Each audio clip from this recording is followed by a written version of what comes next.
It's the grandest stage of them all here for PMCO, the PUBG Mobile Club Open 2019 Global Finals as we get down to business. 16 teams from across the world have qualified and found themselves here to do battle for the grand prize of $180,000 for first place. Welcome, ladies and gentlemen, to the analysis desk. My name is Kyle Laris. I'll be your host throughout the next 3 days. And to my right-hand side, to start off this pre-show, I have Seven, I have John Allen, and I have Erangel. Gentlemen, it's a very exciting feeling to be here. Seven, I'm sure you're excited too. Boy, I'm hyped. I cannot wait for game one to go ahead and get started, man. I'm ready. Yeah, it's going to be good. Yeah, everyone's ready and raring to get going. We've been practicing all morning. We've been making sure everything's in line, and I, for one, am excited to see what these teams are going to bring. It's the best in the world. I'm extremely excited to see these 16 teams. It's been so long from the open qualifiers to here now. I'm extremely excited to see how these teams are going to battle it out. Definitely so. We've got a lot to talk about here, not only throughout the pre-show, but also before that first game that does get going here. But let's take a look exactly at how all these teams, not only from the regionals, but also the preliminaries, have got to play live here in Berlin. PUBG Mobile Club Open Spring Split Global Finals is where the best teams from all over the world will compete for $400,000 and the prestigious championship title. Players from 19 countries will meet in the heart of Europe, Berlin, but only one team will have a taste of the chicken dinner. The qualifiers for the Spring Split Global Finals began in March 2019. The winners of the regional or national championships held in Southeast Asia, North America, South America, Middle East, Europe, China, India, South Korea, and Japan, as well as the wildcard qualifier, have secured their tickets to Berlin a while ago, but they are joined by 5 other teams. Top 5 teams from last week's prelims: Purple Mood, XQuest, Team Keizo, Top Esports, and All Rejection Gaming had to go through an exhausting last chance tournament to prove their ability to compete on the biggest stages of all. And so, the battle for the championship title begins. 16 of the world's best PUBG Mobile teams will face each other in the final Battle Royale. 3 days of endless action, 4 diverse maps, 16 matches, and only one winner.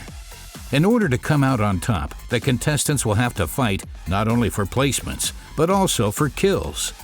Each confirmed kill will net the team 1 point, but finishing the match as the sole survivors equals to 30 points.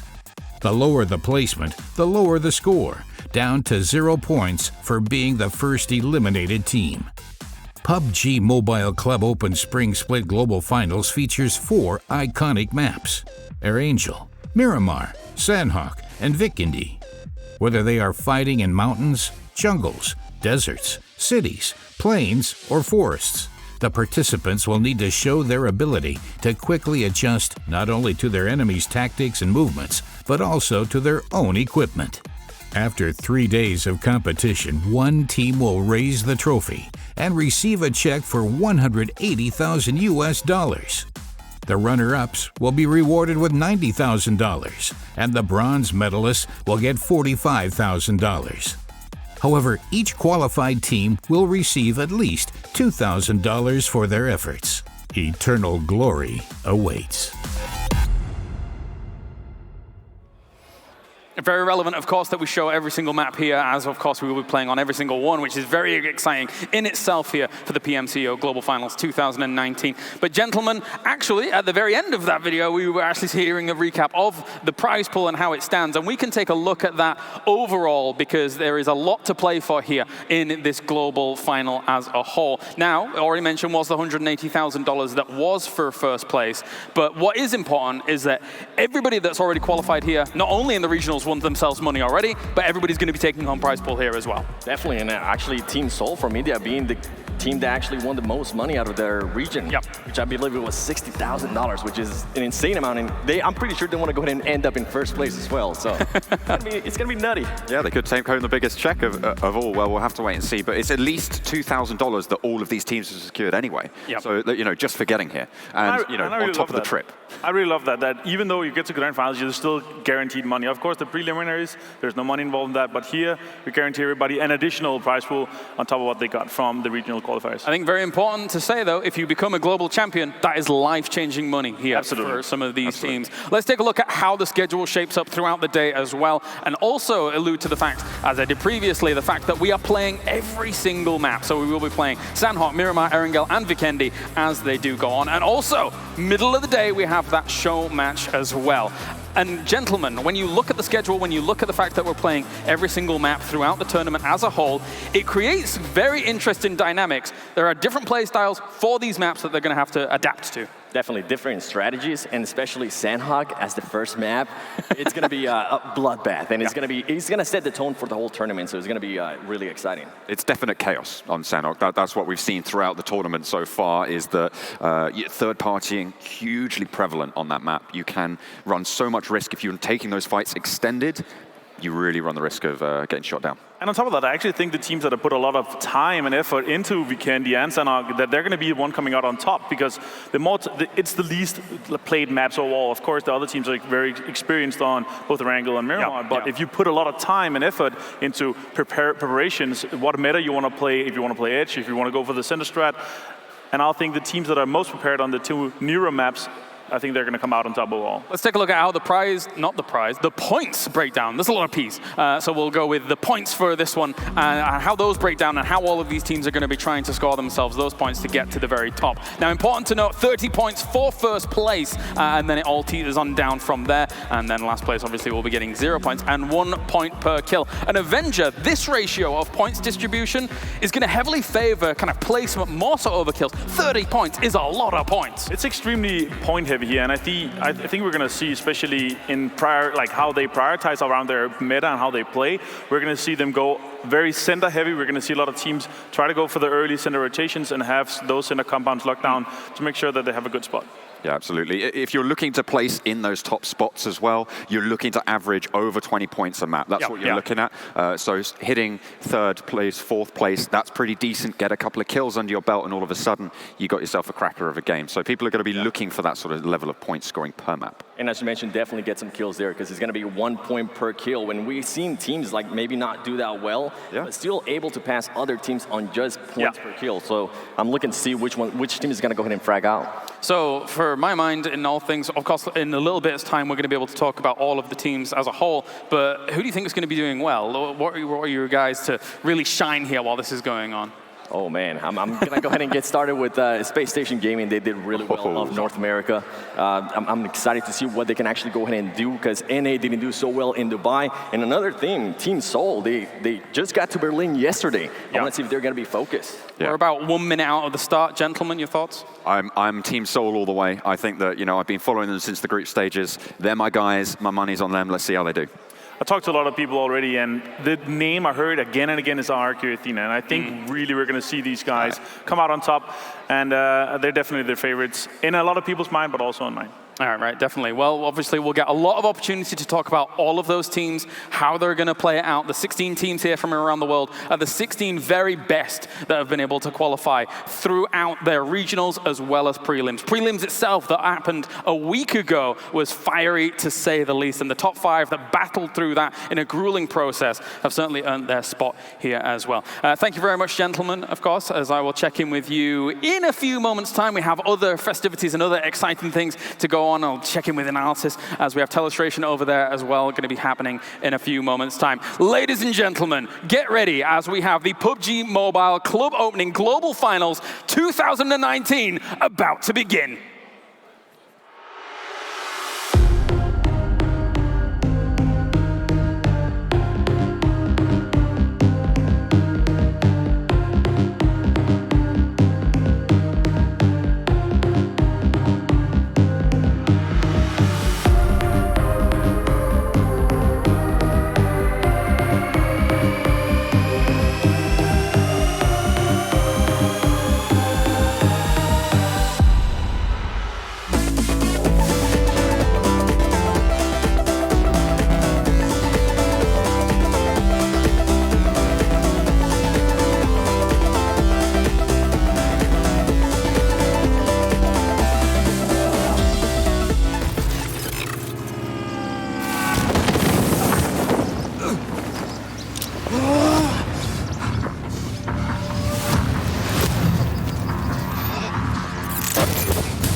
There you are. What are you waiting for? I'm almost ready to get going.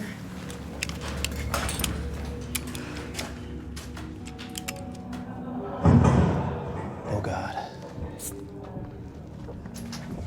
At least two.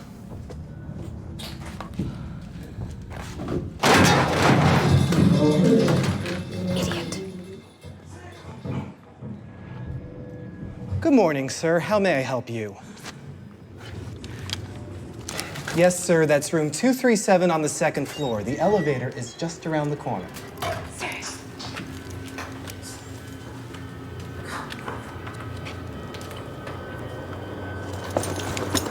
Eat this!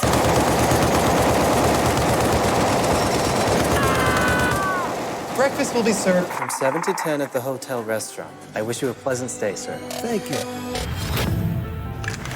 How in the world are we supposed to make it to the PMCO Global Finals with you group of sorry noobs?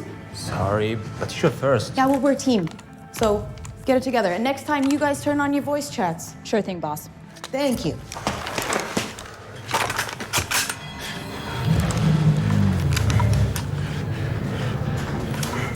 What's his problem? Nothing. Let's roll. So take aim and fly away. I've never been so wide awake. No, nobody. Über Hermannstraße, Neukölln.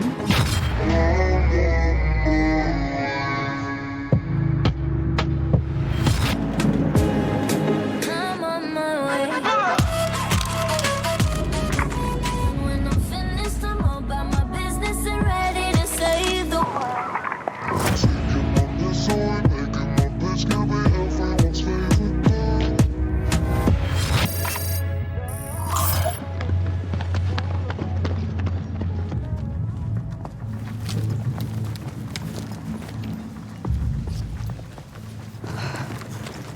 I got a bad feeling about this. Not as bad as I do. We're almost there.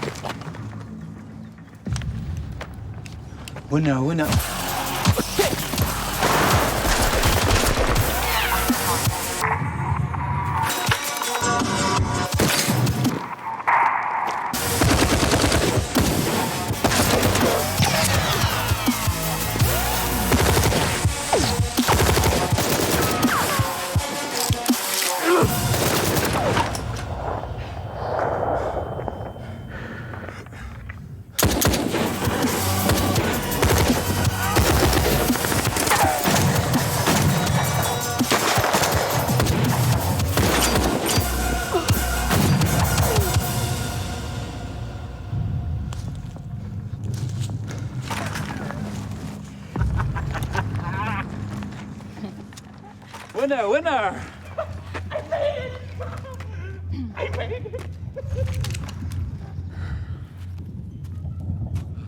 Sorry, dude.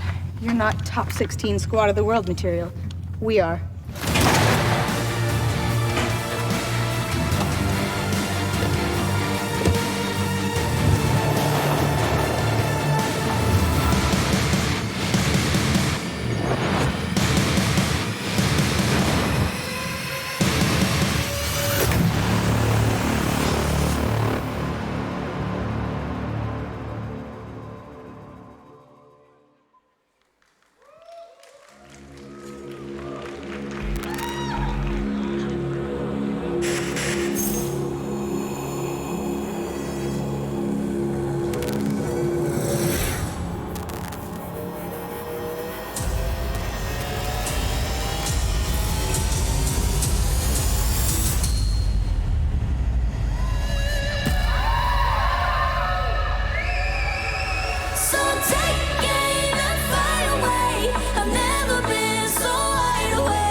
out for a die, out for a die, get out for a die. Blacked out in the morning, too high, never came in. I gotta get out for a die, out for a die, get out for a die. Burning like a candle, both ends dripping, spills, loose ends, burn heads, burning in bridges. Better use the stairs, leave your legs hurting. Running for the hills, I'm on their heels, keep their heads turning. Consider it a field warning, partner steady moving like a spaz on it. Probably cause you assuming that it's beds on it. Kick big shit, I need leg on my chug water. All love, blood is thicker than the dreads on it. Live fast for the moment, keep burning on both ends. I gotta get out for a die, out for a die, get out for a die. Blacked out in the morning, too high, never came in. I gotta get out for a die, out for a die, get out for a die.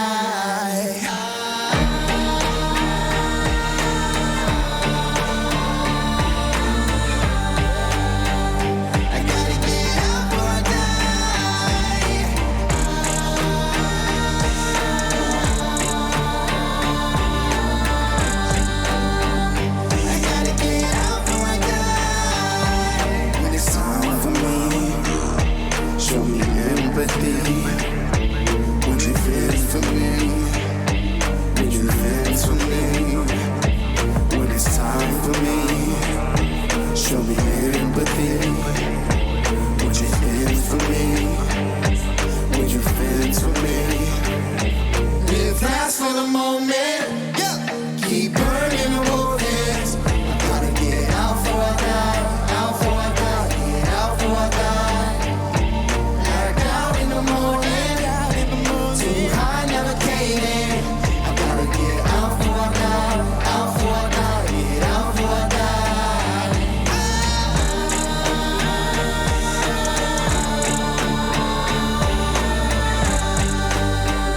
I gotta get out for a die.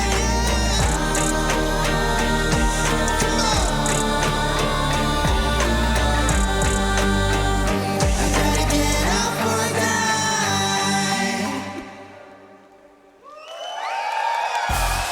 Welcome to the PUBG Mobile Club Open 2019 Global Finals! Now, from China to India to Europe, the Middle East and even America, the world's mightiest teams have come here to represent their nations, playing the best mobile gaming experience you can take anywhere and play anytime. And ladies and gentlemen, I am of course talking about PUBG Mobile.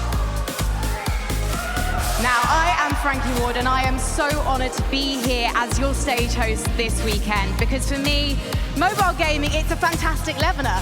We're going to be bringing together people from different experiences and backgrounds this weekend, and we're going to be showing the world what mobile gaming is all about.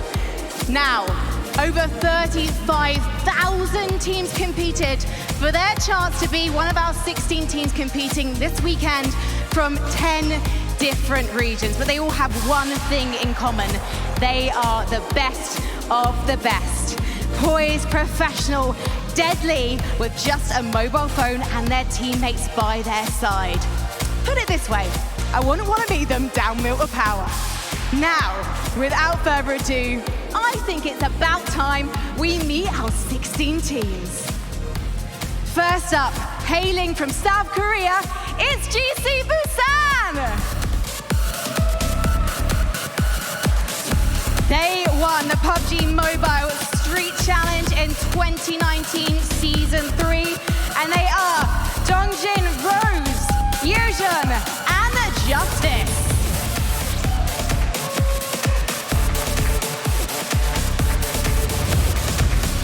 From China, they're strategic but aggressive. It's Top Esports. A lot of fans of Top Esports here. They're supporting Whitecap, Fireboy, Years, and KK Skur.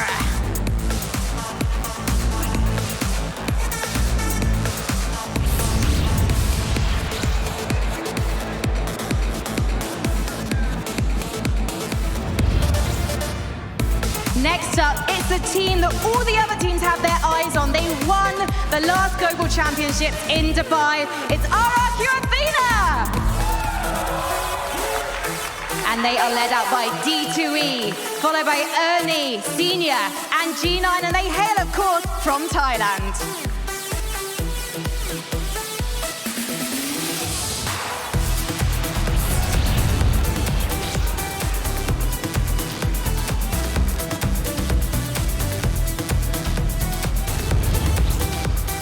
Next up, it's our final European team in the competition. It's Team Unique, captained by Kitsune, followed by Yasha, Nagi, and Old Boy. And this team was so impressed by Nagi, they thought he couldn't possibly be for real, and they had to see him play in person to make sure that he wasn't a cheater. And let me tell you, this boy can frag out. Next up, from Thailand, it's Purple Mood. And they were our table toppers in the prelims earlier this week. And they are Jasper, CZ, Narwin, and Zoom.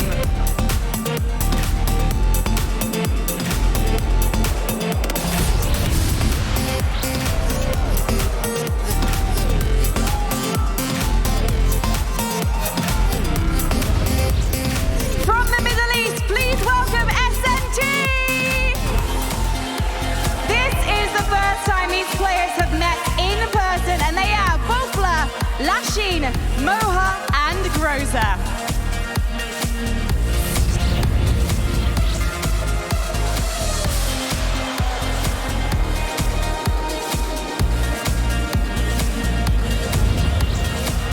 Next up, from Argentina and Uruguay, it's Team Queso. They are IGL Marco, Axel, Ayaya, and Mystic. And Axel actually cuts keys to support his dreams.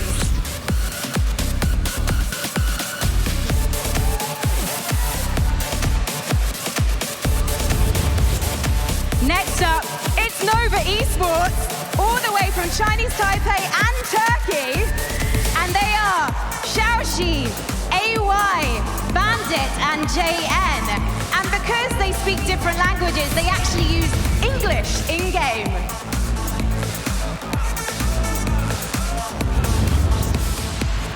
Next up, from Indonesia, we have Bigatron Esports. Led out by the Tachiba twins, Luxie and Zuxi, with Ryzen and Natic. Our only twins on the stage this weekend in Berlin, ladies and gentlemen.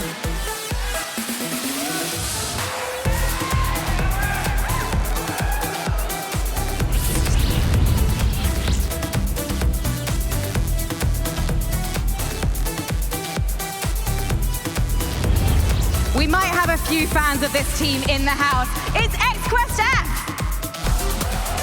Coming from China, they are Coolboy, Cat, Jimmy, and Paraboy. And Paraboy was our top fragger in the prelims with 37 kills.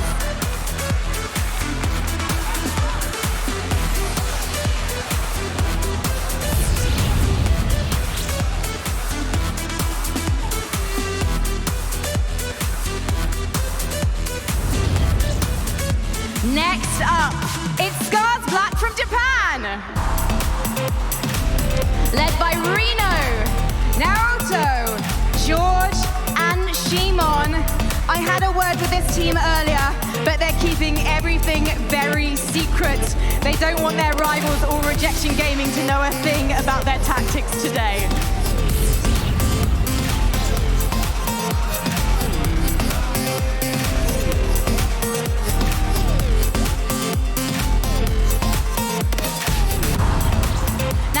Say a huge hello to all our fans watching on YouTube in India, because our next team is Team Soul, and they are led by a massive YouTuber, Mortal, and he's accompanied by Oasis, Ronak, and Viper. You can hear the fans, they've got their own cheering corner over there.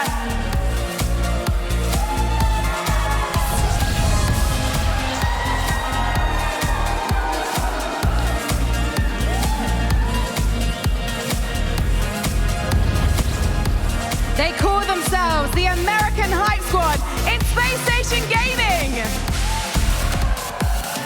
Led out by Juicy with Angry, Carnage, Nicholas has assured me he will not be dancing under any circumstance, even if they win.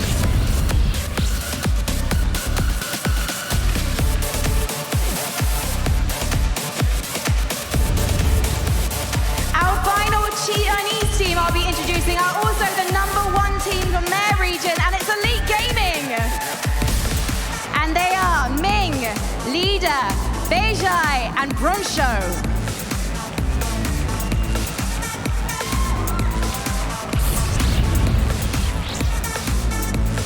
Careful, calculated and cool. It's all Rejection Gaming from Japan. Led by Candice with Sarah, Planet, and Lapis.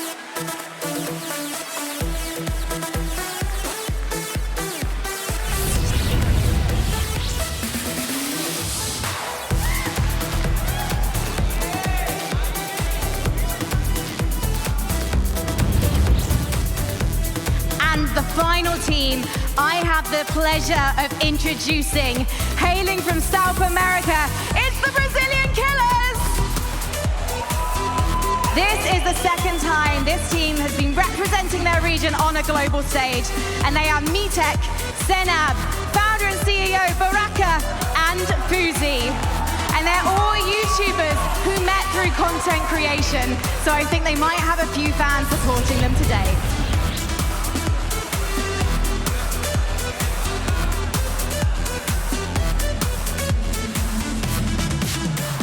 So now we've met our top 16 teams. Are we excited, Berlin? Are you going to be supporting your favorites today? Fantastic. One more round of applause for our teams.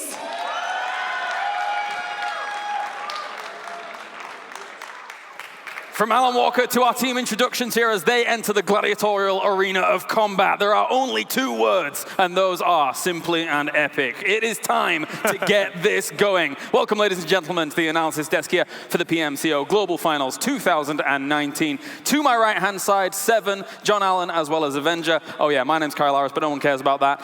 Gentlemen, we're going to start breaking down some of these teams, talking about their prospects, their hopes, and potential challenges coming into today, as well as the next 2 days. I want to start off, and I would be grieved to not start off with RRQ Athena, as we take a look at the full list of teams, in fact, when we actually see who has qualified out of those 16 teams to make it here. Not only from the regionals, but also from the prelims that did happen just last week. So gentlemen, RRQ Athena is my first name that I want to talk about. We were there when they won Dubai 7, and they're coming in with the big guns. Yeah, they're definitely the known name, as you mentioned. They won in Dubai, and I'm pretty sure they want to go ahead and win here as well, just to continue that. Can they achieve the back-to-back?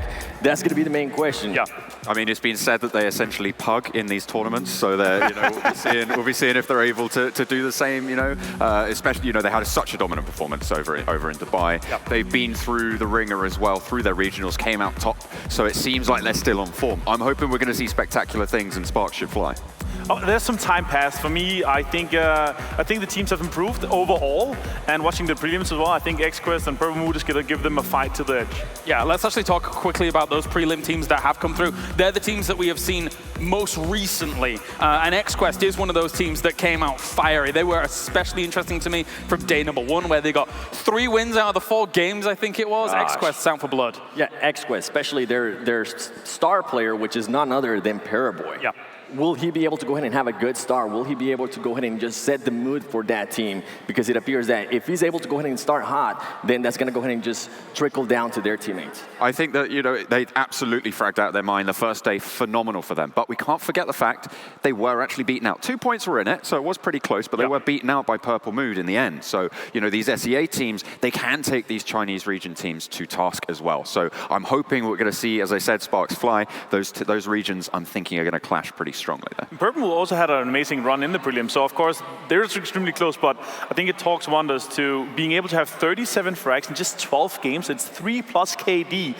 I'm extremely excited to see if he's going to be able to do this with the best teams in the world, or if it's going to be more RRQ Athena running the whole thing, but I'm really looking forward to their aggressive play.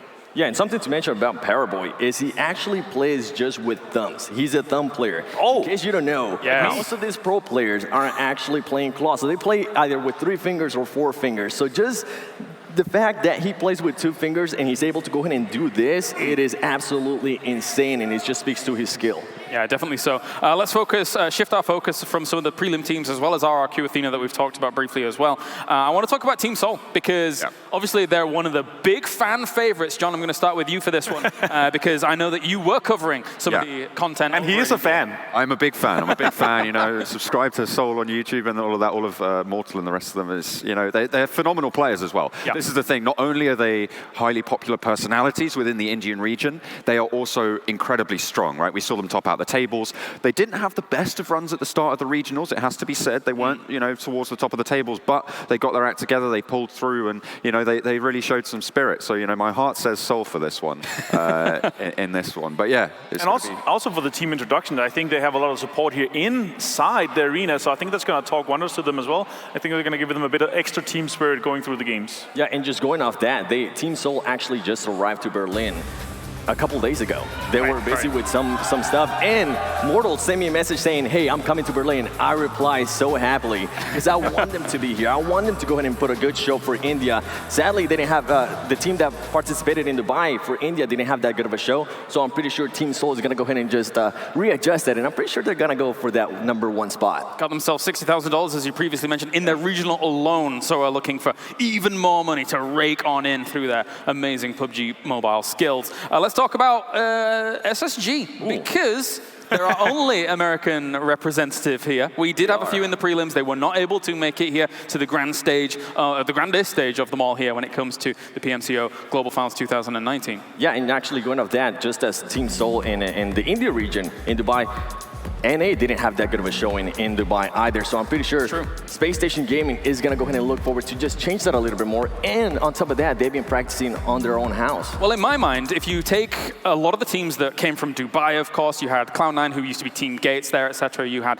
Gangstars. This, for me, is an all-elite roster of North America, with some of those teams coming together to make Space Station Gaming. I mean, so my view of Space Station Gaming is that they are very, very strong in the North American region, but I'm going to throw in a little bit of a caveat here. I'm going to bring it in a little bit. So if you look at how they've been performing per map, they were not the top performing on any single map in the North American region. They did get a couple of seconds, so they are pretty good, but their name of their game is consistency. So that's where they shine. But the teams here today are really going to put them to the test. Will that consistency falter under the strength of SEA, under the strength of China, India as well?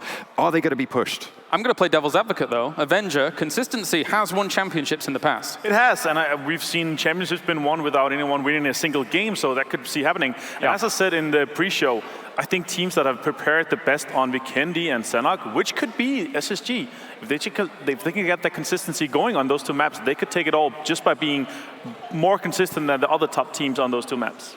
And of course, another team that I want to focus on, Team Queso, coming in from the South American qualifier, but then having to battle through the prelims. They're looking to cause an upset, a shake-up here. Yeah, they barely made it through the prelims, and you could tell they wanted this so bad, especially after they found out they actually made it. They were celebrating so much, and I'm actually, that's one team that I'm looking forward to. I got to speak to the players, I got to meet them personally, and yeah, South America, baby. Yeah, absolutely. I mean, you know, we saw tears at the end of the prelims. These guys, their hearts are so in it, and honestly, I can only applaud that sort of passion. It's phenomenal to see. And they have the best logo.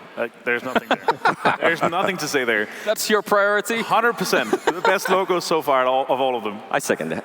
Okay, well, you know, I'll give you that. I'll give you that for sure. Let's talk about some of the other teams that, of course, though, that have kind of had very good starts to their regionals by chance and then been able to move themselves forwards. A team like BRK Gaming that we, again, saw in Dubai, but they've made one roster change since then. They won, I think, 3 out of their first 5 games when it came to regionals as a whole. So they've got a lot of firepower behind them. How do you think the new roster is with the 1 extra member? What do you think about BRK? Actually, speaking of the new roster, I know the new player. His name is Mitek. He's the IGL in-game leader. And the interesting thing is that BRK is mostly Brazilian players. Mitek's from Chile, and he speaks Spanish. I think he started learning Portuguese just to go ahead and play with them, and he has taken him to a whole nother level. It's a completely different team. I look forward to seeing just a different showing from what we saw in Dubai. And that's something as well we can talk about, is that we're looking at teams that have been playing in their regional metas time and time again. I mean, we saw a little bit of it in prelims, but we're seeing a lot of these teams actually come and change how they're playing, because they have to, because you have 4 teams who are going to be dropping boot camp, or loads of teams who are going to be looking to all go pachinki, but that's not going to work, right? But we know that sort of density just cannot sustain itself. So these teams are going to have to move around. They're going to have to find their new drop locations. So the meta is going to be shifting dramatically as is. And to that point, actually, in the regions, we see some of the strongest teams on the top, teams that come out on top. What's the teams with the best loot spots, that are most central, that have the most advantage from that? And I'm actually looking forward to see how they're going to be able to adapt when they play against the 15 other best teams in the world. Are they going to change the loot spot a lot? Yeah. We're going to see completely different change of meta, what they're used to, and are they going to be able to come out on top of that? And of course, does that...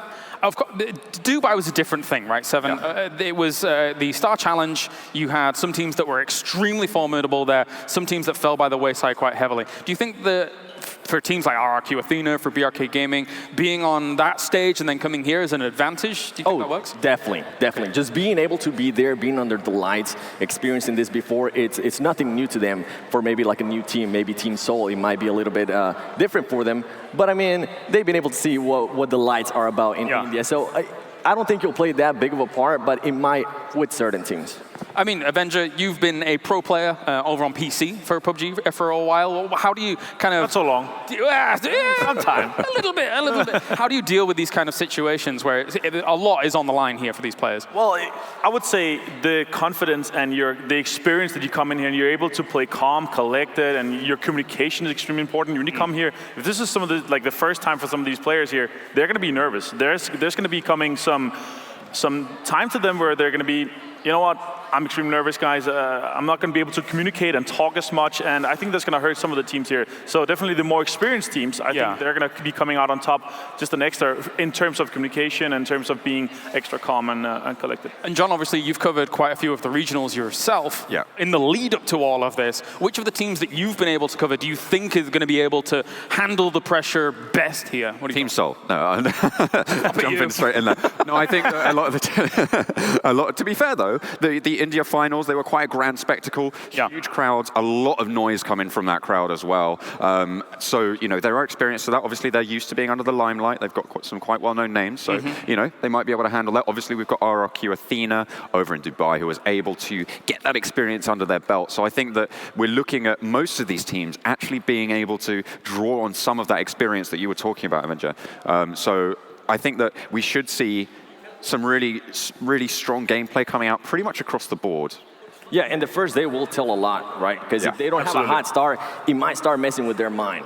And they might have to figure something out. They might have to, some people might not be as confident in themselves that they might have a bad start and they're like, oh, snap, now what do I do tomorrow? How can I turn this around? But there's other players that are probably like, okay, that just happened day one, don't worry, today's a new day. So that's something to look forward to. You want to be able to reset from every game, so you make sure you go with a fresh mind and you don't get tilted after a game. That's extremely important, especially we're playing 16 games. When we're done today, we're done with 4 of them. You can still come back. We still have 74% more games to go. Yeah, exactly. That's what I was going to say. 4 games today. So the least games to warm up almost, although you don't really want to treat this as a warm-up. You want to be putting your best foot forwards. But worst case scenario, you can use it as kind of a test bed to feel out your nerves. Do you actually think that, now that I've thought about this a little bit more, I think that this is potentially a very good format for them to get a feel of everything, right? Because not as many games today, more games in the next 2 days. This is like their true testing grounds. Exactly, as you mentioned, not exactly a warm-up, but a true testing grounds, Avenger. I would say, I mean, the time that they have to spend. So when they get back, when the games are done, they go back into the rooms, they prepare, they watch all the games through. What do the other teams do? How do we prepare better for tomorrow?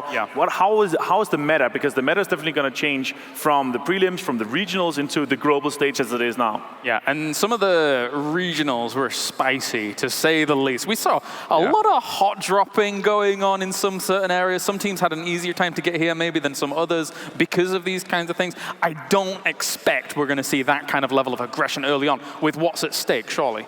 Yeah, I mean, placements pretty much abound. You don't want to fight early at all. It's completely inadvisable. You're going to be looking at single-digit points, which is not what you want to see, dropping out early. So everyone's going to be looking to hit those top 5 spots. That's what everyone is gunning for. Fighting early, deplete your meds, deplete your armor, deplete all your resources, your smokes, everything like that. Yeah, it's just a no-go. You don't want to do it. Just disengage instantly. Yeah, and in regards to hot drop, I mean, the first map is going to be Sanhok. So which teams are going to just the hot drop map? The whole map. Who's going to go Sanhok, or who's going to go ahead and just maybe play it safe and go somewhere else, like maybe Alpha or Bravo? Right. Yeah. So it all comes down to that, and I'm pretty sure tomorrow we'll start seeing teams maybe switch it up. They're seeing maybe a stronger team, and they keep getting them in the gunfights, and they're going to be like, well, maybe tomorrow we don't do that. Maybe tomorrow we back up a little bit. How about we switch it up? How about let's go with Plan B? Well, let's truly focus on this first game, of course, because Sanhok being the map, you can see our teams getting ready almost to get into the game as we get things going. Sanhok being the first map, Seven, you've already alluded to the fact that it could be very, very bloody, so I'm going to move on from that. What are your thoughts related to Sanhok? How are these teams going to be able to rotate? Obviously, there's a huge river in the middle. Boot camp's a point, but nope, that'll be a bit weird. I expect a lot of teams to go very edge to begin with, and then when we see the second and third circle pop, we're going to see a lot of rotations coming in. We can see a lot of centering up, and they're actually going to be playing it extremely safe from there. They're going to be wanting teams to come to them, because when you start a fight on Sanhok, you're going to be third party. There's going to be teams, okay, these guys are fighting. They're going to be weakened. We're going to full man third party that and take down 2 full teams, because you ensure yourself potentially up to 8 points if you wipe them fully, both of them. Yep. As expected, it'll be around 4 or 5, whatever. But you also eliminate 2 teams, which will put you further up on the placement boards, which will give you more placement points, which is obviously what you want to go for in the end. Yeah, third partying on Sanhok is absolutely much more prevalent than it is on all 3 of the other maps, and you just see it happen so much more. So that's what I'm expecting as you talked about there. And to that point, placement point increases start from the very word go. Yeah. So that in itself is every single placement really does matter. It's not a case of like only top 8 is getting placement points or anything like that, 7.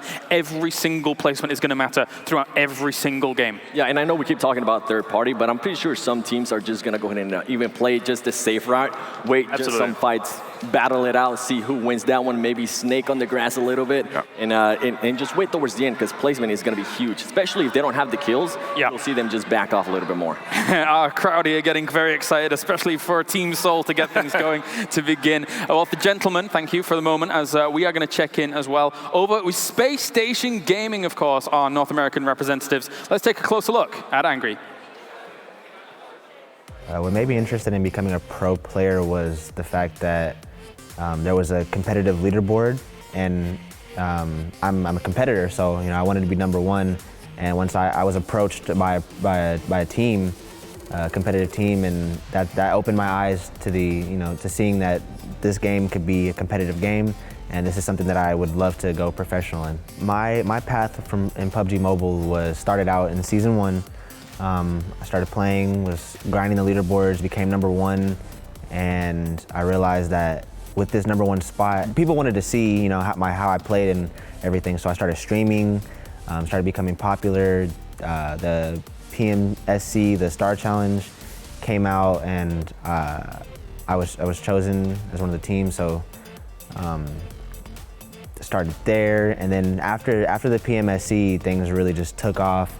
More tournaments started happening, and since my name was already big, I was able to always have a team and play competitively. And then Space Station Gaming ended up reaching out to us, and they wanted to pick us as a team, and so that's how I became a true professional gamer in PUBG Mobile. So all of my friends and my family support me as a professional player. My friends think it's really cool. They're all super excited, and they can't believe that I'm actually doing something that all of us as younger kids always dreamed of doing, which is playing video games for money, making money doing it professionally. And then my family side, they're just super supportive. They didn't even know what this was. But then I started showing them. I showed my mom the plane ticket for Los Angeles in the PMSC, and ever since then, she's been on board. She understands that this is a career. You could really make a career out of this. So they're super supportive and loving. A gentleman that, of course, goes by the name of Angry, but in real life, anything but. He leaves that anger to the game itself, where he looks to frag out. And I've known this guy for a while, of course. We've mentioned previously on Gangstars during PMSC. And it was a treat to watch them, along with Beowulf and all the other guys, whilst that was going on. It definitely was. And actually, I got to spend some time with Space Station Gaming at their gaming house in Salt Lake City, Utah. Yeah. And they are so focused, man. They're PUBG Mobile 24/7. If they're not playing it, they're watching gameplay. They're breaking stuff down.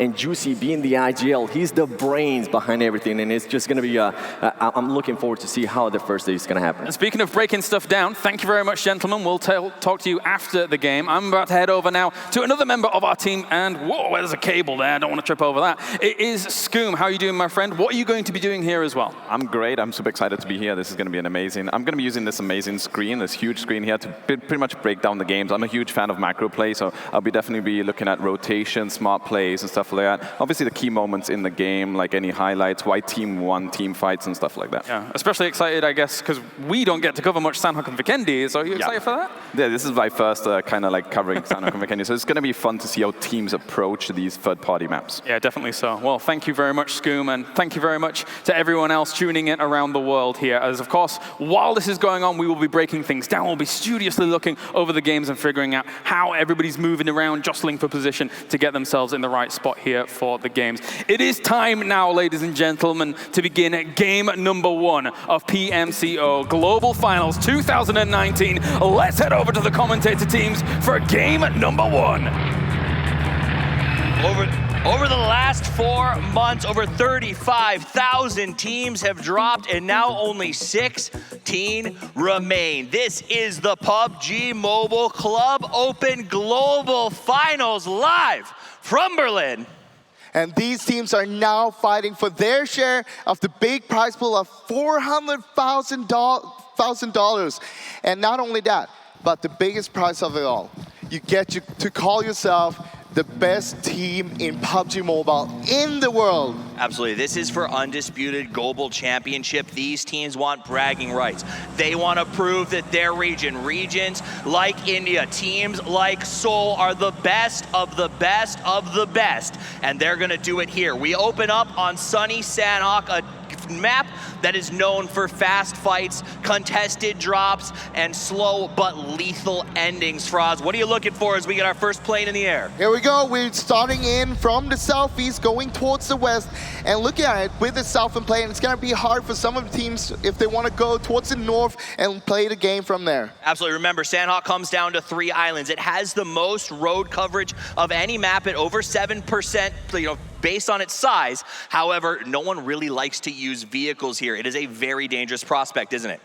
The map isn't big enough. You don't really need to use the vehicles. You can just run on foot, and it's going to be more stealthy as well. And remember, we've got to get off the 2 small islands are obviously the most dangerous. Lots of choke points and difficult crossing. That's why you don't see a ton of contested drops in that area. Areas, though, like Paradise Resort and, of course, Boot Camp are always going to be a little bit trickier. We do see GCB, Busan all alone here. Well, you have Team Seoul. They are just north of them in their warehouses. So, I mean, we might see an early clash coming in soon here. It's a smart play by Seoul. Those warehouses are tier 3 loot spots. They've got good enough stuff that you can get equipped and put up a good fight. The problem is, if they choose to take the fight to Busan, they have to cross that open road area. So it's either move fast and fight or loot and run. Well, what you want to do if you're Seoul, you want to send one guy straight across right now, make sure he can scout to make sure that there's no one coming for them. In the meantime, let's check in at Painan. We've got a similar situation, a great spot to share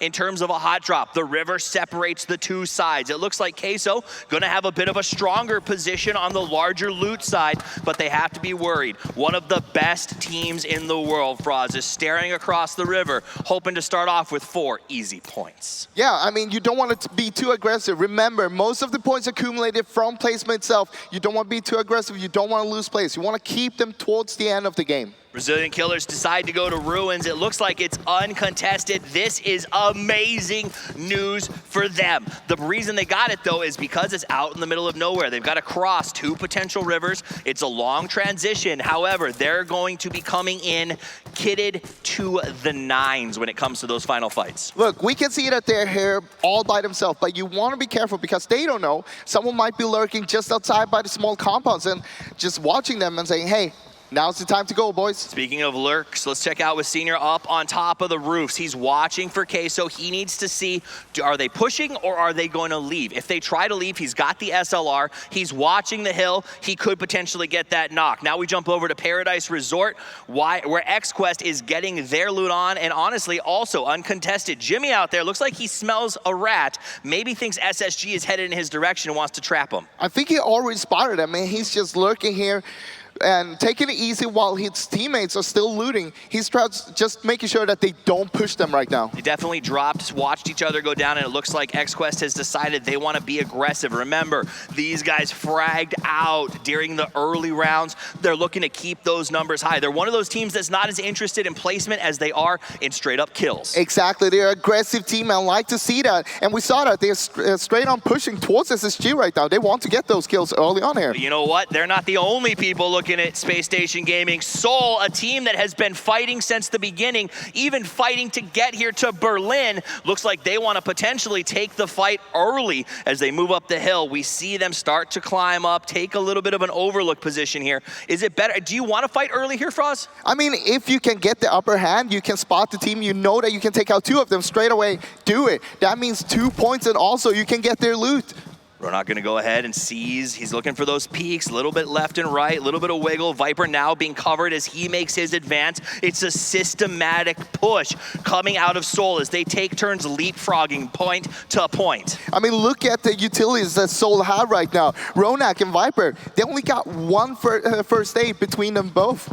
But worth noting, Viper is the one who's out in front. He's also the one with the tier 3 vest. That's what you want to do. The man who's best equipped, the man who's got the AR with the red dot, that's the guy you put out in front on these pushes. This is why you might want to take the fight if you can risk it, because you're going to need a utilities later on in the game. And the quicker you can gather it up, the better. Honestly, I think the big issue here, there it is, there's the open. Viper gets the knock, and it's going to be Carnage who's having Carnage spread around. It's going to be open game. Juicy up into the Deer Tower, trying to catch a little bit of Overwatch, but it's too little, too late. SSG now working at a deficit. Look at Angry, though. Angry is on the other side of the road, where 6S and Juicy is on the other side. Now, he got to be careful. He don't want to get caught by Seoul as well. He might just play it safe here and try to see if he can catch someone off guard, or try to make the others of his from his team try to get their attention.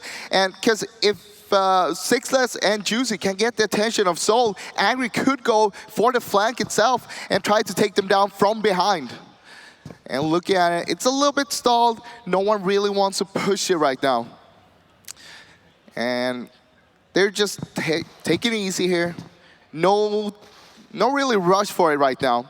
And they want to take their time, get all the information they can.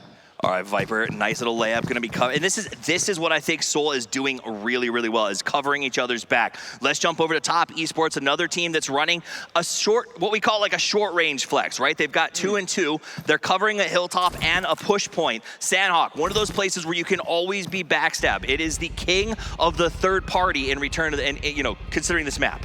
Yeah, look at that. They also got a buggy. They're refueling right now, getting ready. They want to use it. Honestly, I like it. One of the issues for me on this map is that there's not a ton of cover in some of these larger valley areas. And while getting blown up in a car is always, a truly scary thing, when you need the cover, when the last fight is in the open and there's only a couple of rocks to use, having the vehicle to sort of tack onto there, to use for cover, to make a forced emergency rotation is always a good thing. I mean, you can always use it as a decoy to draw the attention of a team as well.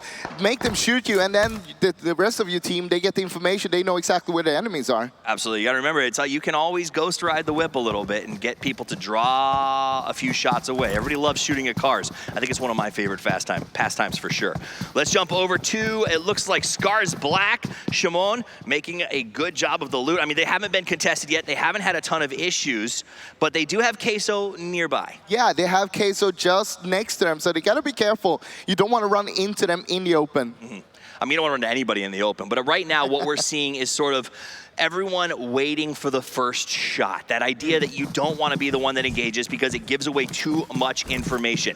This is the information gathering phase of the rotations. Teams are going to be looking for a middle spot with at least a 30% chance of pulling the next circle towards them. So that's why we see everybody sort of off the fringes. If you're, you don't want to play the edge, especially here, you want to make sure you're as close to the center as humanly possible. I also like the split here coming in from GC Busan because you have two guys in the compound itself holding it down while you have two guys outside. So if someone tries to crash you, you still have people on the outside that can do something about it. I mean, you got to remember the format is placement heavy, so having that sort of extra backup, the extra life of worst case scenario, you lose two while two run away. Look at this though. All right, Old Boy looks like he's hunting for Nova. Unique and Nova starting to war it out. This is the beginning. Bandit gets knocked a little bit early. That's opened up the chance for Unique to be aggressive. He preps up the grenade, gets a nice toss. Is the cook going to be good? No, it's enough to send a little bit of a message here as Nova tries to form up and protect the res. Unique got their upper hand here. They got the high ground. They got the compound to play from. They can take it easy. They also got the knockout. So, I mean, take your time. Look at that. What a shot. Old Boy takes Jin down with a beautiful 4X, and now he immediately relocates, never shoot twice from the same spot. Sees him go again, puts up the 4X spray, almost gets it. Meanwhile, Jin just counting the moments for the flush. And right now, Unique is playing it safe. They get him, picking him off one by one, just by the book. But that's it, is you want to keep moving. You want to be systematic. You don't want to overforce a flush, put yourself in a bad spot. Old Boy taking some fire as he advances, has a little bit of cover to get that first aid kit off, but only because Nagi is off to the right side, making sure that he can't get flanked. That is the key here. Always have your fourth man out watching your back. The fire back and forth, the reses have gone up. Looks like AY taking some serious damage as he's trying to play the same role on the opposite side as Nagi of finding that flank position. Yasha going around, but he's got to worry because it looks like Bigatron might not be too far away. They're hearing this. They might want to get involved. This is the thing. The fight has been going on for a while, and he's scared that they'll get third party from behind. So he's actually going back to watch the back right now. Since the other guys on the team, they have the upper hand already. Okay, well, I got another knock, but very smart. Watching your back is a very big deal. AY hasn't had a chance to get himself back up to full, so it's becoming a bit of an impasse from two teams that want nothing less than to be in this situation. They've got a decent spot on the map, but everyone else now knows exactly where they are. And no one really wants to move up, but look at that. AY goes down. Yeah, with a nice little spray there from the distance. These guys are absolutely phenomenal. It's what they specialize in, is getting those mid-range sprays. Bandit looks like his toe is exposed. Takes the damage, has to duck back a little bit, but now it's just about aggression from Unique. Old Boy and Nagi going with a nice little push here, spraying the grass, making sure no one's hiding. Old Boy to the left, Nagi to the right. It's a 1-2 punch of thank you very much. And they go ahead and finish off. One by one, only Chao-Ji is left right now from Nova. It looks like he might be trying to retreat because right now he can't do much about this situation for the team. When you're down to one, you play for placement. Either you can't really go rogue. You know Unique's got the chance to loot, and this is great news for them. The third party never came. That means they have time to loot 3 boxes. They're not going to get pushed by the solo, and they can form back up and take a breath. That's an important part of PUBG. Sometimes needing to take that breath after a fight and replan what your next move is. I mean, let's be honest, they're pretty central in the circles, so they didn't need to engage this fight at all. Nova, they could have tried to push back a little bit more, but they got stuck in a bad situation, in a bad spot there, because Unique, they had that good compound. Meanwhile, let's jump over to RRQ, who is now in a fight with Queso. These guys have been watching each other for a little while, and Queso, remember, they dropped in the same spot. They told me, Toffees, we believe that we're one of the best in the world. We're tired of being disrespected as a team. We're going to drop with RRQ. We're going to fight Athena, and we're going to make them pay. And now's their chance to put their money where their mouths are. And looking at it, it's a fair fight right now. No one's really doing any damage to each other.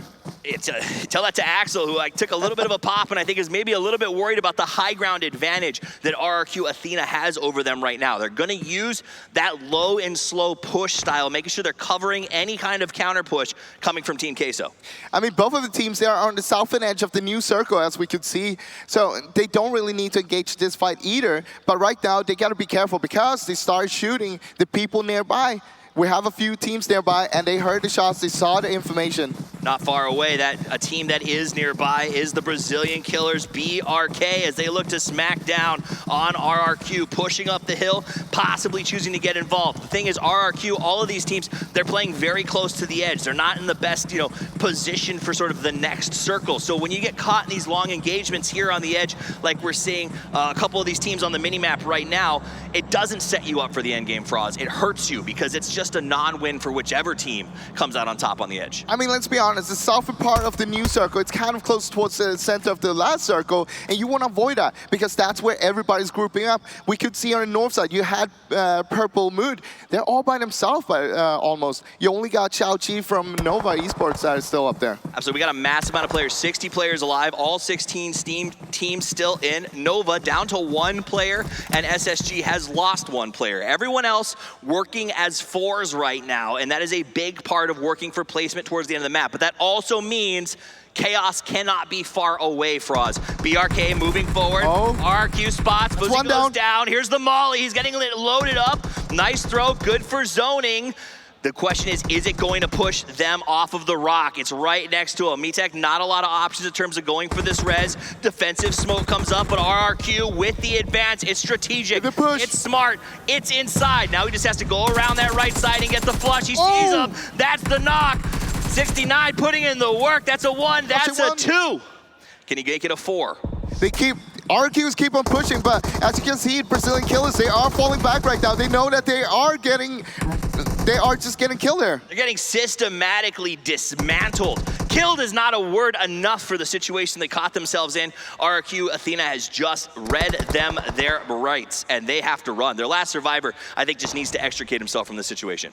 Yeah, I mean, we're still only in phase 2. We got a new circle coming up in just a few seconds here. And then we go, oh my God, it's going up to the north. Whew, that's a bit of a yeet to the north there. I'm not sure how these teams are going to survive it. We had a lot of teams stacked up in the south. Remember, we talked about a lot of teams packing up on the big island, but it was all on the south side. So we're going to see a massive exodus of movement as these teams try to get themselves up into even the Mong Nai region or higher, looking to get themselves some safety. Nova's the lone survivor from Nova. I just want to tell everybody, safely to the north. He scored the circle and lucky to do so. Sanhok bleeding out. That's him down for this game. But if you're the teams on the south side right now, you want to make a wide rotation. You want to go far east or far west and then push towards the north. Let's take a look at Scars as they get into a fight with Queso. Queso can't seem to find a place to come in or call home, as every time they rotate away from someone, they run smack into another. Scars black, Reno here putting in some work, taking shots in return, but Queso is in the blue. They can't stay in there. They know they have to come out, and maybe Scars sees a chance to put a few extra kill points on the board. We're only on phase 3, so the blue, it doesn't hurt too much right now. It's not too bad for Queso. They can still make something work, make a big flank around the blue. And that's exactly what they're going to have to do. The problem is it means abandoning their teammates. It's been the name of Sanhok so far, is sometimes the better part of Valor is the willingness to quit. They know they're in trouble and they have to run away. We saw that with the Brazilian Killers, and now we're seeing it with Queso. Yeah, and looking at it, the teams are setting themselves up. As we know, with the new circle, that we still have Paradise Resort inside it. Now, I don't think too many wants to be closer because you never know if people are lurking there already. You want to avoid that kind of part of the circle. GC Busan looks like they took a couple of shots uphill from top esports as they have the uphill advantageous position. The Reses were able to get off, though, and look for Busan to try and withdraw from this position, just like we saw Queso do in the last one. It's just a very strong place. You can see Years using that lean. If you want to up your game back at home, that's one of the biggest things you can do. Learn to use that lean the way that guys like Years and Fireboy do. Look at it. Top esports, they're gonna try to fall back. They don't want to take this fight. They know that it's still too early. It's only phase 3. They want to wait. Phase 5, that's when we're expecting a lot of action coming in. And I want to point out, a lot of teams haven't said no to fighting. They've said no to fights that last longer than 42 seconds or so. You have the chance, you take the advantage, but once you don't get the kills, it's time to go. It's time to make the right choice. PLM and Unique going head-to-head. Unique gets a beautiful spray down. Old boy hits the headshot. Excellent execution. Now when coming up, he wants to make the play there and gets the return. And that's Team Unique. Done. 16th place in the first game. I mean, it's a tough start, but you know what? They put up a good fight. It was a great spray to open against PLM, but PLM had a full squad. 2 got knocked by Unique there. That's why you want to keep 4 alive. That's why we see teams backing off of these early fights, because the need for maintenance to have 4 in those moments is so incredibly important. And it's just game 1. We still have 15 to go. So, hey, heads up. It's still going to be so much more to show to people. Yeah, I'm a little bit terrified of what's about to happen as this next circle closes. The blue is about to touch the white. It's going to shrink down. We're still sitting here with 15 teams, many of which still have 4 players alive, though it has changed dramatically over the last few minutes. Take a look at that shift. Hard push over to the left side. PLM, who just won that fight against Unique in the king spot. The problem is there's not a lot of cover there, so a lot of teams are going to be pushing in on top of them, I think. Yeah, and you also have All Rejection Gaming on the west side of there. They could go a little bit north and try to take that compound. Meanwhile, XQF, they're on the edge of the new circle there. They might want to keep other teams out from it, but we see Nova, we see some other teams, they're trying to rotate towards the north.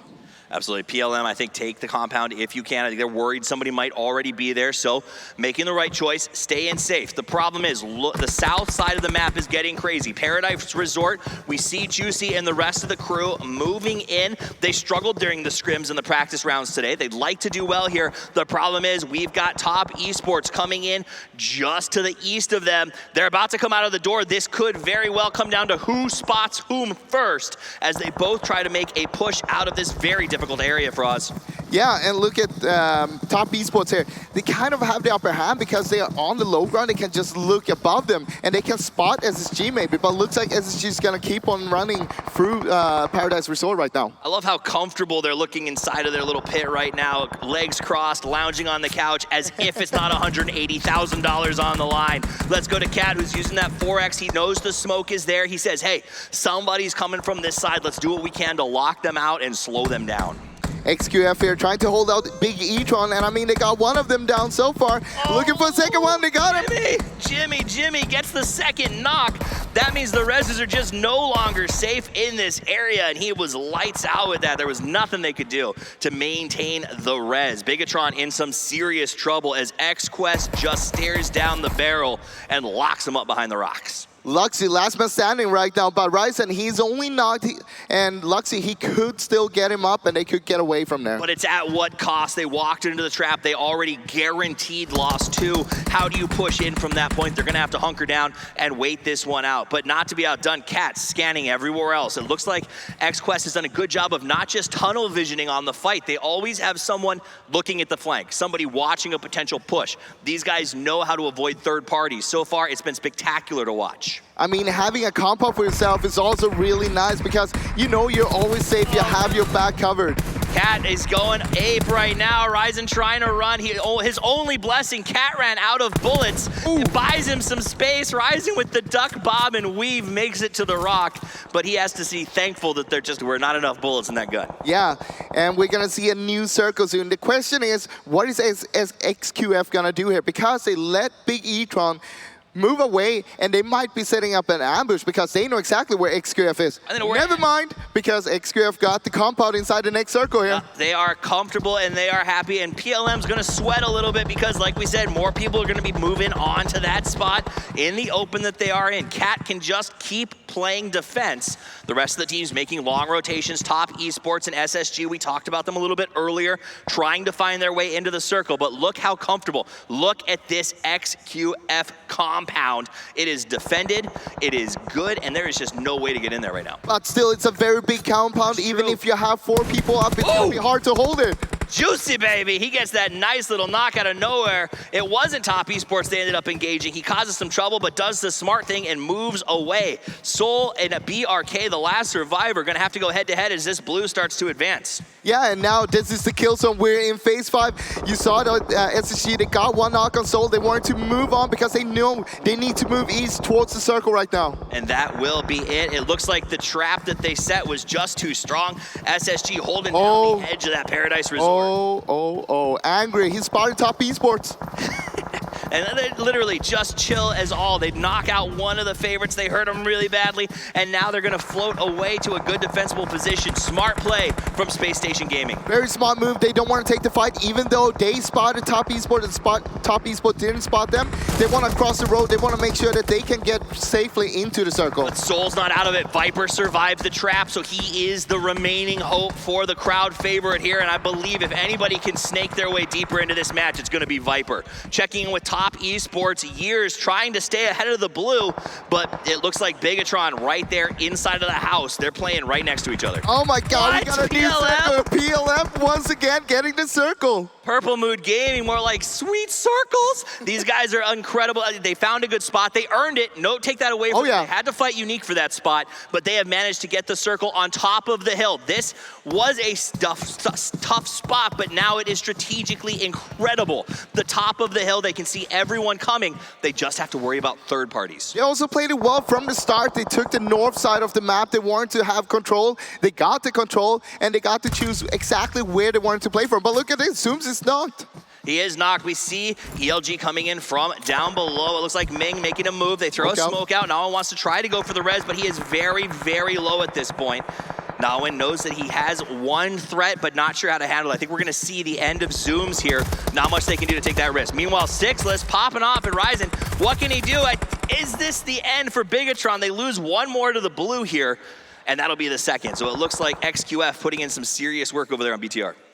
Looking at the map right now, it's only PLM that is inside the circle, and everybody else is trying to push in. PLM, they are splitting up 2-1 split, 200 north, and CC is alone on the south, trying to hold that. They had the spot, they had the scout, but the flick headshot was it. The PLM has lost their scout position. Jasper knocked down behind the rocks. PLM up. It's falling apart. That's the danger of being in the middle, is everyone else wants what you have, and if you can't defend it, they're gonna take it by force. And we're now down to 4 teams. Oh my God, who's gonna bring home the first chicken dinner? This is excellent. We got XQuest with 3, Scars with 4, Space Station with 2, and ELG Elite Gaming with 4 players. So we see the odds are stacked against XQuest and Space Station. But if they can get Scars to fight with Elite so that they can sort of come in and look for those third parties, it could very well make up for the deficit in numbers. Look, you don't want to be the first one to take the fight here. You want to be the one who's third party. You want the other teams to fight. You want to get the information, because then you know, all right, I can move into position to take you out after your fight is done. Absolutely. No, and that's where you see everybody go to ground. They're going to work inside of the grass. Vision is tough. Backpacks start to come off. No one wants to be spotted. There's the old drop the bag. How much ammo do you need to win this, and how many meds do you need to hold on to as we see these players start to advance towards each other? When you see the knock, the spot, that's when a team has the ability to potentially stand up or send one as the executioning squad and wait for the possible third. That's also the thing. Do you want to go for a flush straight away after you knock them, because you don't have too much ammo since you dropped your backpack already? Absolutely. Elite Gaming inside of the next circle, going to be very comfortable there on their edge. The rest of the team very close. The Cat with the double! XQuest gets the double burn down. Jump over to Juicy. He's not happy with it. He goes after Jimmy. Jimmy pays for his brassness. That's what we talked about. Let XQuest engage. Juicy wants to come up and try to get the 4. Finish the team if he can. He's got 2 more knocks. He's up. Is he going to be able to do it? Knockdown, beautiful play by Juicy there. Let's jump over to Scars. Naoto getting a nice shot through the grass. He knows where they are. He can't see them directly, but he's going to open fire. Juicy still dealing with XQuest. This is a big confidence booster for him. Meanwhile, it looks like Scars has taken care of Elite Gaming off on the side. Juicy goes down. To 3. Juicy does go down. That's going to be Cat, the only one left standing from XQuest. Paraboy knocked, but we'll be able to get back up on this one. Scars Black trying to get the flush here. We're trying to fight Cat, but Shimo, he goes down. So Scars trying to make that play. Meanwhile, we've got Juicy and Sixless taking care of each other, so we'll have 2 players from SSG back up and fighting in a moment. Cat trying to be the lone defender here. Juicy low and slows, got the silencer, opens fire, and that will be what he needed. That gives them a huge advantage. Cat out, 2 teams left, 2v1 since 1 man is knocked. Shimon getting picked up here. Is it going to be enough? It's going to be 2 versus 2. It's going to be a 2 versus 2. SSG, they don't want to push because they know that Naoto got the upper hand here with the cover to work with. He's just trying to hold them off. So Shimon can actually just met up. Shimon and Naoto trying to find the spot. Both teams know exactly where the other is. Looks like we don't have any nades, or those would have been tossed at this point. So it's going to come down to, as the circle closes, a split off the side. Naoto makes it to the top of the rock. Juicy's laying down and in the open. He should be visible in just a moment here. Sixless has a nade. I think he tossed one out there. It's a flash. Oh. And they're going to make the push on the flash. Is it going to be enough? No, they decide not to come out. Shimon with a really nice spot off here in the grass, waiting for them to come up. He's in that flanking position. So what's going to happen is Naoto's going to come out, try to open fire, and draw the attention of SSG to allow his partner to be the flanking spoiler. And SSG, they need to move first. They're closest towards the circle itself. Here it comes. There we go. Naoto gets the knock. It's just down to Juicy in the grass. 2v1. The hunting party is out as they look for him. Naoto takes the point, walks up to the blue line. He doesn't see him. It's 1v1. Juicy with the spray. Oh my God. Does he pull it off? Scars Black. What a play. Scars Black just there at the end. Oh my gosh, what a fight. PLM was in such a strong position, Frog, but at the end of the day, it simply was not enough. Scars Black comes out on top with one heck of a final fight. Yeah, I mean, you don't want to sleep on any teams here. We got the 16 best teams in the world. All of them are capable of doing a lot of damage to you, no matter who you are. Absolutely. When we were up here on the desk, we saw the desk guys talking about Space Station Gaming during the opener. We saw Seven and we saw John say, I just don't know if their consistency is going to pay off. Apparently it might. This is what they do well, but a huge shout out to Scars Black. Well, that's it from me and Froz. What an epic first game. We'll be back for number 2, but for now, let's send it back over to the desk and Kylaris.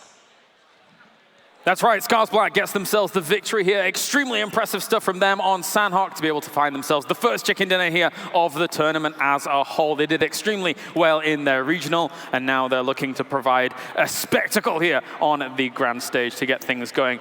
To my right-hand side, joining me, as always, Seven, we have John Allen as well as Avenger. Guys, our first game on Sanhok delivers. My goodness, SSG. They actually lost the first player of the match, and I think that might have actually helped them out. Yeah, it's quite interesting to see. You know, Sanhok was one of those maps where having less players is sometimes an advantage because you can sneak through those third-party gaps. You can move through fights and try and wend your way through. You need to be incredibly mindful when you're doing it, but it can pay off. And also your strategy changes when you lose one player. When you go down to 3, you play a bit more cautious. You're not going to be third-partying as much. You're not going to be playing as aggressive as you usually did. And that's actually what we saw from SSG especially, where they had a spot, they spotted a team already, and they decided not to engage on it, to try to get into another angle in the circle, and it actually paid off huge. And I think that's the reason why they got second from this match. And it was actually Angry that saw top, and you could actually see him thinking about it. Do I want to shoot this? Do I not? I think Juicy called him down there, actually. Let's not engage. Definitely. We want to make sure to get into the circle there, because they had to cross the rows. There's some open space as well, where they had to cross that before getting safely into the circle. And they had just also knocked some players from Seoul, and Sixless was just waiting for them, so they worked out perfectly for them. I think something we saw a lot, especially towards the end of that game, was heavy trigger discipline, as you were kind of alluding to their Avenger. And I think that's the classic thing from Sanhok, obviously. You don't want to expose yourself too much. We see a lot of suppressors coming into play as well, obviously, which makes a huge difference, especially here in PUBG Mobile. And I think that paid off hugely. You were jumping already in the end, and I was actually expecting a bit more, because they played it safely, but I was expecting them to either push out as 2 and take a very aggressive stance and then split out, so the other team would focus, Scars would focus on SSG, so the other guy could actually refract the 2 other guys, but they played it safe, and it nearly paid off in the end. All right, Naoto and Shimon putting the end to Space Station Gaming. I'm sorry, my friend. I'm sorry. I'll console you later. That's fine. But overall, Space Station Gaming actually was a team that I met previously just before the tournament began, and they said that they have quite a bit of confidence coming into the tournament. So a second place for them is not too bad. They do, and they're doing exactly what they're known for: consistency. Now, are they going to be able to go ahead and continue that consistency into the later days? Will they be able to go ahead and continue on the start spots? Because as we mentioned, they were the team that actually lost the first player of the tournament with Carnage. So would you go ahead and see some different stuff in the later games? Yeah, fantastic show from them. They proved me a little bit wrong there. I think, I was underestimating them on the global stage, but they showed that they can turn up, they can frag. But I'm gonna roll it back and sort of double down. Sanhok is a crazy map, right? You can't be relying on that to read the rest of the game because rotations come into effect much more than fragging power when you move to other maps. And of course, Scars, we're here able to take that first spot, so that's 30 points for them, not to mention the kills that they were able to get whilst that was all going on as well. I think they probably didn't get 48 kills. No. But I'm quite sure that all the teams didn't get 40 and then one team got 48, so. As by the by, doesn't matter. I think they got 39 points in the end there. Ah, right, okay. So that's how that stands as a whole. So incredibly impressive by Scars. And to come out of a region where, when it comes to esports, unless it's fighting games, Japan isn't exactly the most prevalent or predominant of regions. So for a first win for them is a great statement to make here on the grand stage. Yeah, in Japan, as Frankie alluded, they were one of the teams that were very quiet. They didn't want to go ahead and give out anything. And it paid off. It definitely paid off. Yeah, I mean, I had it written down in my notes somewhere that I think Japan is really a dark horse region when it comes to this tournament. We haven't sort of seen too much of an impact, but, you know, All Rejection Gaming, they made it through prelims, right? Yep. They did very, very well to be able to get there. They came in 5th, so it was kind of, there wasn't a lot of limelight on them, but they played well. We're now seeing the same thing happen with the big boys, right? On the big table, where Scars Black are just able to do so much more as well. And I think that moving forwards, I'm definitely going to be keeping an eye on the Japanese region. Of course, you mentioned that Carnage was the first one to go down. He's a big target. He's a big lad. He's about 7'9", right? I don't know. He's much taller than me. 8'10", I think. That's the one. Yeah, you're right. Crushes walnuts in his fist. So ultimately, that's, you know, might be why he went down first. But beyond that, I want to talk to you about some of the final points here whilst we take a look at the highlights from game number 1. Team Unique, a CIS team coming in. Obviously, Avenger, we're used to CIS teams being aggressive balls to the wall. That's how we're going to play it. However, Team Unique took a very interesting style to their approach. In the beginning of the game, and I was actually extremely, we talked about this, John, and I was actually extremely, I was hyped to see this because they engaged on Nova, took down a few players, but then one of the players disengaged, I think it was Yasha, to make sure that the back was clear, make sure that nobody third-partied them because they're fully aware that Sanhok obviously is the map of third parties. So even though they had 2 members down, they could easily just push them a little bit more and they were completely wiped them out.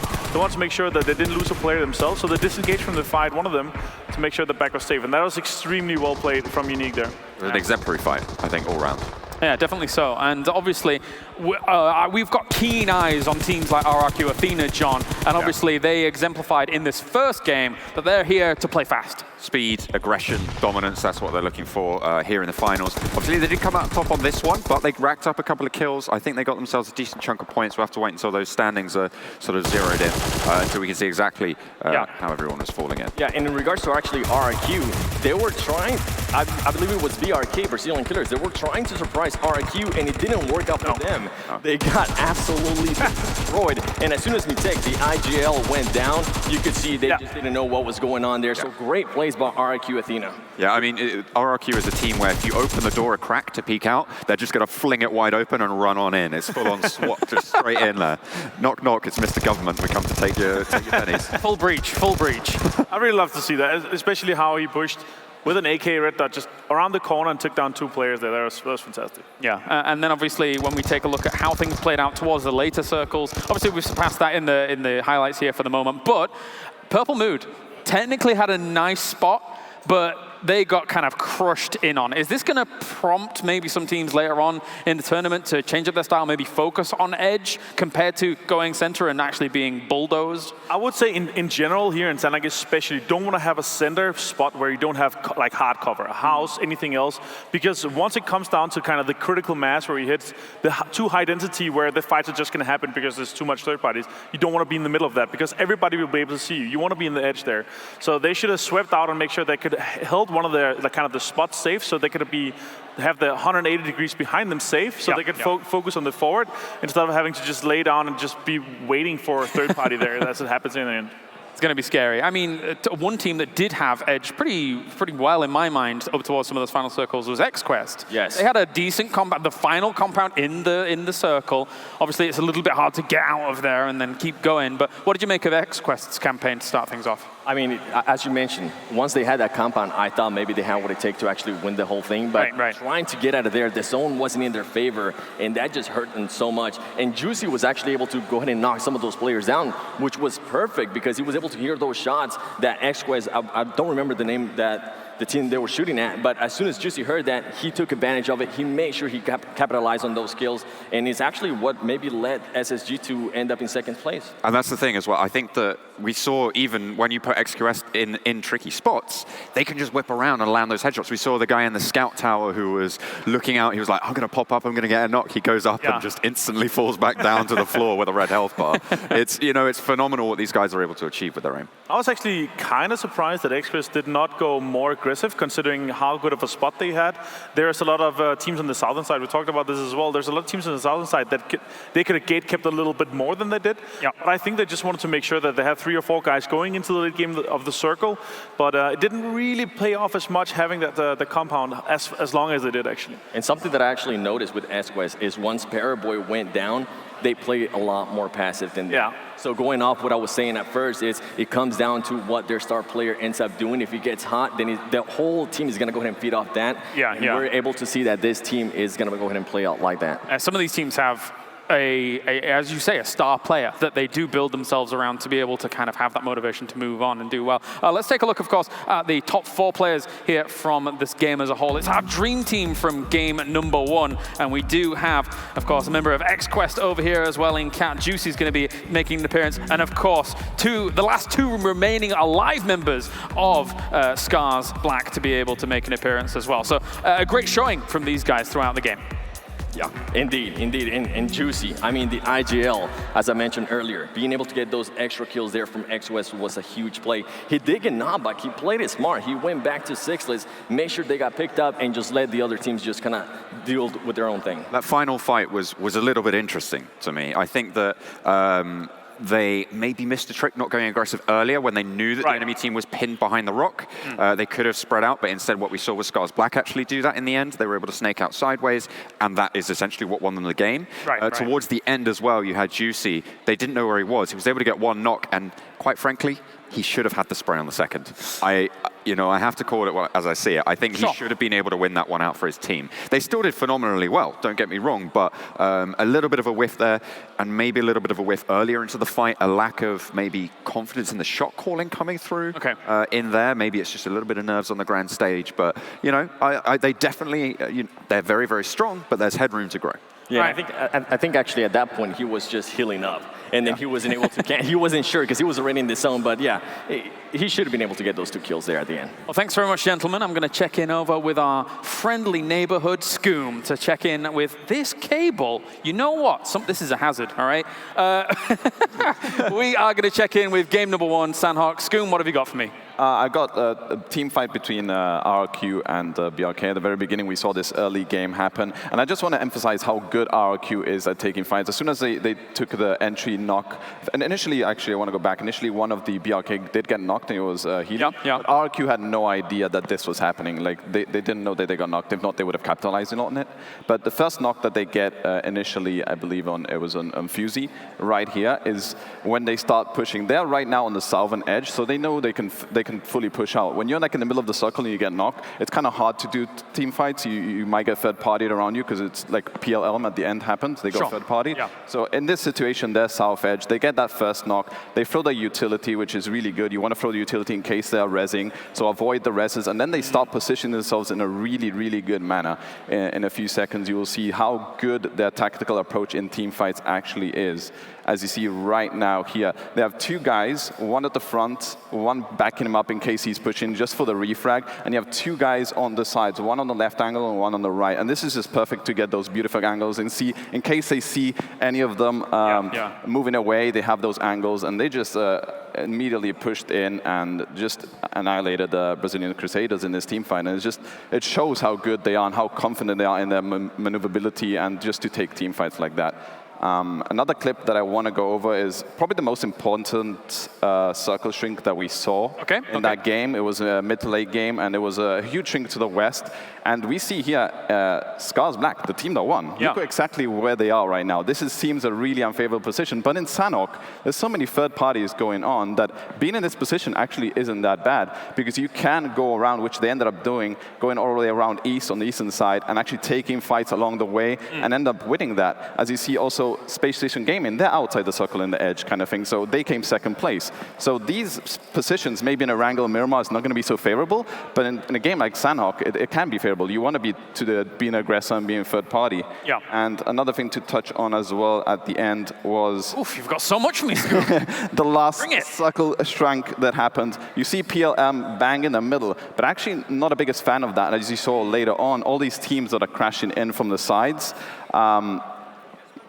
they don't want to be in a position where it's bang in the middle because everyone is going to be coming in from all the angles, from that side, from this side, right? So what ended up happening is they got third-partied at the end, whilst Scars Black had one of the edges and Space Station Gaming also on the side, on the bottom left, had the path to go in was easier for them. They could third-party, eliminate the teams around them, and had a greater chance of success.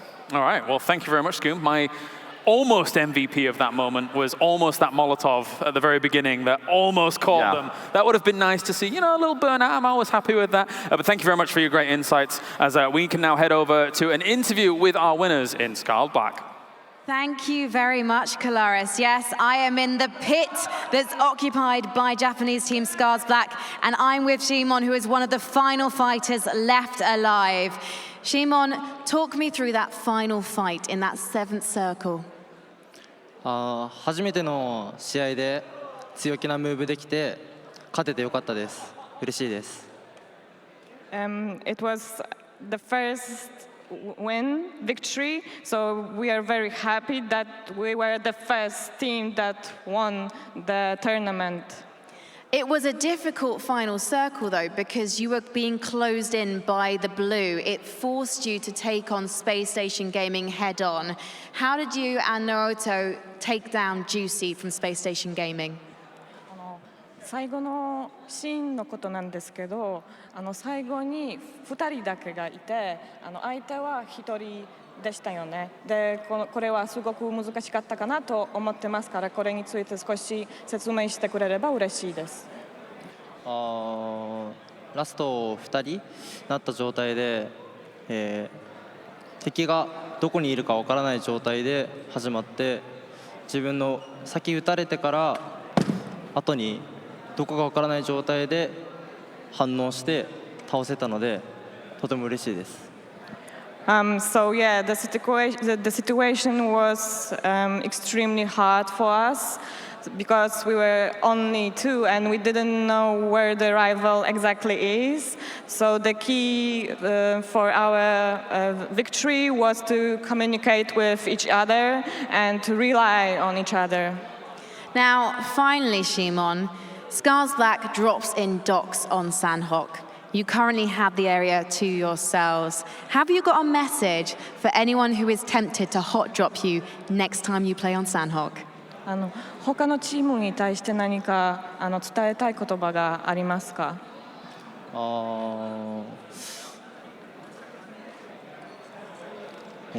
このチームもエイム力があってとても強いので、僕らも全力で戦っていきます。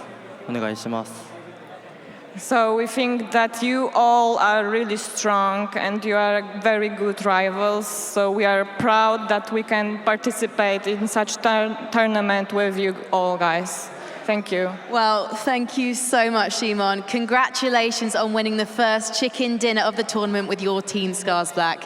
Now, after the break, yeehaw, we're going to Miramar. So you guys stick around because we're going to get hot in the desert after this short break.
Welcome back, ladies and gentlemen, to the PMCO Global Finals 2019, as we have concluded our first game of the day on Sanhok, and now we're going over to the desert. It's going to be Miramar to get things going for our next game. Joining me, a little shift, a little shake-up, a little twist, we have Scoom, John Allen, and Avenger to get things going. Guys, and Scoom, just in general, you know, you analyzed a little bit. How much did you enjoy Sanhok overall? It was a lot of fun. It was a lot of fights going on, a lot of third party, a lot of different strategies going on, teams like kind of snaking, baiting teams to come in. It was kind of exciting to watch, yeah. Something that really did stand out to me, you were talking, John, about the final engagements, utilizing the rocks and things like that.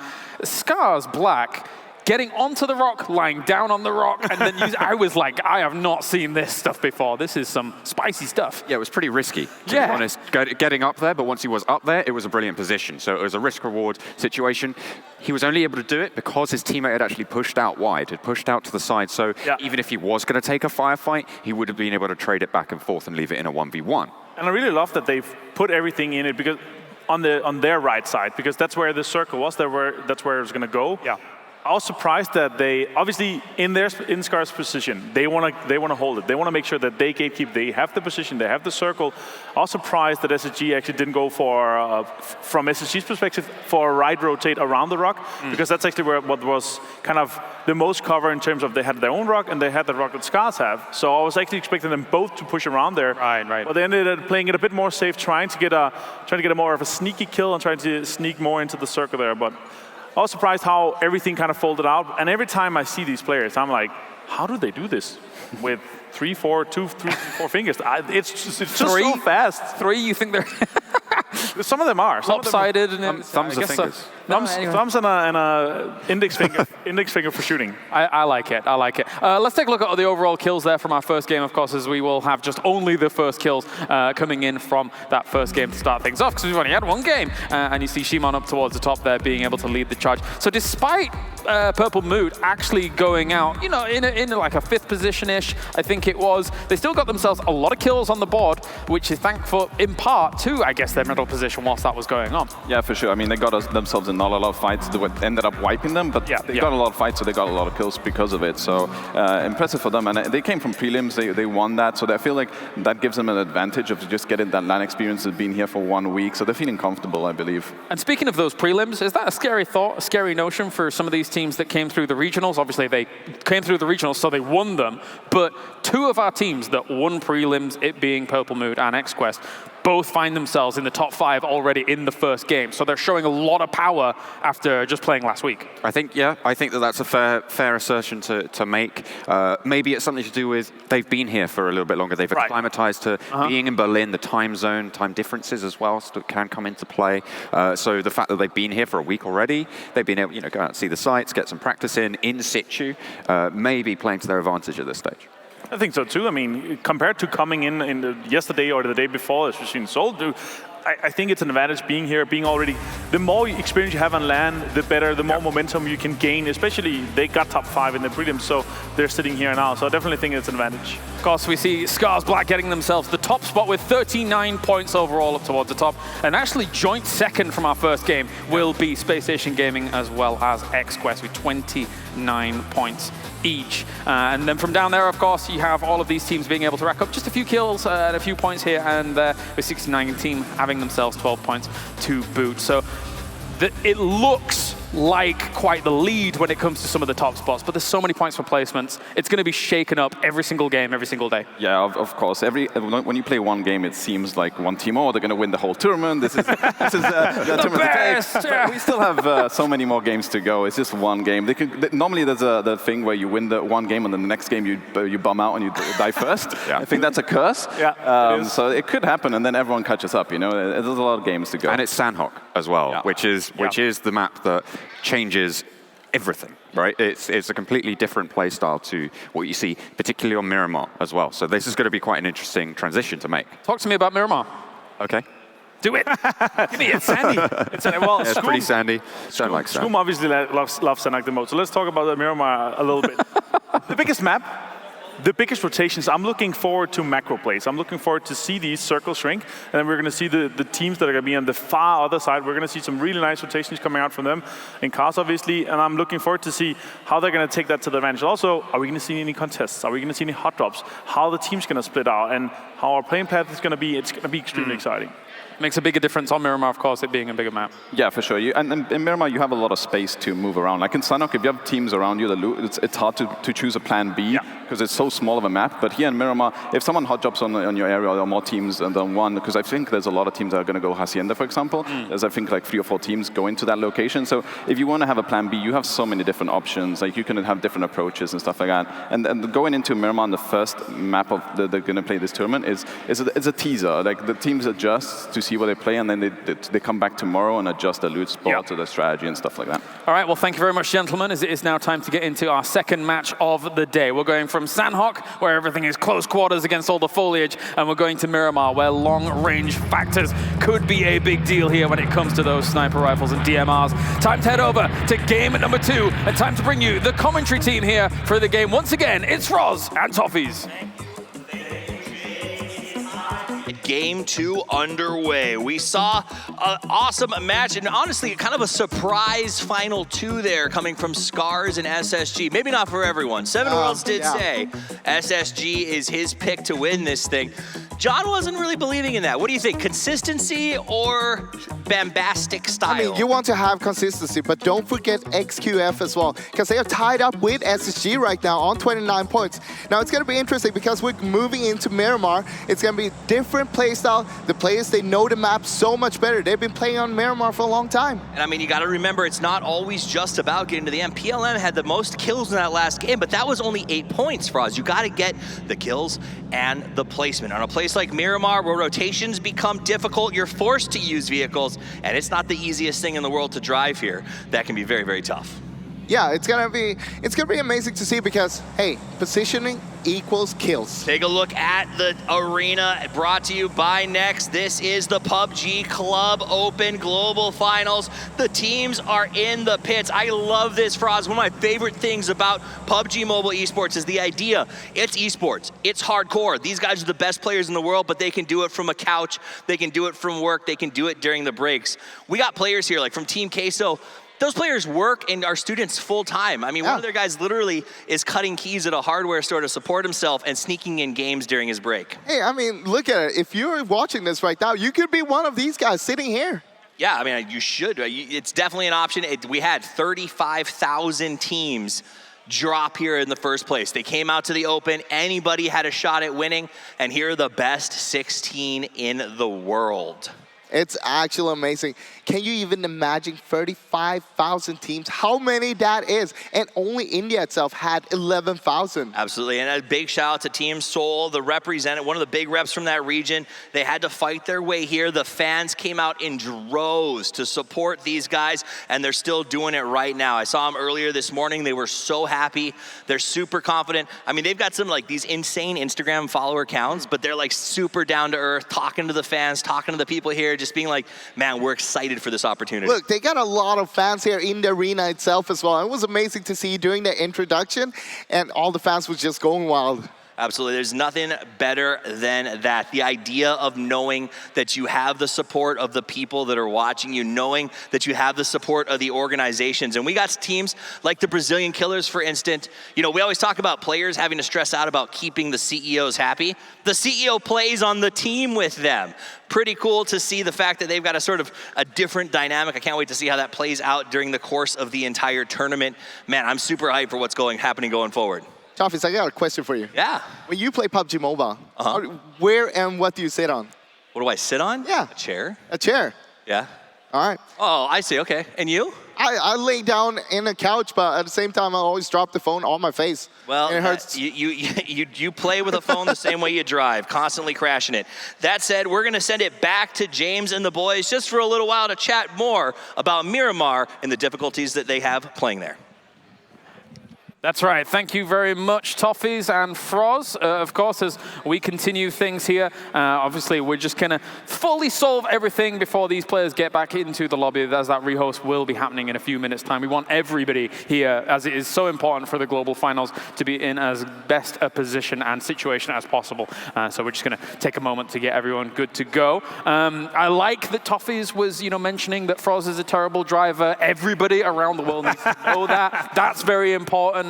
As well as, I guess, crashing his phone into his face. So we've learned more new things about Froz during all of this. It's a weird world. It's a weird world. But of course, let's talk a bit more about Miramar and how things go there. I alluded to the fact, just as we were going into that game, that it's going to be very different from Sanhok, because Sanhok is full of foliage. You're likely going to be having more close quarters combat than long-range combat. So talk to me about that, Scoom. Talk to me about the problems that can occur when you're going for all of these long-range fights, because Miramar can be very, very open. Yeah, it makes third parties a little bit more unique, because you're going to get like, if you want a team fight, a team like close to you, you're going to get shot by 300 meters away, because it's so open ground, especially if you play like top hills and stuff. So you need to be more careful on how you approach fights and when to approach fights. It's definitely true, Evanjo. And on top of that, we're playing third person here, so I'm looking forward to see how they're going to utilize the riches and how they're going to utilize the whole area, because Miramar, I love Miramar for there's so much open space that is playable without having like dedicated hard cover. You can play the ridges, you can play the hills, but if you go too high up, as Scoom said, if you go too high up on the hills, you're going to expose yourself to like 360 around you. So you want to make sure that you play that safely, make sure that your back is free, especially for mid-late game, so you can push into the circle, focus forward only. And not only that, we're going to see a shift in weaponry usage. Over on Sanhok, we even saw in the final circle that he had a Vector, right? And he was trying to spray it down. Yeah. What we're going to be seeing more on Miramar is the use of DMRs. Snipers come in. That's not as super effective on Sanhok. There's so much close range cover that it's kind of difficult to hold down a location at range. But when you move over to Miramar, there's so much terrain, there's so much open ground that I'm expecting to see those 8Xs come out. I'm expecting to see those SLRs potentially come into the mix, and we can see what we can get done there. That's actually my favorite and not favorite thing about Sanhok. When you have, it's like, oh yes, I found an 8 times. And then you use them, it's like, you can only see a full bush and that's it, nothing else. It's like, well, I guess this will be useful for something. But beyond that, Miramar, when it comes to playing out Miramar, obviously, Scoom, you're very prevalent when it comes to the PC pro scene. Where are your favorite places to drop? What are you looking to do when it comes to playing Miramar as a whole? Miramar, you would ideally want to be in the middle of the circle mostly, because it makes rotations. Like in Miramar, rotations can take either very long or it can be a bumpy road because of all the hills and stuff. Yeah. So if you have a central position like Hacienda, Pecado, Minas, Power Grid, San Martin, that area just makes it easier for you to transition into circles and be ready to take these like long-range fights and kill steals that always happen in Miramar. So being somewhere central so you can take pop shots at everyone is pretty good. Yeah, and to be fair as well, what we're looking at is long early circles. This is sort of the thing that's happened. So the timers on the early circles allow for a lot of early game rotation. So having that central position, it is strong, but it does also allow teams to spread out. So maybe if you were hot dropping last game and you're thinking, okay, let's take a step back, you do have a chance to be on a sort of an outer edge, an outer limit, and try and rotate in, or even drive out to one of those outer ridges, because vehicle rotations, obviously, we didn't see them on Sanhok. It's very uncommon to see that. It's generally foot-based rotations. But on Miramar, we're going to see those buggies start to come out. We're going to see those UAZs as well start to razz people through. So hopefully, it should be a little bit of a quieter game to start us out, and then that circle 5 tends to be where we see crunches coming in. I also prefer that. I would rather see them with a 6x, 8x. I want to see the big guns come out because this is a long-range fight. I want to see that because last game, as you said, we saw Victus. I saw a 4x UMP. Here, I want to see a 6x. I want to see an 8x, and SLRs, Kine 8s, M24s. I want to see all the big guns come out. I want to see some really skillful long-range shots come, especially into the kind of the mid-game where they really start fighting. And there is something to be said about teams that maybe find the circle landing on them on a map like Miramar. We've seen sometimes in previous tournaments, you get your ideal drop position, you're in the right drop spot that you want to be in, and then you get the circle on you. And sometimes teams flounder a little bit. It's like, oh, we don't have to rotate. We can just sit here and chill. And sometimes that does hurt them sometimes. Yeah, because since they get the circle, they might not prioritize the very good spots in that circle because they're already kind of central, so they don't want to risk going to a better spot. So what ends up happening, all these teams around them get the better spots than themselves, and then they get stuck when the circle maybe shrinks away and they're not in a decent position to play out from. It might also, the style of play that you see on Miramar, it might also impact teams like RRQ Athena, who we talked about, they're just this rolling ball of death. They just want to move through, constantly fighting, constantly moving. On Miramar, that's a little bit more tricky, right? You can't just instantly find the next fight, and go for it. You can't close ground and you can't have those close range fights that facilitate that play style. So spreading those out, RRQ Athena, they need to transition to a little bit more of a tactical, spread out, methodical approach. But we've seen before, these guys are cracking. These guys know what they're up to. So hopefully they'll be able to do so. And when Skoom was just alluding to, kind of, you pick your spot, you're in the middle of the circle, and you might not necessarily want to go to the main spot. Something that we've seen a lot on Miramar Avenger is, say, for example, you're dropping in a city and you stay in a city, and then you eventually have the circle closing slowly towards that, but then it shifts away. Transitioning from a city location to anywhere else can be just a death trap. Yeah, obviously what we say often is you don't want to go into a city unless you know for a fact or are you sure that the circle is going to end there. Yeah. And obviously some of the bigger circles, I hope to God we're going to see an urban ending here. I would love to see a Los Leones ending here. In one of the games, I really love to see that. Another thing I also want to talk shortly about is I'm really curious to see who's going to get the big loot spots, who's going to get Pecado, who's going to get Hacienda, who's going to get San Martin, who's going to get all of these really good spots that are central, and who's going to be the other teams that are going to be prioritized. You know what? We're not going to fight early. We're going to get a car, maybe even go to Campo Militar somewhere, and how the different metas are going to change and how we're going to see the teams really choose. Do we want to stay central, or do we want to take a car and just go away and loot? Because that's what Miramar really facilitates. Right. We have so many loot spots. We're just a few more moments out from the game. Final question, favorite finishes, favorite finishing locations? Probably has to be like the south and east of the church area, like west of Los Leones. This is getting specific. Yeah, that's very specific because it's a very common ending in the PC, and I kind of like playing around there. Yeah, I'm going to go pretty soon. Hacienda del Patrones, great. I love it. I want to see people on roofs. I want people jumping around pillars, weaving in and out. We'll see what happens, but I love it. Damn, with that pronunciation, we should call you Toby. That was amazing. All right, well, thank you very much, gentlemen. It is time now to go back into Miramar. It's Miramar 2 Electric Boogaloo here for PMCO Global Finals 2019.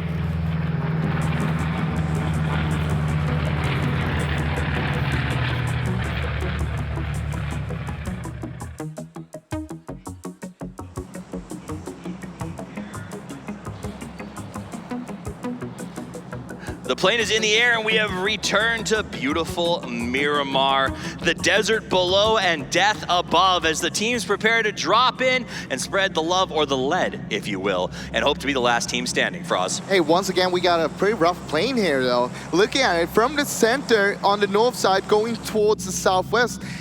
If you're a Los Leones team or towards the southeast side, you're going to have some trouble here. I mean, it's not Los Leones, Impala, Puerto Paradiso, even to a large point, Cumaseta is going to just be a late drop. There's not a lot of options for the teams that would like to go to those areas. The only saving grace is this is one of the best trash loot maps on the game. They have the highest gun spawn sites of any of the 4 maps, so even if you have to get a little trashy with your looting, you're still gonna come out on top. Oh yeah, and look at this. 69, they're actually going for Campo Militar. That's actually a little bit surprising because that's gonna be a lot of rotation if you don't get the circle up on the north towards you. Yeah, here's the argument though. It's got great loot, and if this plane is this far to the northwest, it means that rotation around Azahar for anything in the south will probably be wide open. So we'll see if strategy, if that 200 IQ drop and the early looting on military secondary pans out for these gents.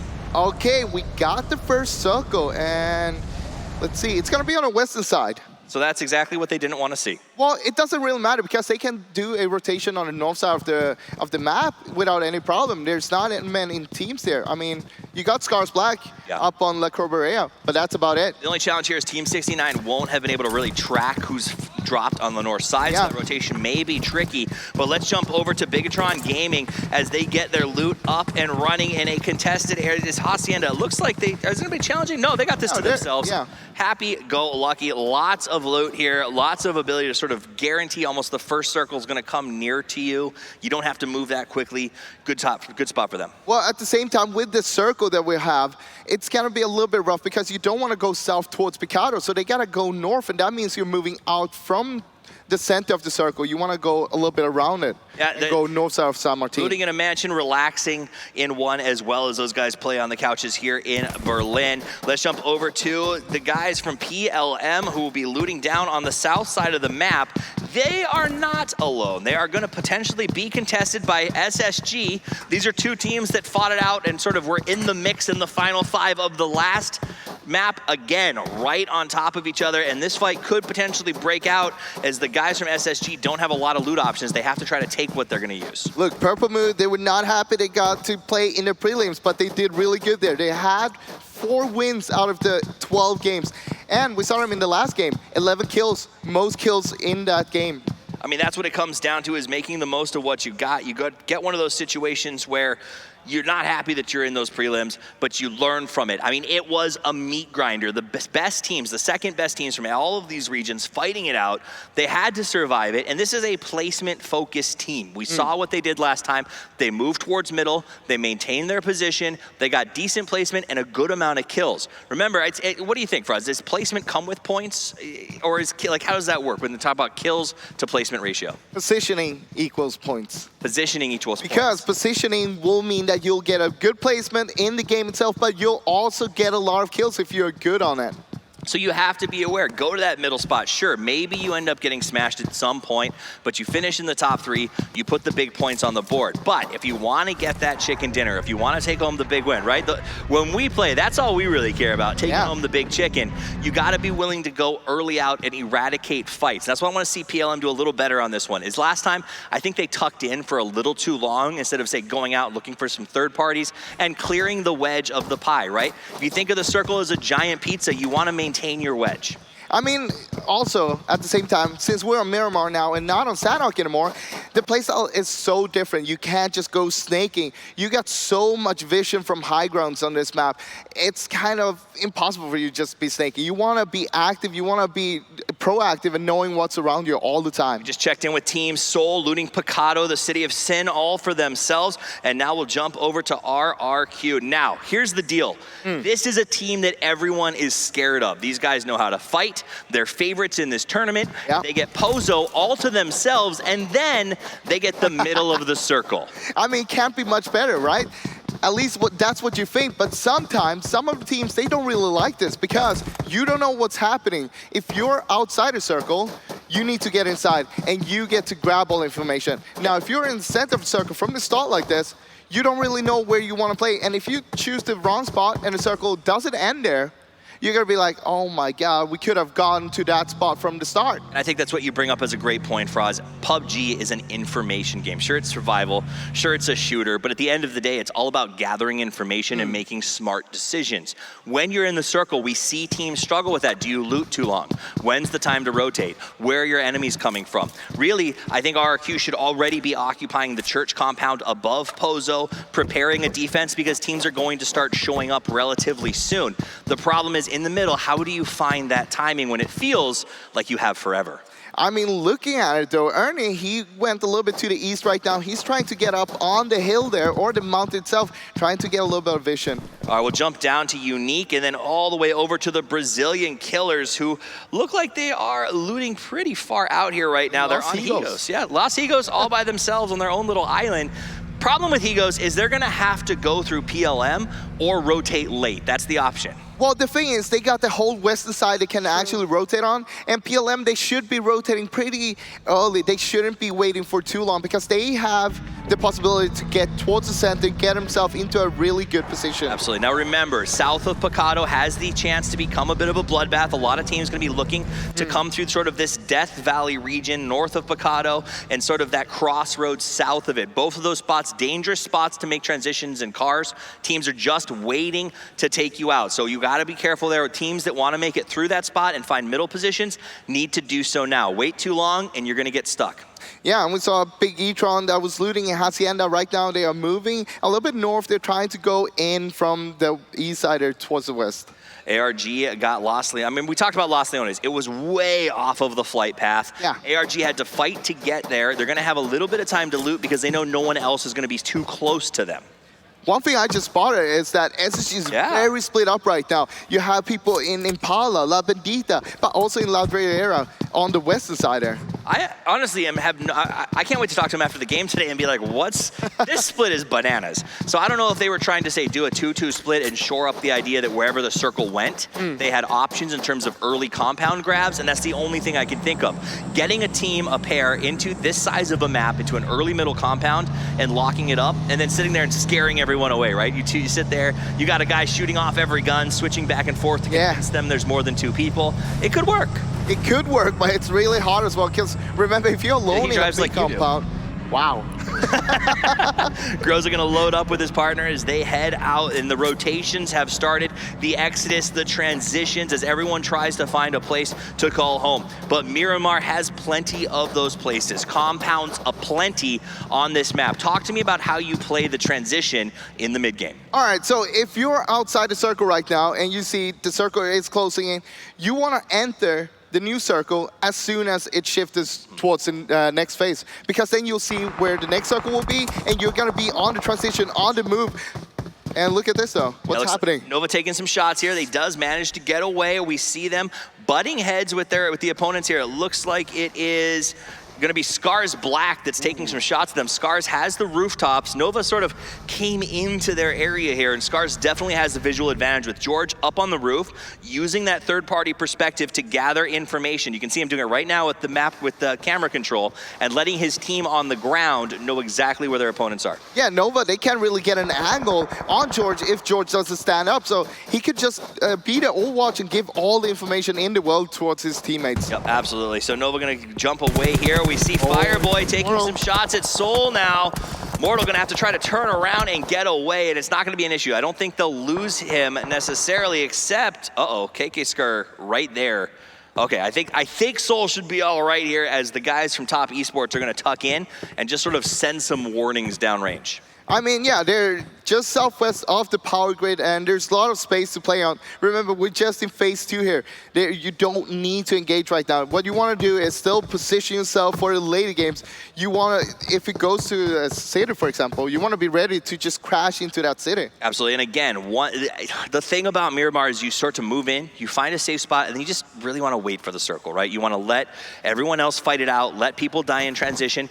Placement is incredibly important here. A lot of the teams, with the exception of 2 or 3, say placement is king. We need to get to those final 5 spots, rack in the big placement points, and then put kills as cherries on top. Nice spray. White Cat looks like he's sending a message, but he immediately has to back off. There's no cover over there. So if the guys from Seoul decide to dismount and fire back, he would have been in big trouble. So this is going to continue to be sort of a war of attrition between the guys from Top Esports and Seoul. Look, at the same time, Top Esports on top of there, they got so much vision. They can scout everything and just grab the information and see, hey, where do we want to play from? Yeah, but can you imagine being caught inside of an X-Quest and Soul sandwich, essentially, which is what they are right now? It's got to be stressful. If either one pushes, you know the other's not going to be far away from doing it as well. 69 Esports here. We got Lashin up on top.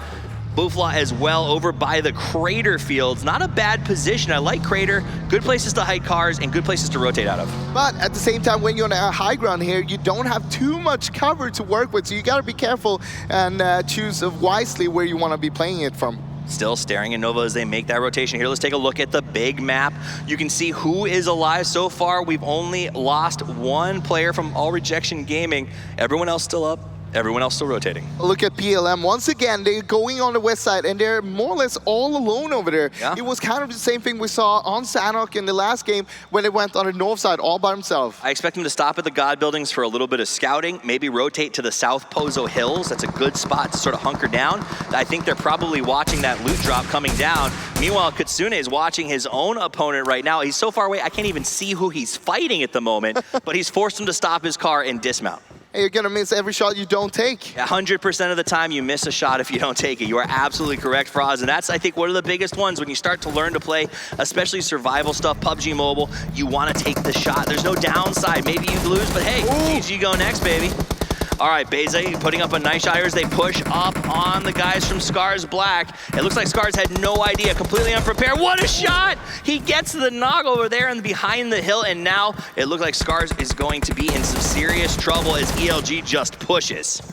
ELG here, they are super aggressive. They want to take out Scars Black. They know that that's the winners of the last game, and they don't want them to get more points. Absolutely. If you can squelch the winners early in this tournament, they did knock them down to 2. It's going to make it a lot harder for them to take home those placement points. So it's going to be good news for everyone in the field. You know they saw that kill feed. You know they were excited to see Scars going down. But Elite Gaming queues up their grenade. A nice top toss here, but it looks like Scars has already extricated themselves from this fight. Yeah, we see Reno in the distance there. He's going to wrap around in the blue, trying to keep up with now Autos. There is a little bit more to himself because the circle shifted towards the east. That means they're pretty close to the next circle here. We're looking at RRQ. This is a huge play for them. They held down East Pozo as well as the top of the mountain, and that is a big strategic spot. Its only weakness is that rotation in from Pozo's side. So by leaving one of their players there, they're going to leave, I think it is going to be G9 inside of Pozo. He'll be able to watch his team's only blind spot. Very smart play by these guys.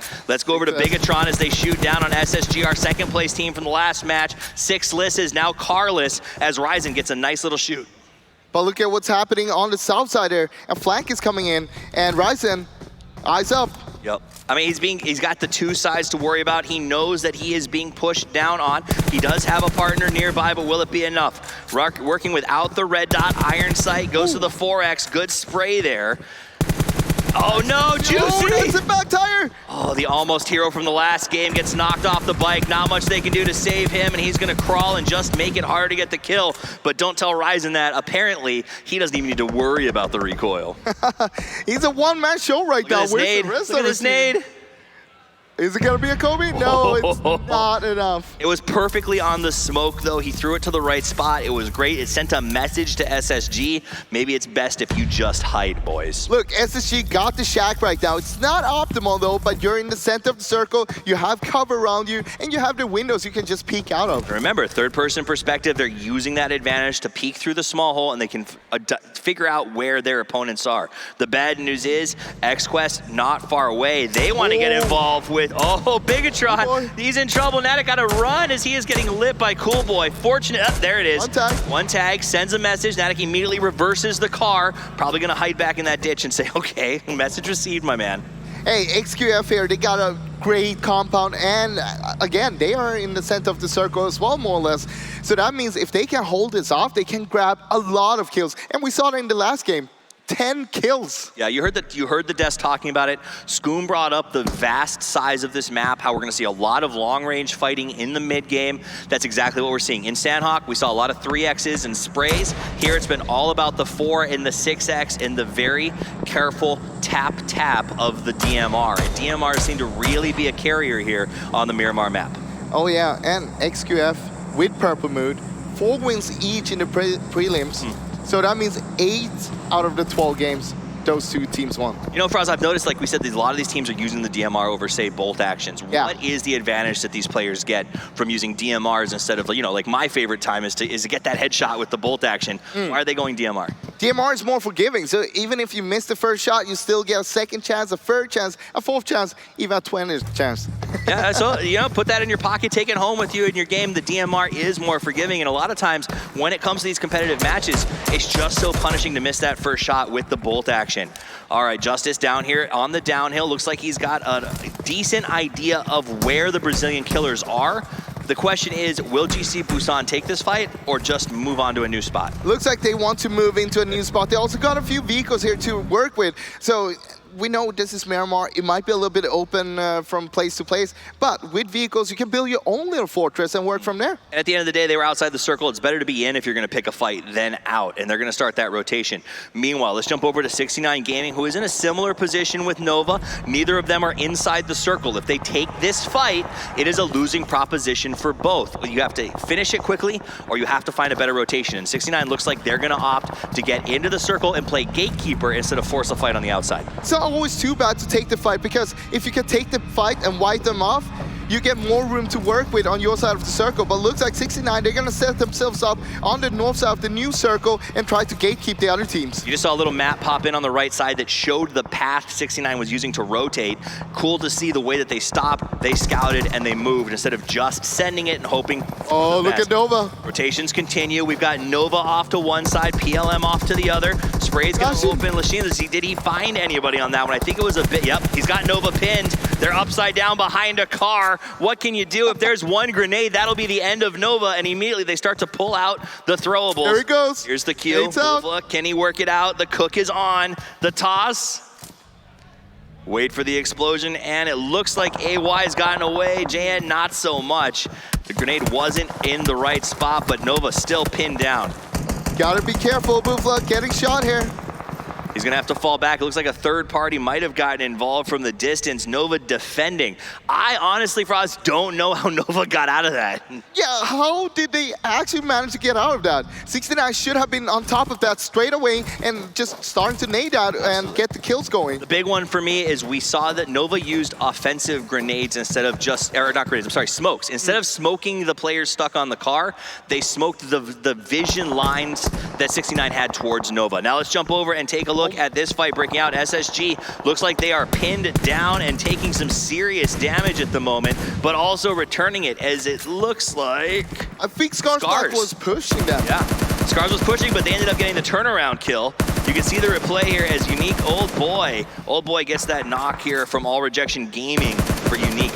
Wow. That's beautiful. That's some nutty shots there. Look at him just swapping back and forth effortlessly, as that will be the end of Scars Black. The champions from the last game going out. Mortal goes down as well. GC Busan right now, they're taking a lot of control here on this hillside here, and that's great to see, but they gotta be careful because they might just have teams pulling up from behind them right now. Absolutely. I mean, they're working the edge. They're stopping people from coming on. Meanwhile, PLM and Nova now going head-to-head. Nova can't seem to get a break. For every time they escape a fight, they walk into another one. We've got Purple Mood up here on top of the hill using the smokes effectively, but again, Nova right there as they move parallel to each other and start taking a lot of damage. Not one goes down, making it a 3v4, I believe.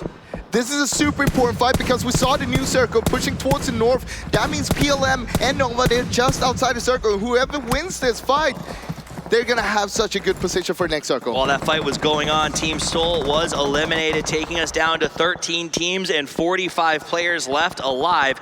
The circle is closing. It's not in a city, it's on two ridge lines separated by a road that's basically a river for all intents and purposes.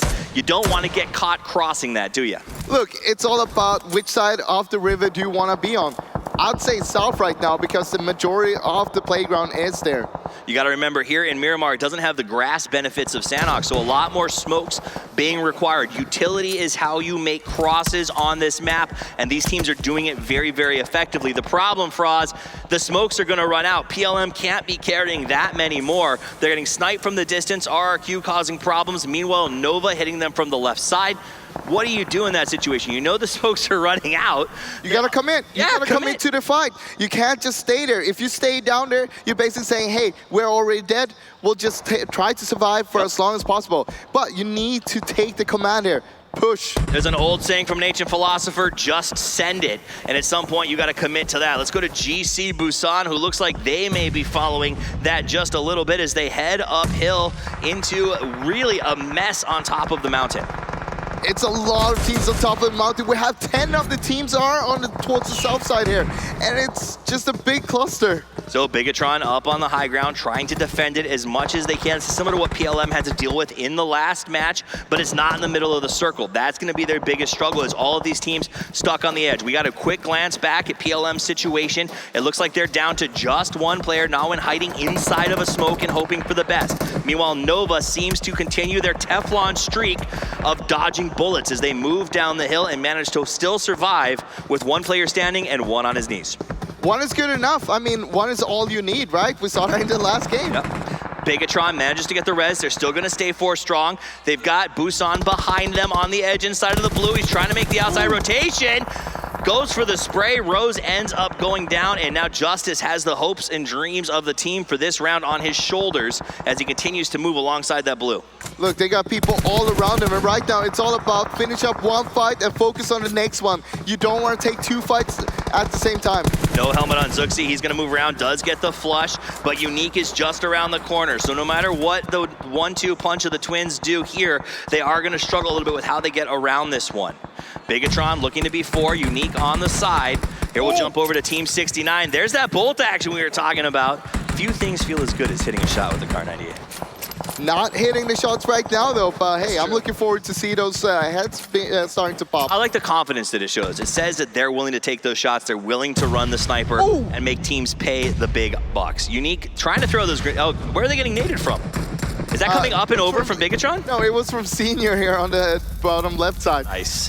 Hey, if you run up there, you see a nade land next to you, you want to run away. Run away. Yeah, no, we all know the sound of that nade landing next to you and the hope that maybe you ran the right way to get away from the bounce. Look at the hard drift, though. It's going to go to the south where all the teams were. And now Nova and 69, they're still on the north side, but they're the only 2 teams that need to cross the road to get to the circle. You know, a minute ago, Bigatron wasn't in that great a spot, but with a yoink like that, they are right smack in the middle of the action, and they can probably hold up and defend their position, whereas the teams like 69 and Nova have to find their way in, and that is going to be very, very difficult. So we'll jump to 69. Actually, ELG is, I think, going head-to-head with XQuest at the moment. Paraboy just outside in the blue. That'll be the end of them with a nice little kill. RRQ putting in some serious work in this match. Yeah, right now, it's still anybody's games because there's so many teams, and the ground here, there's so many dips, divots, rocks to hide behind. RRQ giving a message to Team 69 saying, listen, you didn't get the shift. We talked about that road in the middle, how you had to be on the right side of it, and unfortunately 69's caught on the wrong, and that will be the end, I believe, of Team 69. They just could not get out of that position. JN still trying, doing a good effort trying to get into the circle here, but he's got to be careful because RQ, they are waiting for him. Absolutely, and they're going to be comfortably there. Like we said, Bigatron's going to sort of wait this one out. Elite Gaming on the opposite side isn't forced to move. These are just teams that are in a good spot. So as this circle closes, the blue's going to come in. Nova is going to be forced to stand up and probably make a sacrifice here at some point. My question is, can top esports Fireboy, who's hiding right there on the outside next to Bigatron and them, make a difference when he comes in? Well, he's still not inside the circle. We see him move in now. He's going to move towards Elite Game. The thing is, he doesn't want to take the fight. He just want to get inside, get more placements for the team. Same idea, Nova. We knew he'd have to come and make the sacrifice. He tried to take one with him. He couldn't do it. Let's go back to Fireboy, see if he can make a difference. He's by himself. He spots. He gets the knock. Will he go for the flush? The point's a big deal. The blue is coming in. The team is now watching. Ming sees him. Fireboy tries to go for the peek and pop. It's not going to work. Goes for the second, but he's taking a lot of damage. The blue is strong. He's inside, but he is not safe. He is inside. He got covered. I mean, right now he doesn't need to do anything. He can just stay there. But no, the nades. No, it came back down. Wait, did it? They backed away from it. That was extremely close to being a team kill right there. He got lucky with the bad bounce, but a beautiful play to stay alive and stay in the mix. All right, the new circle, it's popped to the northeast this time. And right now, it looks like Elite Gaming, they got a good positioning for this game here. All right, now we're down to 3 teams, 12 alive. That means everyone's got 4 up and ready to rock. Ultimately, the blue and the grenades were too much for our last solo as he goes down. The mountain in the middle cannot be climbed. That means we are running basically 3 points of a star, and RRQ is on the pinnacle of that. RRQ, We got Big E-Tron Esports and Elite Gaming. Who's going to take home the second chicken dinner here? Ernie with a great shot to open it up. Senior's going to push in. It looks like RRQ's looking to get aggressive, throwing a lot of smokes offensively in the direction of Elite Gaming. Meanwhile, on the backside, Ernie is fighting off Bigatron. Literally, RRQ's taking 2 fights at once. They baited the third party from Bigatron and then turned on them and got the knock. That was amazing. And that's so good because they know, hey, we just need to hold them off right now. We don't really need to take the fight with Elite Gaming. That's why they put out the smokes towards Elite Gaming so they could just smoke them off and focus on Big E-Tron. Ernie around to the outside. Those smokes are very, very effective as everyone's just trying to figure out what is RRQ doing, but they are on fire. Ernie! The spray is lit. Ernie gets the knock. He's got 3 kills in his pocket and more in the offing as he continues to go. Takes out Bronco, takes out Mig. This guy is crazy. He's on fire. The squid on his back gives him incredible powers as he continues to push, and now he gets to go for the res. Only 1 man left for Bigatron. RRQ is going to get the res and the win. RRQ Athena takes the spot, takes the fight, and Ernie, baby. Oh my God, Ernie. Just mowing down everybody. And hey, they got 13th place in the first game. We're like, where are they? Where's the RRQ Athena that we all know and know? This is the RRQ Athena that everybody expected to show up. There's no question that they earned this victory and took home the big points. Placement plus kills. They put in a heck of a lot of work. A big shout out to some of the teams that had to fight their way. Team 69 had a good start to that match, but when the shift went south, RRQ Athena stepped up. You can see them on the stage right now. They're the winners. They take home the chicken dinner in an epic second game to open up these global finals. With that said, Froz, it's from Froz and Toffee. Let's send it back over to James in the desk to break down how that went. That's right, indeed. RRQ Athena with the big victory there. Some surprising late game circles, to say the least. But our current Star Challenge champions from 2018 are able to adapt and hold on strong as they greet any opponents that come their way from the north there on Miramar. Welcome back, ladies and gentlemen, to the analysis desk. My name is Kyle Laris. To my right-hand side, of course, now Scoom, John Allen, and Avenger. Gentlemen, RRQ Athena had the pick of the litter there. They had the right spot for a long, long time, and were able to greet all comers. Yeah, they're just insane. They didn't get that many kills at the beginning. They got the circle that we were talking about, like what happens if you get the circle in the first circle. Yeah. And they had that, but they had a really good split early on. They had 3 guys in a pole 1 guy in a far east hill, and just scouting and getting a lot of information, which I was really keen to see. And then the second circle came in, and they started doing a 2-2 split. Didn't get that many kills early game, but you saw the presence in the late game when they had to get fights. They just demolished. And that's the thing, and the late game as well. That was a very interesting fight, and they highlighted it during the cast. Where RRQ, they engaged over to their left flank, and then because of the way the circle fell over towards the foothills of the mountain that was just kind of completely in the way, it linearized this fight, right? So they tried to take the fight, they backed off, and then they took the third party at face value and just turned around and demolished it, right? So, and then they were able to have their pick of the litter right at the end. It's disciplined, it's strong, it's exactly what we wanted to see from this team. How RRQ is just one player single-handedly taking on full teams again and again is really surprising to me. It really talks to how strong this team is. Arnie, absolutely insane. Yeah, very impressive. And you can see even more kills coming in here for Purple Moon as things get down the list. Gentlemen, though, I have to talk about this final circle, or the final couple of circles. Do you want to play center? Well, tough luck. There's a mountain in the way. Can't. What was happening? Like, just constant, for a lot of teams, having to play edge, play around that. It's very rare I see a circle like this, and the kind of dynamics that then come with that, because everyone's having to play around this very central object. Yeah, for sure, and you're forced to take these fights on each side of the massive hill. And you saw Bigatron, I kind of want to props to them. They were on the southern side, and they actually cleared out a lot. And I actually have them as one of the teams to do well in this tournament, because they're kind of on the shadow of Team RRQ Athena in the Southern East Asian region. Because they always come in second behind them, and I think this tournament is like, just we want to, and they came second now here again versus RRQ Athena, so it's kind of like the story. And I feel like they're hungry to push this to the next and be that that #1 team. But second place, if you consistently get second, that's enough to do it, right? To put you into the top spot, because it's going to be this team, that team, every other which way's team going to be putting. As long as somebody doesn't get consistently #1, and then you're fine. That is true, yeah. I mean, that's the only other outcome. Absolutely. Scars didn't get that good of a game this time around, but I'm looking forward to. I really hope that this is the start for RRQ. I hope they're going to take this momentum and really continue it in. Let's take a look at some of the highlights as well as we continue things on overall. RRQ obviously dropping over Impozo. It gives them a great launch pad to then be able to get themselves in the right spot. Yeah, for sure. I mean, we talked about the circles, but I like that they be proactive and they're trying to be in the better spots all the time. And it's really keen to see them. And like I was talking at the desk earlier on, Scars Black, the curse of winning the first game. And the second game, we saw them in the first engagement losing 2 players and ended up coming actually 15th place. So it's like a chicken dinner curse. I think it's just that overconfidence. You just like win and you're like, oh, on top of the world, I'm gonna kill everyone, and suddenly no, that's not the way. Everyone else here is really good, and just turn it down a notch, you know? Certainly very prevalent. But overall, I've got to say, Avenger, it's rare that, it's rare that the desk's actually right. And we actually got a great opportunity to set the scene for how you play when it comes to those middle strategies, when the circle centers on you very early. But then, as I say, RRQ Athena kind of proved that they're not afraid to be able to take the better spots when those circles do shift around. You can see how the aggression they played and how well they were able to play around the circle. And we were talking about when we were watching the game. That object in the middle here, but they 100% knew where they wanted to play from the start. They had an opportunity to play to push around if they wanted to, but they played on the side they knew and they thought they were going to end on. One other play I really love to see is they saw there was a crate kind of up the hill, it was kind of sliding down. He tried to take a car to drive up the mountain to get additional level 3 gear. It talks to how greedy and how much kind of space they have in the team. And Arnie obviously being able to take down nearly a full team himself. Very impressive stuff.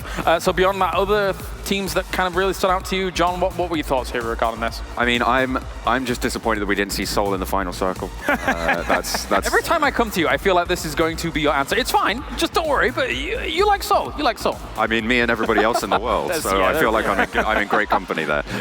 Certainly the rest of the chat, I'm pretty sure we'll agree with that one. But I think that, to be fair, it's kind of the RRQ Athena show on that one. They just position so well, it's difficult to pick someone else. Although I was actually talking to you, Avenger, during the game about how unique we're going to have a little bit more pressure. We saw them actually further towards the end than certainly they did last time.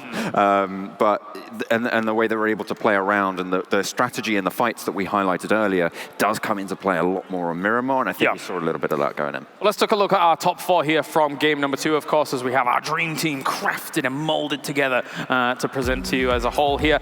No surprises, Ernie is going to be leading that charge there for RRQ Athena. Oh boy, from Team Unique Leader from Elite, and Ryzen from Big E-Tron. I've got to say, gentlemen, Southeast Asia is such a powerhouse when it comes to PUBG Mobile that it's great to see these names going to be kind of popping up, and we expect them to be popping up a lot throughout the weekend. Yeah, for sure. I mean, we saw it in the prelims at the Purple Mood. They're from Southeast Asia, and they won the prelims. So, like, Southeast Asia is definitely one of the top regions in here with RRQ Athena and them. And not only that, they were the 3rd place team from Southeast Asia, right? Because the top 2 teams went through, Bigatron and RRQ Athena. They straight qualified. So the 3rd place team came top in the prelims, right? So that gives you a little bit of a scope as to what they're capable of. Yeah, of course, some great players listed there, but also you can vote for your favorite players that have been playing here throughout the tournament as a whole as well. Go over to Twitter and use the hashtag #PMCO, and then you can vote for who you think is going to be your MVP player here for all of this. That's all one word, no spaces, apart from the underscore, that's good. And also, you can vote for your MVP team as well with the hashtag #teamname _PMCO. Don't vote for hashtag #teamname _ Don't vote for them, vote for Team Unique _PMCO. I'm not showing any favorites. You could vote for any single one. But the point is, replace the team name. So what I'm expecting on Twitter now is to just be flooded with hashtag #mortal _PMCO and hashtag Team Seoul _PMCO. I think a lot of that might occur. Yeah. So that's something that we've got to be looking out for as things go on. So anything else that you guys want to take away from that, Avenger? Any other final thoughts from Miramar? Obviously, the circles, how they played out, the shift down towards the south. I was surprised only to see one team on the northern side. It was unfortunate for them. If it shifted towards them, they were actually going to be having a really good game, just scoping up all the kills that are coming from the south. But overall, lovely to see how the macro plays really played in this game. All right. Well, thank you very much, gentlemen, as I now take a walk down Kyalaris Avenue here once again, and I'm joined by Mr. Seven. How are you doing, my friend? You enjoyed that game? Baby, I loved it. I loved that game, and there's actually just one main play that I'm going to be talking about, and it's actually in regards to RRQ Athena Ernie. And this was phenomenal. Just watch this, and then I'm going to go ahead and just break it down for you. That right there, and in case you didn't see it, I'm about to actually go ahead and zoom it in. My man, RRQ Ernie, was barely able to go ahead and see him, and as you can spot, just barely able to see the head. And actually, if you're able to tell a little bit more, is he's able to get that knock, and as soon as he gets that knock, he pushes up a little bit more and suppresses fire other people. Now, right after that, you can start seeing just the synergy that they have together, because as soon as Ernie starts to move away, he's going this way. He's like, I need to go ahead and fall back. I need to go ahead and just finish reloading. G9 is waiting for him, and he's going to go ahead and move up and start just suppressing, firing the other team, which if for some reason Ernie would have went down right here, he would have, I don't think RRQ Athena would have won. And this was just the main play of that game. I think the most impressive thing for me was the flick onto the second target on the ridge as he goes around. And as you're saying, for the rotations, Ernie has less health than his teammate coming around. So swapping those positions out, because you have less health, maybe get a better position. Definitely, and it worked out to their advantage. Just the suppressive fire right here. Once again, that is so hard to do. And then just the quick snap, as you were mentioning, that is just, it goes to show their skill and their level. Quick snap, hashtag quick snap, I like it. Thank you very much, Seven, of course, as that does it for here, of course, for that analysis segment. Let's head over to hear from RRQ Athena. I am with Ernie from Thailand's RRQ Athena. What a performance from you, and we're going to talk about that very shortly, because on the first map of the day, the team came in 13th. So how did you reset? How did you get ready for Miramar and to take the chicken dinner? ก็เราดูทีมอื่นๆมาจากตาแรกก็คือเกิดข้อผิดพลาดได้อันดับที่ไม่ค่อยดีก็ดูว่าทีมนี้เล่นสไตล์ไงแล้วก็เอามาปรับเพื่อสู้ในด่านมิรามาต่อครับ We are looking for this is the first time it's not good, but now we can and adapt for our team and to get the chicken dinner for tonight. Now, you had the first circle in your favor. So how did you decide as a team to take things and move from there? อะไรนะพี่คำถามว่าใน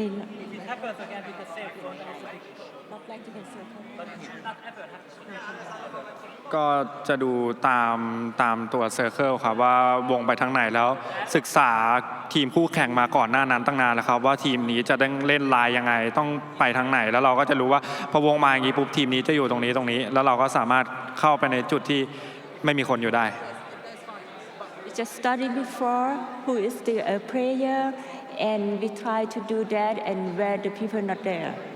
And you got 9 kills, Ernie, on your own. That's an insane performance. Is this normal for you? ก็ยากในระดับหนึ่งครับที่ได้8-9 คิวแต่ว่าก็ถือว่าเป็นสกอร์ที่ดีครับก็พยายามเล่นให้เต็มที่ครับ It's difficult to get that, but it's good for us today. Well, it was a difficult final fight. Yourselves and Elite Gaming and Bigatron around the mountain. You were fighting both teams at the same time. Why do you think you were eventually able to win and take the chicken dinner? ก็ตอนแรกพวกเราอยู่ตรงกลางระหว่าง2ทีมแต่ตอนนั้นเซอร์เคิลยังอยู่ที่เราอยู่แล้วพอตัวเซอร์เคิลเปลี่ยนเราถึงรู้ว่าเราควรจะตี ELG ก่อนแล้วค่อยย้อนกลับมาเล่นกับ BTR ครับผมเลยเลือกที่จะตีฝั่งซ้ายแล้วค่อยกลับมาตีฝั่งขวา Okay, the first we don't know that we're just in the middle, and then we look at this arrow. Okay, we just change the plane from the FT to the BTG. Well, thank you so much. Congratulations, Ernie. Thank you. We have got to take a short break, and when we come back, we're going to have something very special and different, in fact, because we're going to have a show match, our team-up show match featuring celebrities, some of our professional players, and some of the audience sat right here in Berlin. So we'll be right back.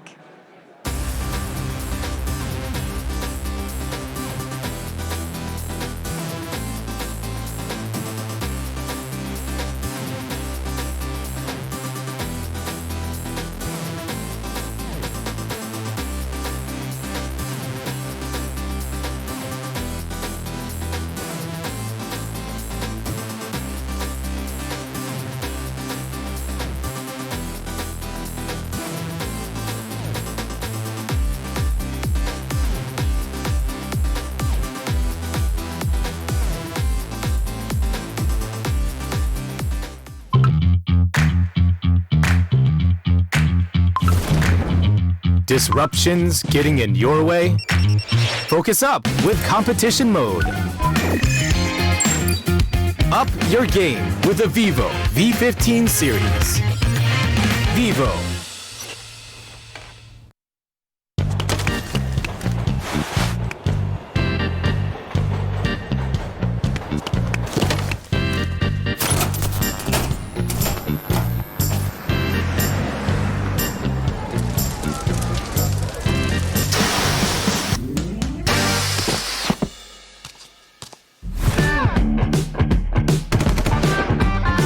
PUBG Mobile Team Deathmatch. Anytime, anywhere. There is a better choice.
จุดประสงค์ในการแข่งเกมครั้งนี้คือพวกเราก็มาที่จะเพื่อได้รับชัยชนะครับแล้วก็เป็นแชมป์อย่างที่พวกเราเหนื่อยและการฝึกซ้อมกันมาครับรูปแบบเกี่ยวกับทีมก็จะมีหน้าที่อยู่ทุกคนจะแบ่งหน้าที่กันแบบละเอียดอย่างชัดเจนครับว่าจะมีซูมก็จะเป็นตำแหน่งสเกาต์ครับส่วนอันเจ็ตเปอร์ก็จะมีตำแหน่งที่เป็นซัพพอร์ตส่วนนาวินจะเป็นแอตแทคเกอร์และส่วนตัวผมเองซีซัสก็จะเป็นตำแหน่งแอร์เจลกับสไนเปอร์ครับจุดเด่นจุดแข็งของทีมเราก็น่าจะเป็นเรื่องของทีมเวิร์คครับผมว่าทีมเราเล่นกันเป็นทีมได้ดีแล้วก็การสื่อสารกันได้ดีมากครับ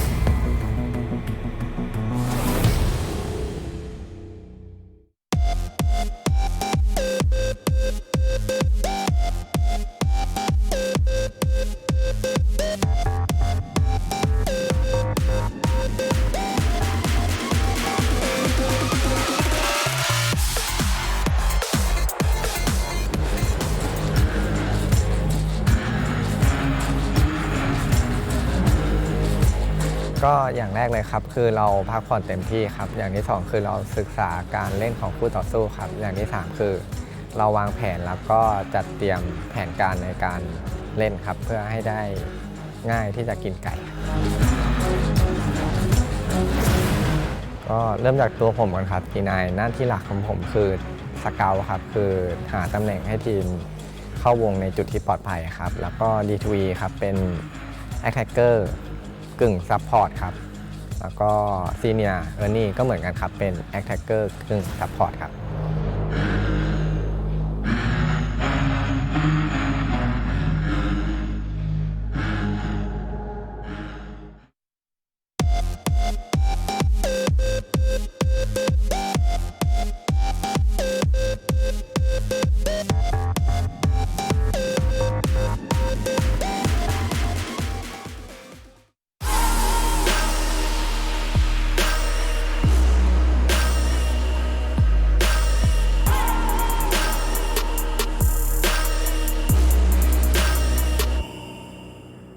私たちの大会のゴールはもちろん世界大会で優勝することです。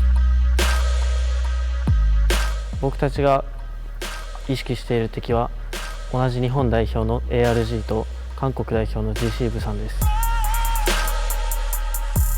この世界大会を通していい結果を残し日本の e スポーツを発展できればと思っています。一人ではできないゲームなので仲間との連携を意識することです。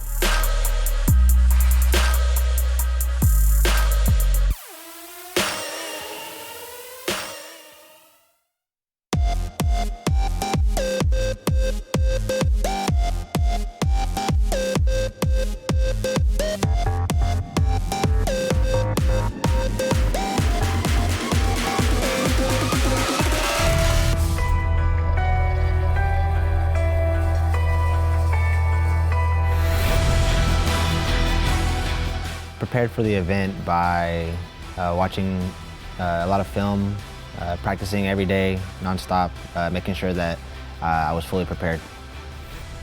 My goal for this tournament is to come out at least top 3. I mean, everyone's goal is going to be number 1 to place first, but at least top 3 is a big goal. To my fans, I just want to say thank you so much for supporting us, SSG and North America. We want to go out here and really show out and be somebody that North America can look up to.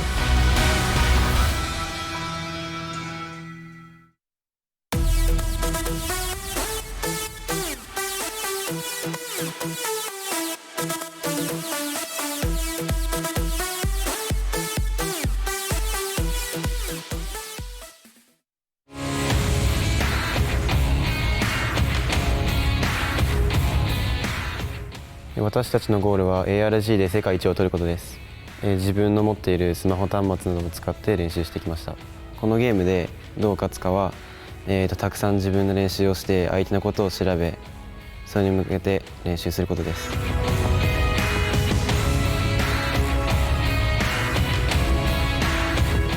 ファンに伝えたいことは、プレリムズでいい結果が出せなかったので、グランドファイナルでは ARG が一番強いというところを見せたいと思います。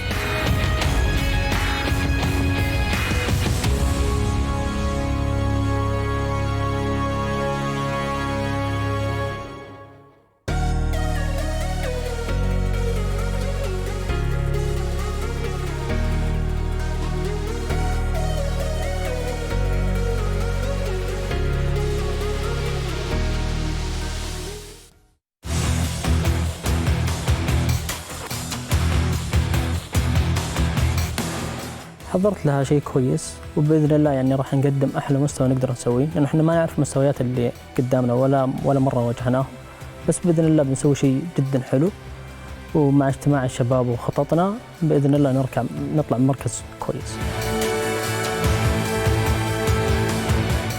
احنا بنسوي اللي علينا وان شاء الله باذن الله راح مع جهودنا ان شاء الله يعني ناخذ مركز حلو اول باذن الله. وإذا اشتغلنا كتيم وورك فراح نجيب مركز حلو بإذن الله.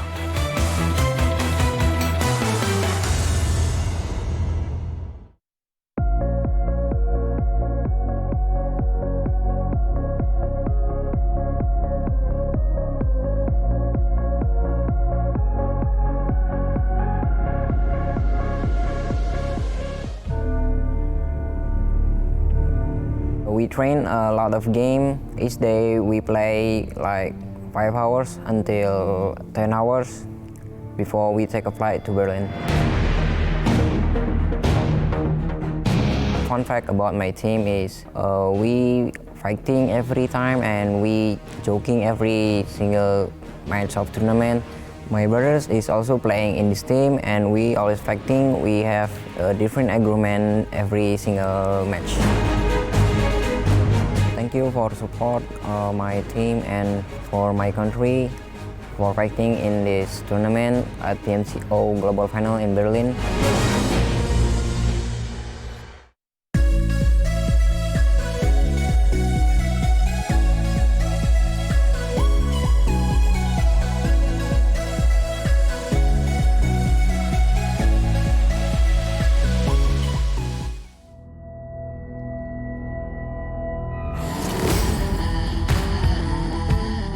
Olha, para as finais do PUBG, a gente focou muito em treinar as técnicas dos outros times, né? Para que a gente pudesse counterar essas equipes e tentar sempre ganhar ali no Winning Chicken Dinner.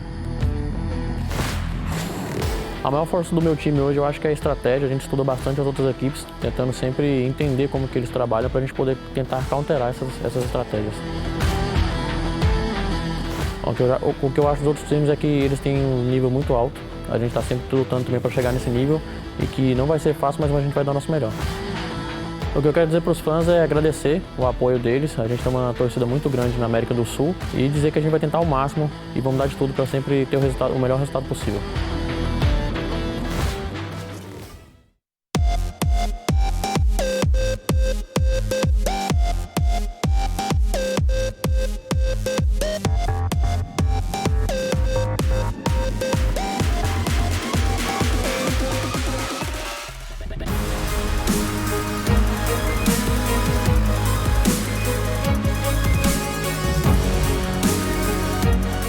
이번 대회에서 목표는 한국 대표로 출전해서 PMCO에서 1위를 하는 것입니다. PC 부산의 가장 큰 장점은 어린 사람들의 피지컬과 그런 늙은 사람의 뇌지컬이라고 생각합니다. 제일 무서운 라이벌은 한국 팀이었던 TOP 팀인데 떨어져서 더 이상 라이벌은 없는 것 같습니다. 코리아 넘버원.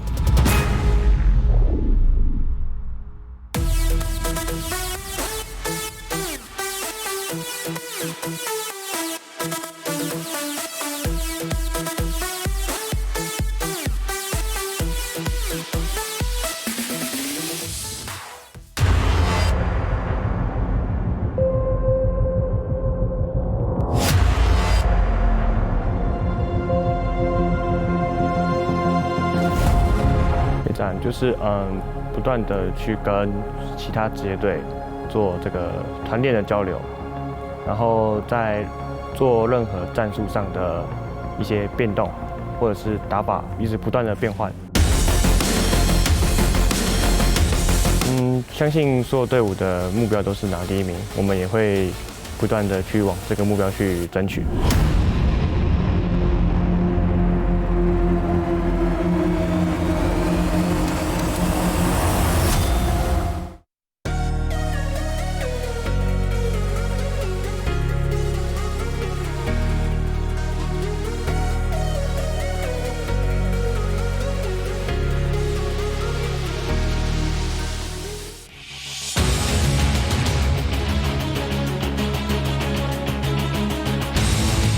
Yo me preparé para PUBG Mobile Club Open con mucho tiempo de entrenamiento y preparación con mis compañeros, estudiando los demás equipos y poniendo mucha estrategia de parte nuestra. El estilo de juego de mi equipo y el papel que cada uno utiliza es muy estratégicos, rotaciones muy largas y cada uno cumple todos los roles que en el juego puedan existir. Somos muy variados y muy agradecidos por seguirnos y apoyarnos en cada momento a pesar de todas las situaciones que venimos pasando. Sean buenas o malas, siempre están presentes en todo momento.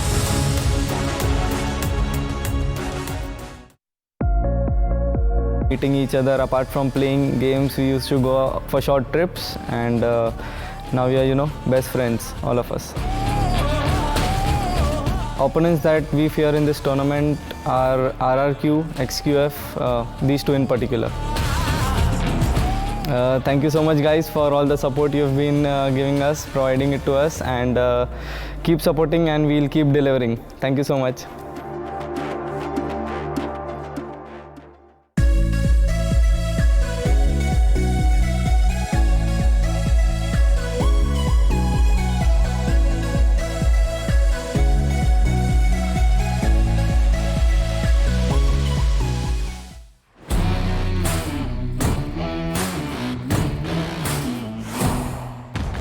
Our biggest strength that we have 4 best players in the world. Our team's play style is smart, aggressive.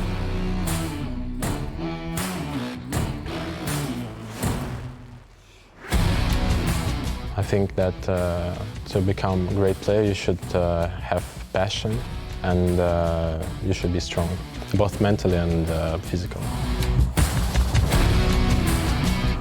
I think we are prepared for every team on this stage, on the global finals. The key to success is to not fear anyone.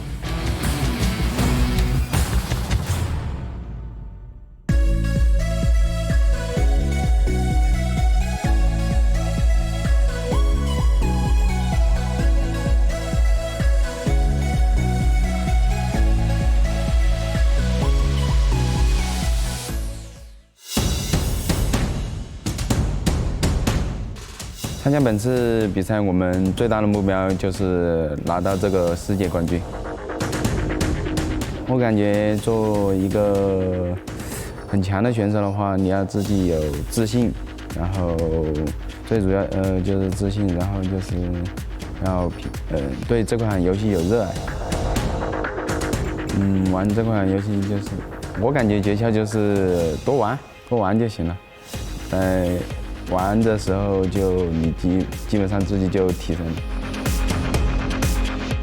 我们有足够的信心，赢得本次比赛的胜利。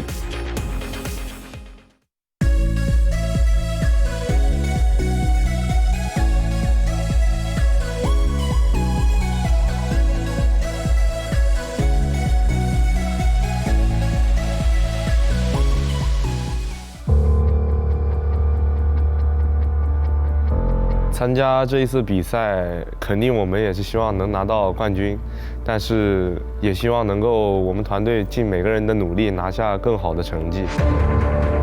我们战队最大的优点就是我们每个人对于这个游戏、对于这个比赛都非常的重视，然后我们每个人也都非常的努力吧，对，都能够比较团结。想对粉丝说的话就是，我们会尽自己的努力，然后拿到更好的成绩，然后也能让他们对我们的喜爱不会被辜负。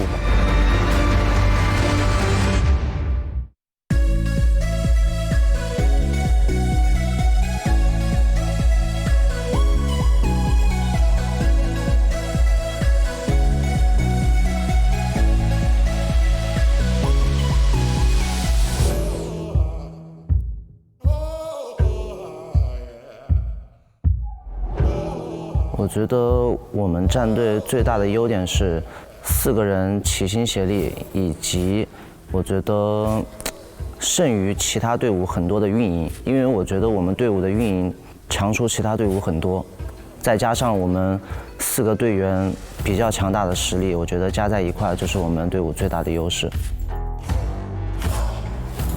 我想对粉丝说，谢谢你们一直以来支持我们 Top Esports， 我们也会通过本次世界赛来向你们展示我们真正的实力。大家辛苦了，谢谢。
back to the PMCO 2019 Global Finals. And up next is the Team Up Showmatch. And before we begin, please welcome Vincent Wang, General Manager of the Global Publishing Department at Tencent Games, to share how the Team Up campaign started.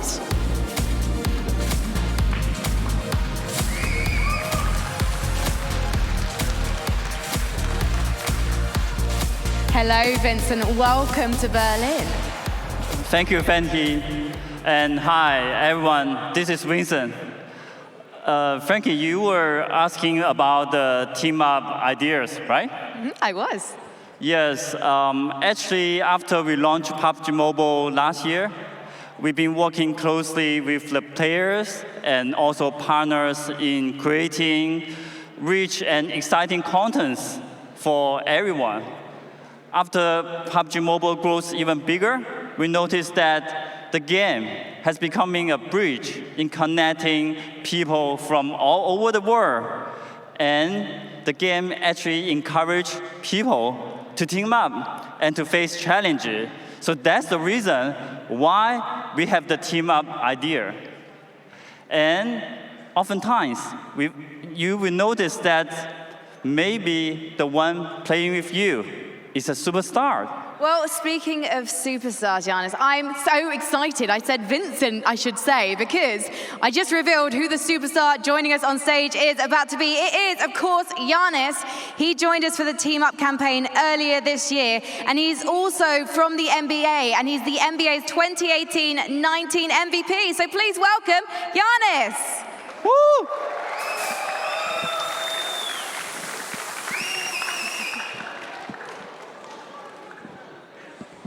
Giannis, welcome to the stage. Thank you so much for joining us. Yeah, Giannis, congratulations again for the MVP. So, Vincent, do tell me, why did you decide to work with Giannis? Because he plays for the blooming NBA. That's quite different to mobile gaming. Yeah, actually, we have always have the interest in working with Giannis. First of all, as an athlete, he got very positive image, and also his experience, his character also fits in our PUBG Mobile slogan, be the true hero, be the one. And also, I know that you are a gamer, right? First of all, hi fans, how you guys doing? I hope you guys doing well. Of course, I love the jersey up there, I love it. Yeah, of course I'm a gamer myself. I love playing with my friends, playing with my brothers. Whenever I got free time, obviously, we got a busy schedule, playing a lot of games, but I love playing a lot of games because it releases a lot of stress. And the clue is in the title, ladies and gentlemen. Giannis, the theme of the campaign is teaming up. So is that something that inspired you to get involved with PUBG Mobile? Yeah, for sure. Obviously, individually you want to be the best. But at the end of the day, without your team, without making your team great, you cannot be the best you can be.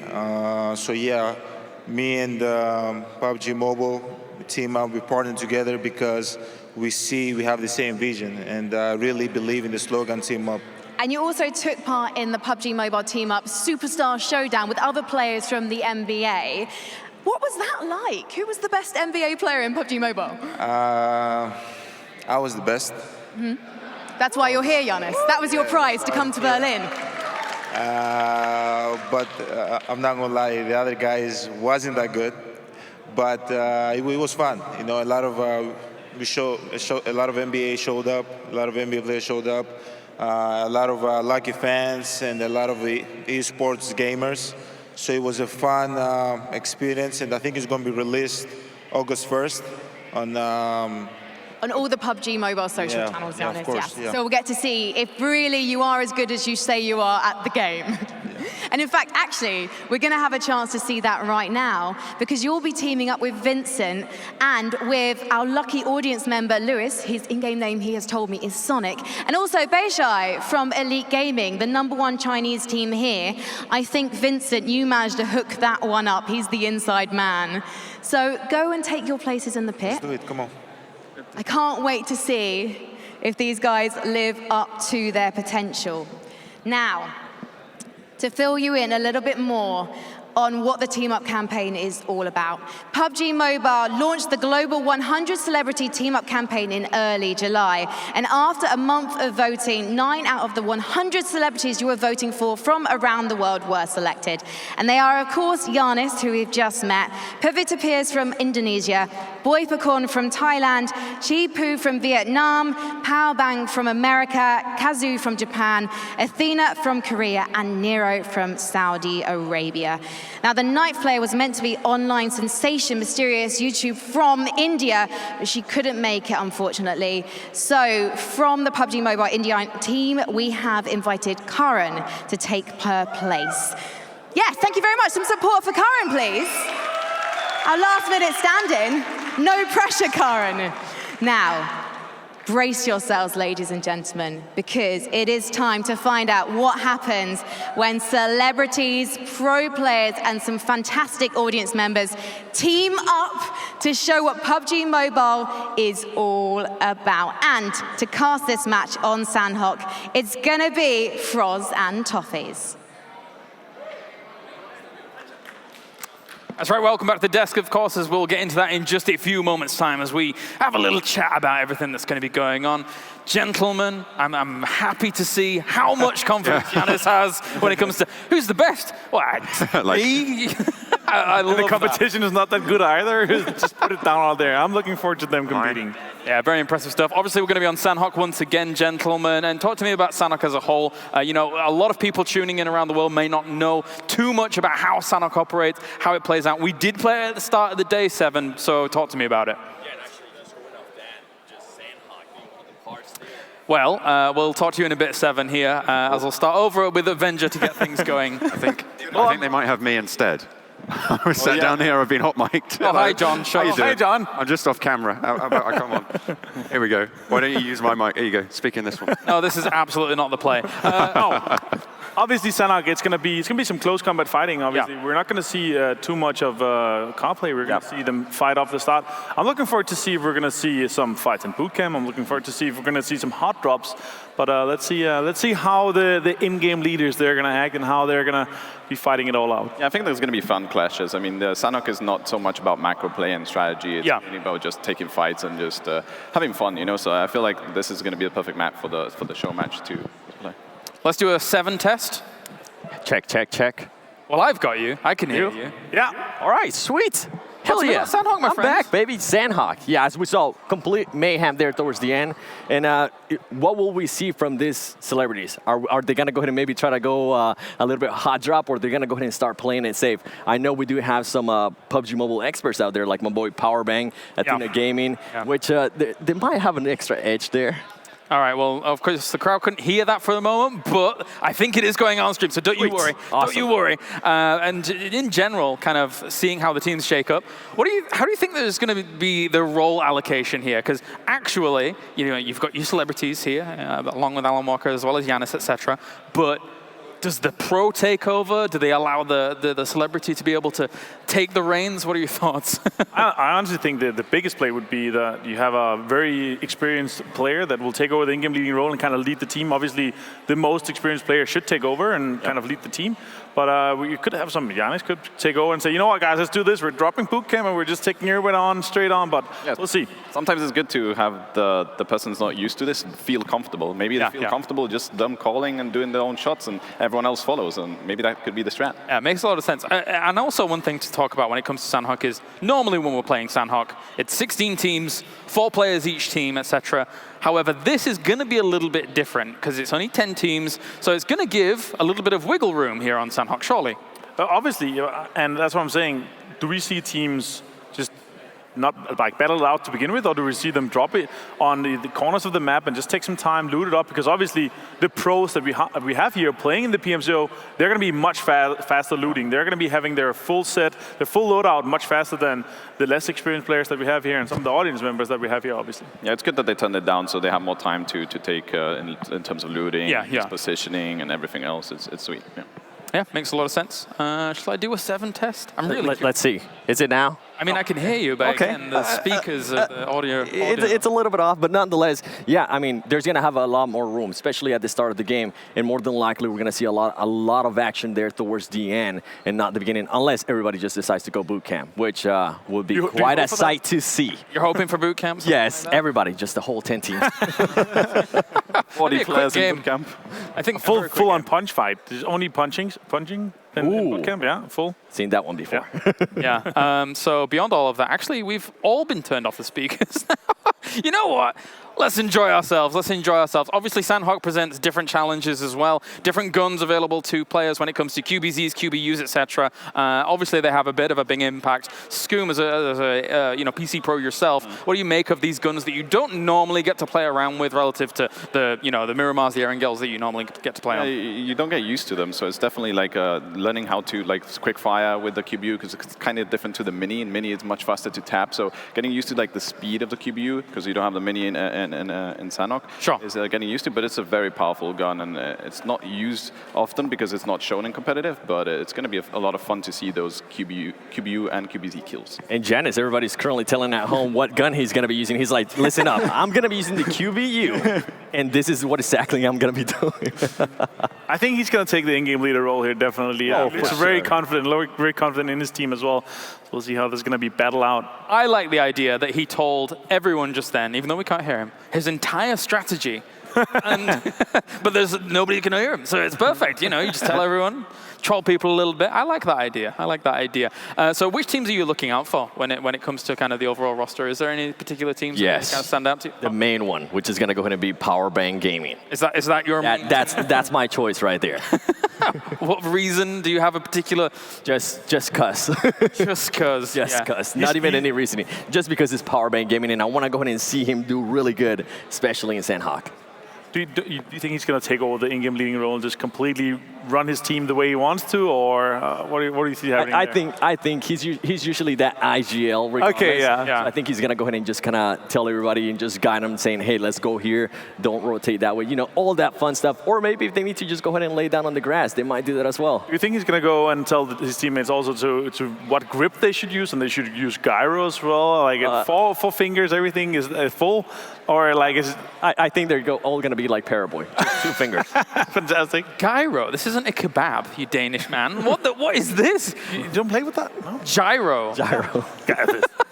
Sorry, this is my second language, okay? All right, okay, I'll stop teasing you so much. All right, well, thank you very much, gentlemen, of course. I personally am putting a €50 bounty out on Powerbang, just so hopefully that we can go down early. I would like to see that. So he get annoyed, his team might get annoyed, but the most important thing is that Powerbang is annoyed. All right, well, thank you very much. It's time now to head over to our game to get things going. It's our show match here. It's team up time here at PMCO.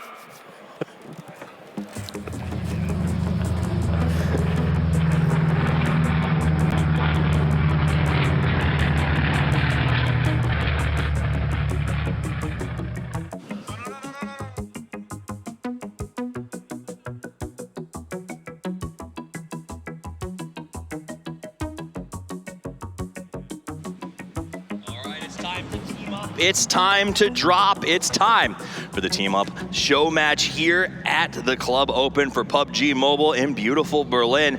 We've got celebrities, we've got pros, and we have fans from the crowd out here playing their hearts out for us to enjoy. And I gotta be honest, I was excited to see the differences in skill levels a little bit there, Froz, as they got set up. It looked like Alan Walker had the full claw going on as he played. Yeah, it looks like he knows what he's doing, but I mean, that comes down to everyone more or less, right? Yeah. Everyone looked very comfortable in the couches here as well, and well, we dropped in on Sanhok. Yeah, coming into the boot camp, you see Athena's crew getting dropped in there. It's going to be a good one. We talked to Giannis's friends that they brought with him, and they said he's an MVP. He's an NBA MVP. He's going to want to be the MVP in everything that he does. So look for a lot of these folks to come out here and play their hearts out, to leave it on the field, and it should be pretty good. Let's start out right away over here, and let's see, what do we got? I have no idea. Are we Camp Alpha Bravo Charlie? Looks like, who do we have here? It's Team Walker, Alan Walker versus Team P. I mean, the important thing is we get a chance to look at Alan Walker as he gets ready to go. He played a set earlier today, absolutely awesome, in-game music and skins, and it looks like he knows what he's doing. He's got those 2 fingers up on the top. Remember, you can relocate those fire buttons if you're playing at home. You can put them up towards the top like the pros do, hit them with that index finger, and give yourself even more spray control. So to see Alan doing that means this guy knows what's going on, and I'd be worried about fighting him. I mean, you saw how he was peeking on the ramp itself as well. It looks like at least he got good company. I'm not sure which of them, all of the 3 walkers are the real Alan Walker. I think that's the reality is we don't know, but they're going to go head-to-head. PB4 is out. A nice play. Strabala coming from the outside's got a good peak set up, wearing that clownfish costume and the tier 2 helmet. I think that helmet's going to be super clutch as they get in this close-range combat. Look, we only got 10 teams. Why do they need to fight right now? The first circle haven't even closed in yet. You know what? That's what you want to do. Get in, get some fights, put some points there on the board. Another one down. But we're not playing for placement. We're not playing for the, you're not playing for points this time around. We're playing for the chicken dinner. Oh, yeah. And Alan Walker seems to know that. He's going to go ahead and look for the breach here as he bobs to the left, gets the kill, and nicely executed. All right, that's 1 team out, 9 more to go. 9 more to go, yeah. Remember, only 10 dropped. It looks like Alan Walker and his team have the pole position over here at Camp Bravo. Athena not in a bad spot either. They're gonna be working sort of out of that camp area. They're inside, but up towards the top of the map, Hatin has 2 teams near it, 3 teams, I think, and they're all gonna kind of avoid each other and make the transition. So it might be a little bit slow here. Only 10 teams on the drop. Everyone's gonna make their way towards the middle and try to secure their spot. But that's good news for our celebrities as they play, right? That gives them time to adjust. Exactly. There's so much space to work on. Don't stress it. Take your time and, hey, don't fight yet. Make sure you get the loot you want to play with. I mean, plenty of time to loot and go with whatever equipment you like to go with, whatever weapon setup. Absolutely. The Chipu squad moving across the bridge right now. They decided to take a far more open transition than the other teams around them. That'll let them get to the middle a lot faster. We'll check in with Athena's team over at the boot camp as they looks like Athena is ready to go. And we've been in that spot, right? For us, we're yelling, "Get over here, get in the car," and the rest of your team is saying, "We just don't want to drive with you." No. That's not how it goes. The only thing is the others are like, "Hey, hold on. I'm just gonna loot this one more building and then I'm ready." Okay. And you're like, "Okay, let's go." Absolutely. We call that being a loot goblin, right? You go out there, you're trying to get all the good stuff. You want to make sure you're well equipped, but honestly, getting to the middle is going to be very, very valuable in this match. Those crossroads, the hill above Bon is going to be a big deal for whoever can get there first. So look for those rotations. We got looks like India moving up the hill again on foot. Not a lot of trouble. Nobody around there as they transition from Painan down towards Quarry. We've got a couple of other teams. Kazu, for instance, dropped by the docks, my favorite spot. They've got a long way to go as well. This is interesting, though. Interesting choice here. Tommy gun. Yeah. I don't know. I wouldn't go with that right now. You may have heard the famous adage in gaming, pray and spray, and nothing does that quite like the Tommy gun. Sometimes you can close your eyes and just let the bullets rip. Have you tried that? Of course. I mean, we've all been beginners in games before. Sometimes a submachine gun is your best bet. All right. Looking over Team Nero here, and they're a little bit far outside the circle, but hey, they're all alone over there, so... But this is going to come back to bite them. They're rotating late. They're all the way down on the southwest side. They have to move not only across the entire island, they have to cross the water by Painan. They need to hope Team India moves very quickly and gets out of position. Get a little check there on Alan. Look, okay, I'm going to be honest. Looking at it, the more experienced teams, they are in the center of the circle. They know, hey, we want to be ready for the next circle. We don't want to be playing on the edge. We see a lot of the other teams, they're right now on the edge trying to figure out where do we want to go? What do we do here? There's a struggle sometimes. We know in PUBG, being the IGL and making those calls can be tough. And sometimes there's that hierarchy of oh man, I'm playing with somebody who's a pro versus I'm playing with, can you imagine? Yeah. Being the pro in the room and being Giannis is who makes the calls? Both of them are probably waiting for the other person to make that decision necessarily because, you have that respect for their position. Does that interfere with rotations? Look, being a pro or not, if I was sitting on a couch next to someone like Alan Walker or Giannis, I would be afraid. I don't want to screw that up. I would be scared of Giannis too. See how big his sneakers were bigger than Frankie. Seriously, and very cool sneakers, by the way. All right, let's check out rotations. Look like Alan Walker's team is made to a nice middle spot. Athena not far behind. Chipu trying to come in over by Paradise Resort. Levino also making their transitions. Kazu, coming up from the dock, should be moving out there relatively soon, and we'll check in with Pavita Pierce's crew as they have crossed the river coming out of Camp Charlie, and they're doing a good job of scouting around the cave before they move up past the quarry. The problem is India, not far north of them, may end up being the first fight we see in this match. So Giannis is actually playing with Vincent, as we could see there in the picture-in-picture. And it's nice to see what they're doing. Looks like most of them are just chilling. They're like I wish I had that level of chill that Vincent has when he plays. He like literally leaning on one elbow. Man, I'm playing with the NBA MVP. Doesn't like I'm just cool. It is what it is. That guy's got ice in his veins. All right. There is a drop on the east side there, and it looks like someone might be going for it. Maybe not. Yeah, I mean, it would surprise me if you see anybody mount up and go for it. But again, you got to think strategy. With only 10 teams dropping, there's not a lot of people out there on the map. 35 people alive. You can head over, probably get the loot. Not a big deal. Chances of getting caught out in the competitive matches, high. But here, probably not so much. Are you saying it's free loot over there? It is. So here's the thing: if you get like tier 3 vests in general in matches like this are huge because I'll be honest, the pray and spray is going to be real. And if you've got some tier 3 gear on, it means that you get to survive sort of those initial shots where the bullets make sense. And then after that, you sort of have the dominance of the end of the spray. Let's be honest, you're not going to survive if you don't hit your shots, though. I never hit my shots. That's my special superpower. It's just like yours is flipping cars. Hey, everybody got to have something, right? I'll say you should watch us in duos. It's a comedy of errors. Uphill, Pavita Pierce and the rest of the team making their push. They're getting very close to Nero's squad, though. This could break out. Yep. Oh, Nero sees him. That's the first one down. Pavita gets a drop. What a spray. Holy cow. Gets one down. All right, so that's the first down. Pavita's got to rally. The team's got to figure out which way to go from here. Nero's got a good angle here with the tier 3 spray. They don't all have individual names. I'm going to guess that is our pro playing there because that was an incredible spray. That was an incredible spray for sure. Now look at it. They are grouping up though. They try to move as a unit here. I'm not sure that's the best way you want to do it. You might want to spread it out a little bit, but hey, if this works, it works. That's the thing about Sanhok. You want to, nice spray again. Pavita Pierce with a return there on Nero. Ducks behind the rock and gets a good solid peek. Look at the mastery of the peek coming out of Pavita. That's some really good peeking there, not gonna lie. Leaning and everything. I mean, it takes practice to get to that point. Like when I see superstars playing and they do that, it's always incredible to me. Pavita with a good spray, turns around. Oh no, what are you doing? Standing there checking. Oh no, there were two, no. Oh no, there's no grass. There's no grass. Oh, barely made it back, but did get knocked, but should be on safe res. Well, that was epic. Or maybe not, you're in the open still. Oh my gosh, what a match. I mean, it's only one kill to the books, but lots of knocks in the fight. Has been absolutely on fire for Pavita up here on the high ground. Nero had the first shot. Remember, they had the advantage on the open. And they did get one knock, but after that, I mean, they're just running in the open right now. High ground is so important, having those scopes at this range on Sanhok. The problem is, the longer this match lasts, they're both on the edge of the circle, Frauds. They need to disengage and rotate, or they're both going to suffer in the long run. Look, Pavita got a lot of meds working with here, so holy I think cow. It's going to be a problem for this team. 10-6. Okay, all right, I see you. I see you with that 5 painkillers.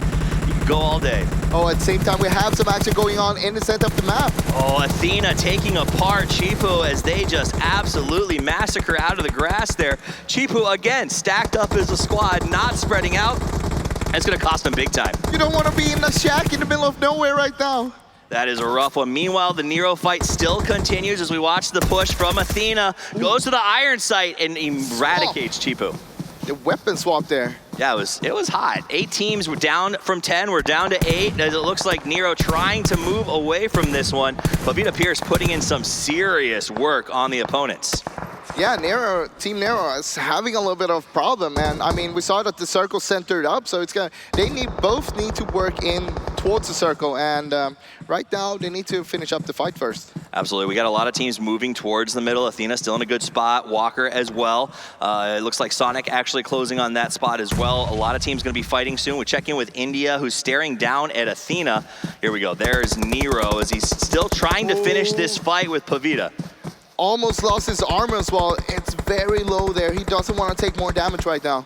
Look at this, low and slow, knows to use the grass. Those are the meds you talked about. They have a ton of them right now, so they continue to just play the holdout position. The problem is neither of those teams, again, are inside the circle. So whoever wins this is gonna have a long way to run, and maybe the run has begun. Wait, are they starting to run, or are they just trying to make a flank? Could be a nice flank play. I mean, that's what you want to do, is like, Pavita Pierce is playing this correctly. They're spreading out. They're playing a 2-2, so someone's always there for the reses, and they're looking for the flank play. Pavita 4 already left, though. Oh, all right, well. Or you do that. You abandon your team. Don't want to be a part of the team anymore.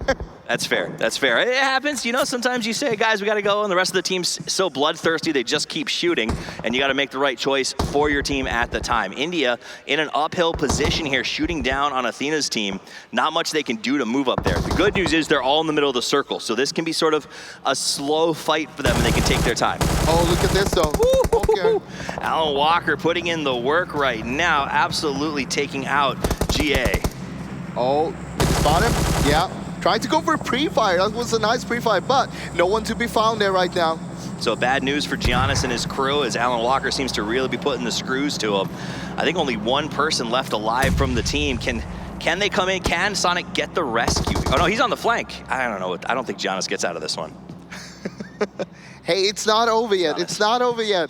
Look, the revive is coming in as well. They might just get this to work, actually. Sonic is playing this very, very aggressively. Let's jump over to Athena, who is staring down the barrel right now. We've got India still trying to hold them off. I mean, it's a little bit of a stale battle going on here. India T1 down right now and flushed away. Athena with the reload, going for some nice peeks. We've seen a couple of good peeks already. 4 kills on the barrel. Barrel very strong on this map. It's a good close range, medium range weapon, and it seems like Athena knows how to use it. It's all about knowing how to control that recoil on that barrel. That's the hard part with it. Well, that looked pretty good to me. Nice recoil, shooting at the grass, making sure nobody was waiting, but there's India, gets the shot, takes down the first one. 2 more players from Athena coming up over the hill, and they end up getting the knock in return. Nice pivot, that was a good flick. Yeah, a lot of trading back and forth here. And I mean, who's gonna win this fight though? It's kind of equal though. I mean, this is one of those fights where whoever comes out on top here is gonna find themselves in a good position, good loot refreshment because of the fight, and probably able to take home the whole championship in terms of the game because of that spot. Wide open map, this is a nice area. I like how we have like 7 teams left and 6 of them are like fighting each other right now. Yeah, fighting each other all over the place, right? We got teams fighting on the edge of the circle. We've got BUYTICKET's team has got himself loot crates and an entire north side of the map. Yeah, they literally are just like, let everyone else deal with each other.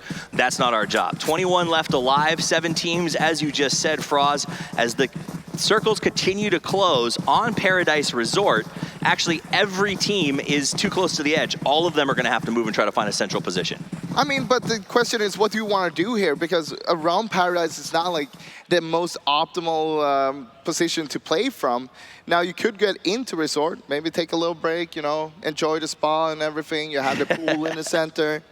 All right, so we got Giannis playing low and slow there as he hopes to survive as the rest of the team moves off around him. Let's jump to Pavita Pierce as they head up the hill. Remember, they were in that fight with Nero for a very long time. Both of the teams seem to have sort of given up on each other and move in their own direction. Well, they disengage for now, but I think that they're going to be fighting soon again because look at it, they're more or less moving in the same direction towards the new circle here. Again, BUYTICKET's team is like set for this one. Every time I check in on them, they are just running in the distance, happily waiting. Kazul, he seems to know exactly where I'm pretty sure that's Giannis is, and I don't know if he gets out of this one. This is one of those moments he's gonna have to just go for it, right? This is the oh no, this is the finals. This is that moment where you just gotta take the ball and go for it. You gotta try to get the knockout, but a 1v4, I don't know, man. And 23 in the chamber. Wait, what's going on? They're just looking at each other. Is this collusion going on? No, I don't think they see it. Remember, they're tabbing the yellow on and off so you get a good feel for where they are inside of the grass. There it is. He got the knock. That's 1, but only 9 bullets left in the chamber. What do you do here? 9 bullets? All headshots. 3 bullets per person. 3 bullets per person. It's got to be a headshot or it's not going to work. Or you wait it out and you hope they just abandon their buddy and leave. Well, he doesn't have any armor either. So he's out of armor. He's got the painkiller running. That should at least be enough to get him up to full. Kazu is going to take some shots down into his direction. His entire team is discussing the options. They're too close to the edge. They know they don't want to stay here that long. That's the only hope, I think, for Giannis. Look, they literally had the fight just a moments ago. They should know it's only one left. Let's just rush them. That's what you should know.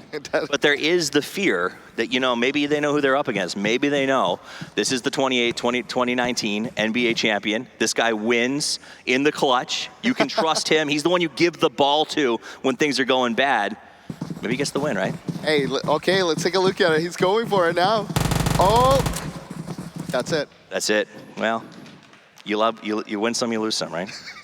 This time it was a loss. It was a loss. But a win for Kazu and the boys as they come out with 4 alive and they get a little bit of extra loot. Remember, there was 4 players there. They won't be getting much ammo off the body. Well, let's be honest, the last person didn't have any ammo. That's a fair point. No ammo, no meds. So that said, they've got to make the transition. BUYTICKET hasn't used any utilities. They haven't used any heals. They haven't even burnt a bullet yet. So they're going to be in a really good spot, sort of gatekeeping Kazu and his team as they come in. We'll jump over to Nero. Remember, these guys fought with Pavita Pierce. They've been having a running pitched battle for what equates to the last 15 minutes or so. And both of these teams are suffering heavily because of it. Yeah, they're suffering heavily, but at the same time, hey, it's so much space on the circle. You literally can just go and grab a little bit more loot if you're brave enough to go to a compound, because you never know what lurks there. You never know what looks at. I mean, that's the thing about PUBG. You don't know what's in the grass. Honestly, you don't even know who you're going to squad with sometimes. I think that's the whole fun part here, is this idea that sometimes the person on the other side of the avatar could be someone famous. You could be playing with the MVP or an actor or a singer who everyone knows. And they also get to enjoy that sort of moment of no one knowing who they are and just getting to play their own game.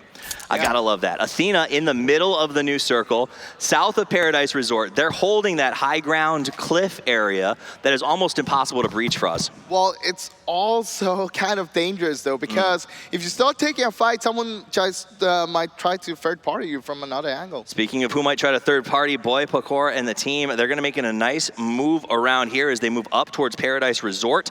They will have the high ground against Athena's team, who's taken up a defensive position here.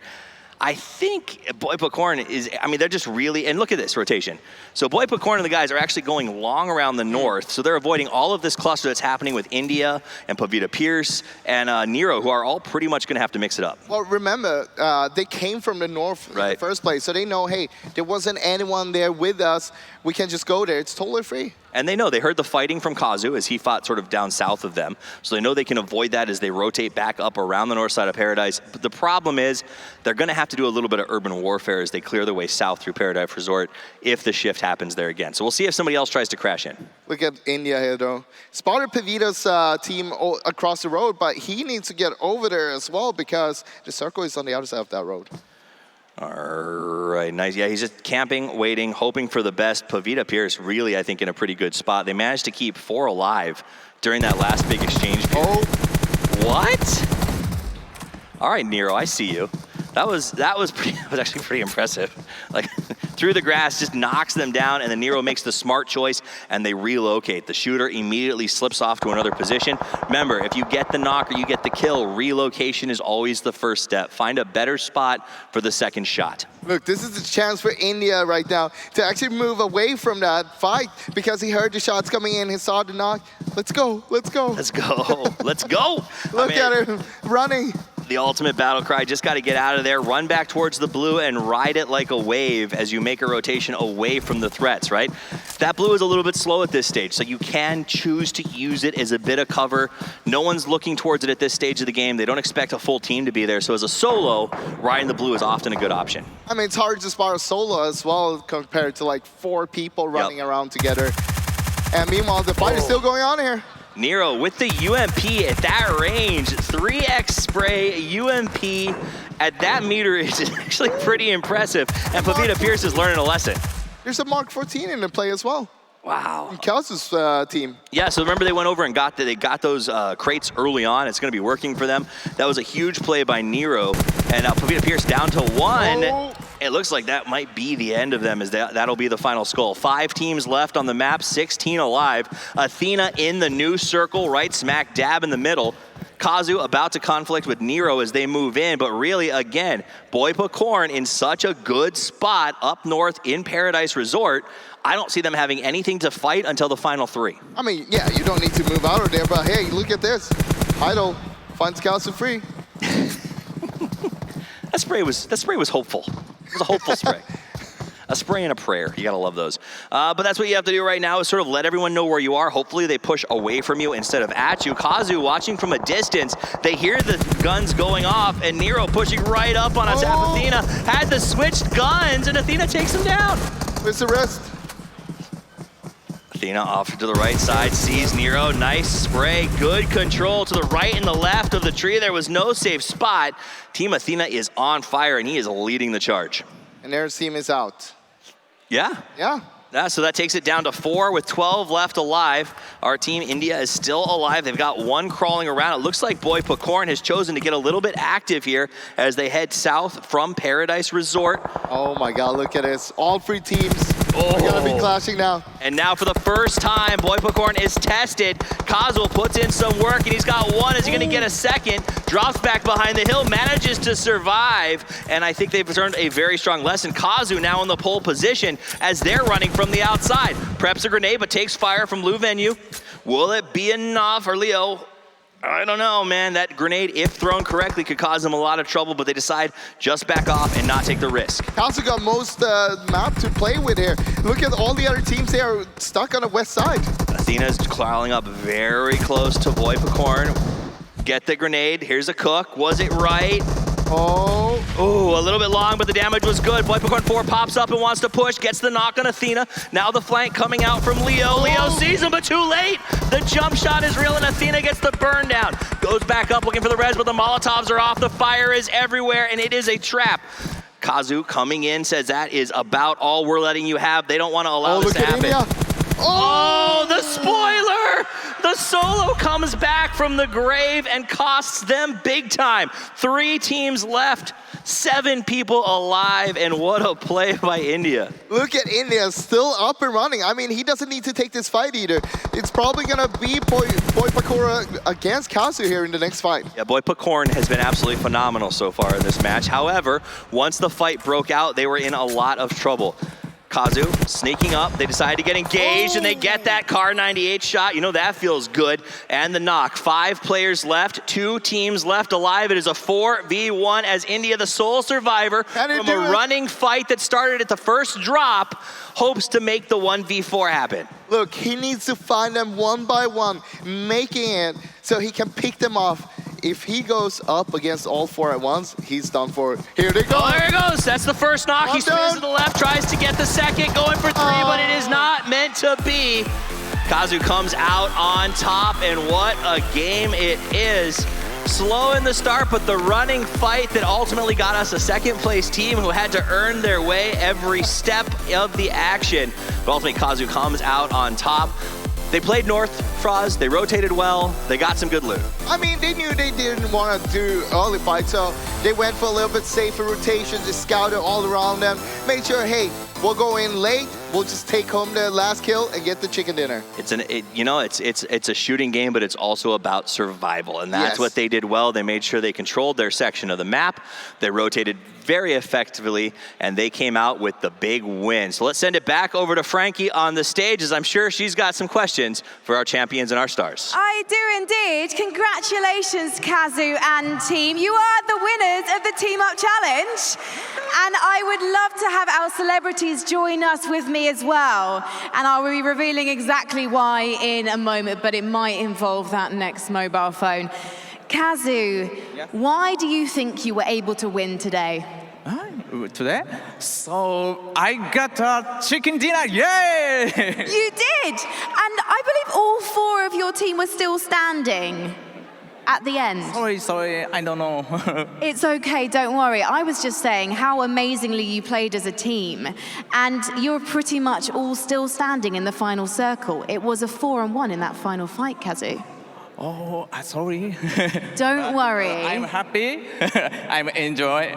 Nice PUBG. Yes, thank you so much, Kazu. And also, everyone who voted for you in the Team Up Challenge, for you to come here to Berlin, they are going to receive an exclusive PMCO parachute. So all of your fans are going to be very happy indeed, Kazu. Thank you so much for joining us. Thank you. Thank you. Now, I would love to have all the celebrities join me up on stage if they can. If you'd like to come and join me, and I'd love to talk to Giannis again as well. If you're okay to come and join me now. And because I really want to know how it went for you, Giannis. You came 7th in total. Hello, Powerbang. You came 7th in total, Giannis. How did you find the Team Up Challenge? It was good. We had fun. We played hard, but we wasn't able to win the whole thing. But we had fun. I saw you had a lot of fun. Alan Walker, fantastic musical performance from you earlier in the show. Was it you that got the 2 kills in boot camp early on? Yeah, that's true. You've had a lot of practice then? Yeah, a little bit. And I mean, you've even written a theme song for PUBG Mobile. Was that inspired by how much you love the game? Absolutely. Well, I want to ask you so many more questions because I'm a big fan, but you're going to be talking to Kalaris very shortly on the desk. So you're going to be talking to him. He's going to get the scoop from you. But for now, I need to tell some of you guys at home that you are winners because our guests have picked 3 lucky players from the fans that supported them in the Team Up campaign to receive some gifts. And these gifts have actually been given by the celebrities that are joining me right now. And some of these gifts include a signed jersey and a basketball match ticket, and that's from Giannis. Pavita Pierce has given gaming earphones, a power bank, and a wireless Bluetooth speaker, so I'm really wishing I voted for Pavita now. And Boy Pecorn has given some Muay Thai shorts, Yaksha luggage tag, and an elephant plushie as well, which is absolutely adorable. So, before I let you guys go, I would really like to take a selfie with the next mobile phone, if that's okay. So we're going to pose, that the thing is, Giannis is quite tall. Yeah, so well, we've actually got a device. It's not a selfie stick, but I believe my floor manager, Kubu here, he's got me a special device. It's very high tech. And while I mount this device, I need to tell anyone who won, whose name was revealed on screen just now, if you check your in-game mail, you'll find out how to receive your prizes. But for now, thank you so much for your incredible support, guys. Let's take a photo with the next mobile phone. I'm going to just give you my cards here. Okay, right, here we go.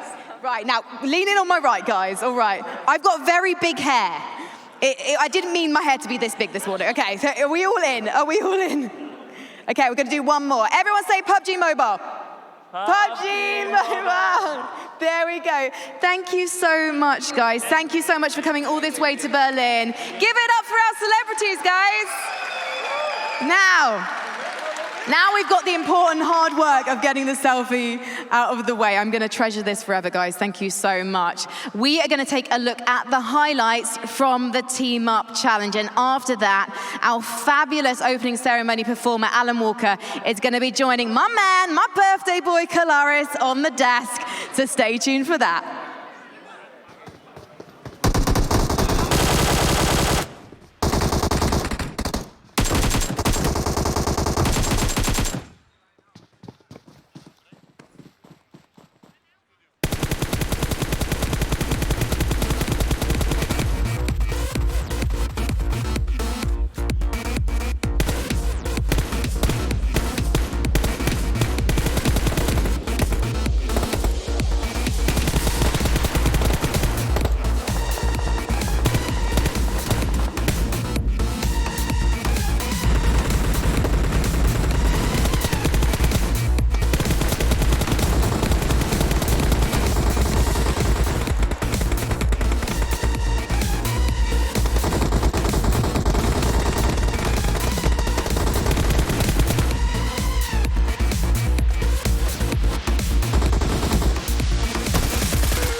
Welcome back, ladies and gentlemen, here to the PMCO Global Finals 2019. As, of course, we just finished our show match. It is concluded. And for the ride, along with me, I have Mr. Alan Walker. How are you doing, my friend? I'm good. It's a true honor to be here. Thank you very much. It's a pleasure to have you here as well. So just before we get into all the questions, how did you enjoy playing the game over in Camp Bravo? That was super fun. It was really exciting, and I got 2 kills, so that was, it was really fun. I'll tell you something, it's more than most people got in that game, so well played, my friend. So we're going to start things off with talking about the collaboration that you guys have had with PUBG Mobile as well. What do you make of the collaboration? How did it come about? Because I'm sure everyone is kind of eager to find out this. Like the collaboration came apart, together a very long time ago. But first, I think we were talking about just doing 1 song, and then suddenly it was 2 songs, and then it's been a journey. It's been super cool. First On My Way, and now Live Fast. Yeah. It's. I mean, the performance we had at the beginning of the show, very cool, very awesome to see. And actually, speaking about the performance, I wanted to ask you about how you enjoy the stage here, and it must be a little bit different to most of the stages you perform on, I guess. Well, going from festivals and clubs to this stage, it's of course very different, but I got to play the music that I love and music that I created and performing for a fantastic audience and for you guys at home watching. Are you happy with the success of the new song? Because I think it's really kind of taken off. I listened to it on Spotify and things like that, so are you happy with it? Well, On My Way has been doing really well, and now I got my fingers crossed for Live Fast with A$AP Rocky, and I think it's going to be really, really cool and really successful. Fantastic. So, all right, curveball question. So don't panic. It's going to be pretty easy, I think. Overall, of course, you've got like a lot of, I think, popular songs, to say the least. Let's call them popular songs.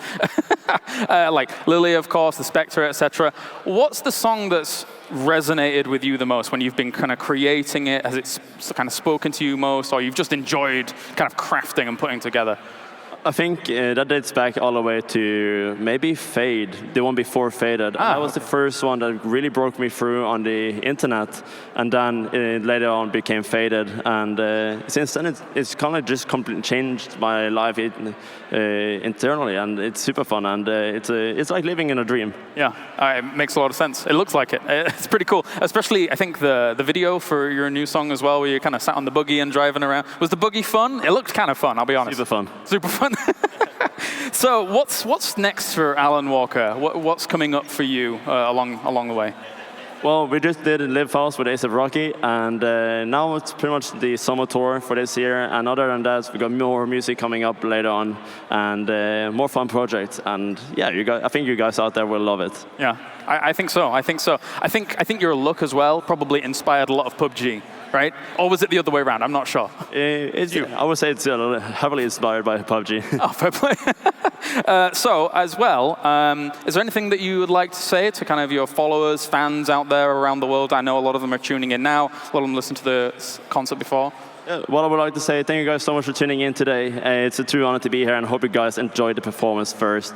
And it was super fun to play some games, and hope you guys will enjoy the rest of the finals. All right, well, thank you very much, my friend. You know what I want to see later on? I want to see some Abyssal Whip max hits. That's what I want to see from you later on. We'll keep that on the down low for now. Thank you very much, Alan, as we now go to a short break here, ladies and gentlemen, for the PMCO. And when we return, we head back into the maps. We're going to have map number 3 coming at you here for the Global Finals.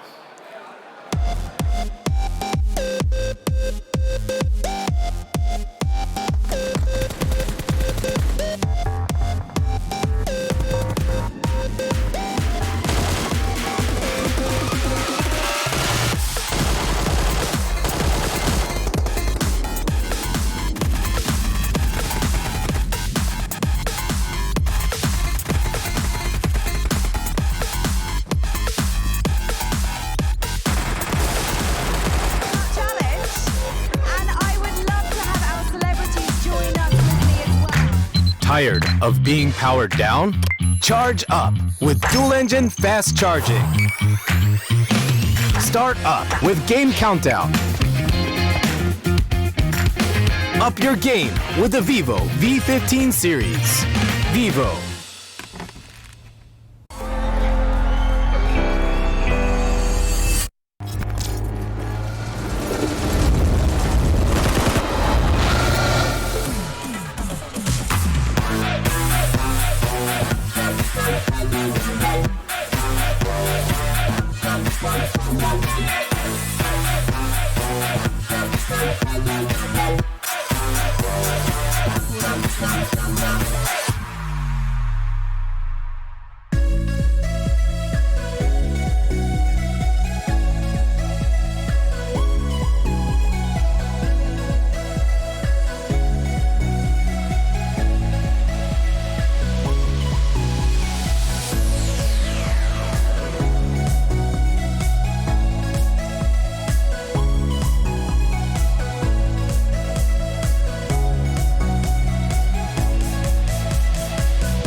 Plenty more exciting action coming at you here from the PMCO Global Finals 2019 as we are back at the desk. And I have to my right-hand side Mr. Seven, I have Scoom, I have John Allen as well. Gentlemen, we're now moving on. Our show match is done. We had a little interview. We got a little selfie from Frankie who needed a little stepladder. That was interesting. And beyond all of that, though, now we're going on to Vikendi. So we've gone all the way from the desert. We're going back to some snow, some nice snow, a little bit colder. Very different to what's going on in here in Berlin right now. So talk to me about Vikendi. Talk to me about the lay of the land as well as what you expect here. Yeah, I mean, Vikendi, in regards to just, it's one of the maps that it's fairly new to the game as well. So it's going to be interesting to see what we end up seeing. Like, what kind of drops are we going to see? Are we going to see people dropping on Villa or maybe one of the more populated areas? So it's going to come down to the rotations they kind of want to take at the beginning of the map. Yeah, for sure. And Vikendi is a more like heavy compoundy map of all four, in my opinion. I think it has the most compounds spread across the map. There's a lot of cities, but it's a lot of compounds too. So I'm curious to see how these teams tackle through avoiding compounds or taking which ones would be the most priority. So I'm really curious to see how that goes. Yeah, this is the sort of map that you're moving through. As you move through the game, the compounds get less and less strong. So at the start of the game, it's great. You can have a position, you can move to a new compound, you can move, you can rotate on those lines. But towards the end of the game, they can actually be very, very tricky to play from because more often than not, you're going to be pushed out by the circle, you're going to be zoned away, and exiting a compound, much, much harder than getting in. It's an astute assessment because I think one thing that the PUBG team learned almost from some of the open areas of Miramar that then got reworked, etc., was they could kind of probably deny that from happening by putting a compound in the middle of it and then kind of having these kind of spots. And that's kind of what Vikendi feels a lot like, Scoom, when it comes to some of those compound placements. Compound in a big field, maybe a little bit of a ridge. Yeah, for sure. And it's going to be tough. And like Seven was saying, that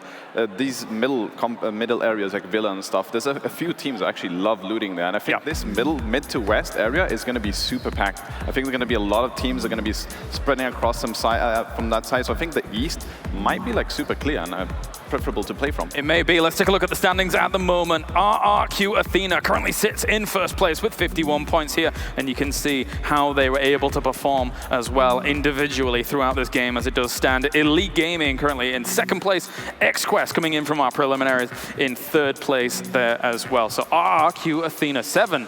Are they going to get the repeat? That would be amazing. Actually, John, I'm going to ask you about that because RRQ Athena is looking damn fine right now. I mean, this is kind of expected, right? SEA and China sat really at the top. I had sort of a power ranking in my mind coming into it, and SEA was sat at the top. Underneath was China, so I'm pretty happy about that. I had Japan in there as a dark horse as well, so it's nice to see them near the top with Scars Black sitting in fifth.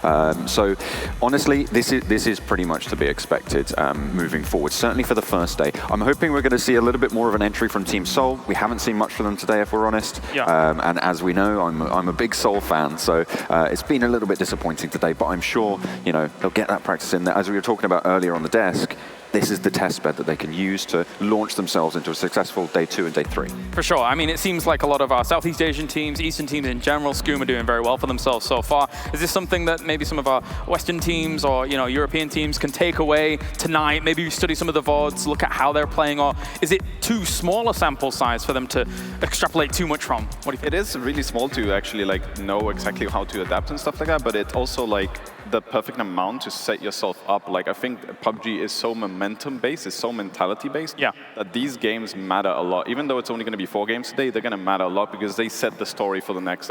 Now that the fact that we have RRQ Athena, the #1 team, the reigning champions from last year, and the best team considered in this tournament, the fact that they're first and they have the momentum is going to be really tough for these teams to catch up on. Yeah, and people are definitely going to be gunning for them right now. They see them on the #1 spot. They know what they did in Dubai. They don't want them to go ahead and get a huge lead because they know if they do that, they're going to get more comfortable. They're going to start playing it safe, and they're just going to end up getting the placing points. They're not going to be so worried about kills, and they're going to just end up racking up those points, and might even see a bigger lead from them. And as we mentioned before, those placement points, they're going to be eventually making up around 70% of your overall points at the end of the tournament, potentially, if you're doing well for yourself. Now, when it comes to Vikendi, obviously, Scoom was mentioning that maybe the East is a little bit more barren when it comes to teams dropping, and it does make a lot of sense. There is that river divide. A little bit of it is frozen over, John, but overall, the majority of the landmass is in the west, up towards, just all of the snowy kind of area over there. So, better place. There's a couple of places in the east you can go. I mean, particularly Cosmodrome. That's sometimes quite a popular place to drop.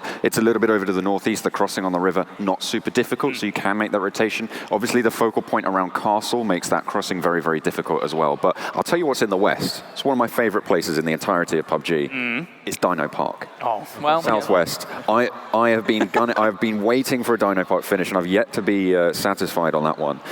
So I'm hoping today's the day. I'm hoping we're going to see a Dino Park finish. You want people like jumping around on the little roller coaster thing that's there? I want to see someone jumping up the Stegosaurus back. That's where I want to go. I'm okay with that. That would be fine by me. There's also that maze there, so maybe some team will decide to go ahead and hide there behind the little T-Rex that they have. That would be amazing. I mean, all memes aside, the loot in Dino Park can actually be pretty good. It's just that sometimes cover can be a little bit hard to come by when you're in that area. Yeah, I mean, Vikendi is, I think, the most loot outside of Sanhok. That's of the bigger maps. It's definitely the most loot. You never have any situations where you're running out of like ammo on the guns or anything like that. So Dino Park is pretty nice. It's not for a full team. It's for a couple of players. But I'm curious to see if any teams are going to actually loot that. And if it ends there, that would be amazing. And one of the new regions actually on mobile that just recently came out on the update is on the northeast of the map.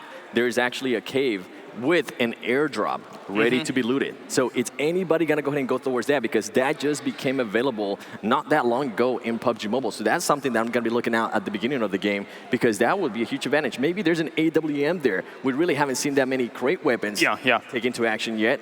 Will they go ahead and go for that? It's a really good point. I mean, it's something that could easily be contested if people want to go for something like that. It's a little bit of a risk, but if that's your kind of natural drop position or in close proximity to anyway, you can just get yourself effectively a free gun, happy, and job's a good one. One of my favorite locations, gentlemen, though, on Vikendi, and I've got to bring it up, is Goroka. Is that kind of central position, that central tiered position that you can work your way down from to eventually then strike at any point in the map. I feel like it's a really strong position. Funny you talk about that. The #1 team that's first place right now, they love dropping Goroka, and I believe they're the only team that dropped Goroka here. So they're going to be taking that. I don't want to say I've taught them a thing or two. I've taught them. Nah, I digress. It's just, you can tell that how the top teams from each region know the very good spots. And Goroka being one of them in Vikendi, and ROQ just claimed that. So yeah, it's easy rotations away. It's as you say, solid movement. You can go to pretty much any circle that drops you. I think Vikendi is one of the maps where we've seen the most water shifts early as well. So dramatic circles coming in. A lot of that coastline sort of isolates itself from the zone of play, so it can restrict those circles early. So being in a good rotation position actually gives you a bigger advantage almost than in a lot of other maps. I think a lot of people would probably look at Vikendi and think to themselves, Mount Kresnik or Castle is your equivalent of Picado or Pachinki when it comes to the fighting and stuff like that. But in my mind, not necessarily rotations. I'm still sticking with Goroka. I feel like that's one of the best places to eventually rotate from, unless you want to go south across the frozen lake. But ignore that bit. Everything else is fine. Is that fair? I mean, you could try to go over the frozen lake, but it might not work out for you. We've seen what happens with people getting on boats or maybe trying to be a little bit risky being out in the open. It usually doesn't play out for them. So more than likely, we're going to see some safe plays. I am looking forward actually to seeing how many teams are going to try to drop Villa because it is a very popular a section of the map in PUBG Mobile. And actually, Castle, I'm interested to see who's also going to land there because that's not a very popular section in PUBG Mobile. So it's going to vary a lot. And also, how are these teams going to adjust tomorrow on day 2 after they're seeing certain teams landing in this location? Castle is very risky to drop, as you say. It's only got one way in, one way out. It's a castle, right? It's designed to be defended. Unfortunately, leaving it is not quite so easy. There's a single bridge, there's a fall, you can't get out any other way. So it's very, very risky. If there's a team gatekeeping you, you're going to struggle. And with that, X-Quest is actually one of the teams that like looting Castle, but the way they do it, they loot Castle to split with something like Villa or Westercross. So they have something to help them in case they don't get trapped. So that's really smart from X-Quest. I expect them to loot it, but with maybe a split around side. Let me tell you, I'm partially scared of Castle. Because one time, me and Sims, we're on a little bit of a story time here for a moment. Okay. Me and Sims, this one time, some guy on top of Castle with a Winchester decked us with 2 M24s. I have no clue how we almost lost this battle. I think Sim's got him in the end. There you go. Look at him. He's giving me the thumbs up in the distance. That's a scary prospect. Yeah, but going off that, if you do end up getting a sniper rifle in castle and you end up getting zone, you have so much open space. Yeah, and you're going to be risk. In such a huge advantage as well. It is a bit of a risk there. I mean, you're relying on circle luck being really, really heavily in your favor, because at some point, even if you get the first 4 or 5 circles, the 6th circle, the 7th circle, they're going to start to push you, and unless it just zones straight in onto castle, you're pretty scuppered. I wouldn't mind that, a straight onto castle ending, and just one team like every corner holding angles. So like just breaches of like full-on hordes coming in. Go back to medieval, so get the crossbows involved. Get full-on medieval warfare going on. Going to be a reference there to the zombie mode in PUBG Mobile as well. I like it a lot. And of course, here we're just waiting for all of our teams to get fully ready and good to go. So whilst we are in this spot, which teams do you think are going to be able to prevail on Vikendi? Obviously, you were mentioning that RRQ Athena drops over in Goroka. That might be your pick. What are your thoughts? Yeah, I mean, I have to go with them. They have the momentum right now. They have Goroka. I don't think anyone will drop them. Even if they were not on top of the leaderboard, I don't think that anyone would drop on them. So they definitely have this edge in the best spot in Vikendi with the momentum behind them. And for mine, I think it's going to be X-Quest. I want to see how they go ahead and come out in this map. I know they're probably not happy with what they've done so far. I'm pretty sure they want to go ahead and continue getting wins. Yeah. When they didn't get the actual first place in prelims, they were not happy about that. So it's one of those teams that is wanting to be first all the time. And another one, actually, John, is Team Seoul. How are they going to come out now? Well, yeah, I mean, fair enough. As I was saying before, we haven't seen too much from Team Seoul so far. I'm hoping that this can change. I'm hoping that they'll be able to pick it up over on Vikendi, because as we saw throughout the group stages, the Indian region favored a compound style of play. They adapted and became very adept at playing on that terrain style and using that and rotating with cover, but they really grew up on that compound style of play. And we know Vikendi is heavily in that favor, so I'm hoping they're going to be able to draw on that experience, draw on that strength, and put it forwards. But I'm also going to give a shout to Space Station Gaming, who I think they're an outsider coming into this one against RRQ, against X-Quest. It's going to be tricky, but I know we've got a lot of NA people watching, and they're going to be rooting for them. And I'm a sucker for a crowd. What can I say? I know I am.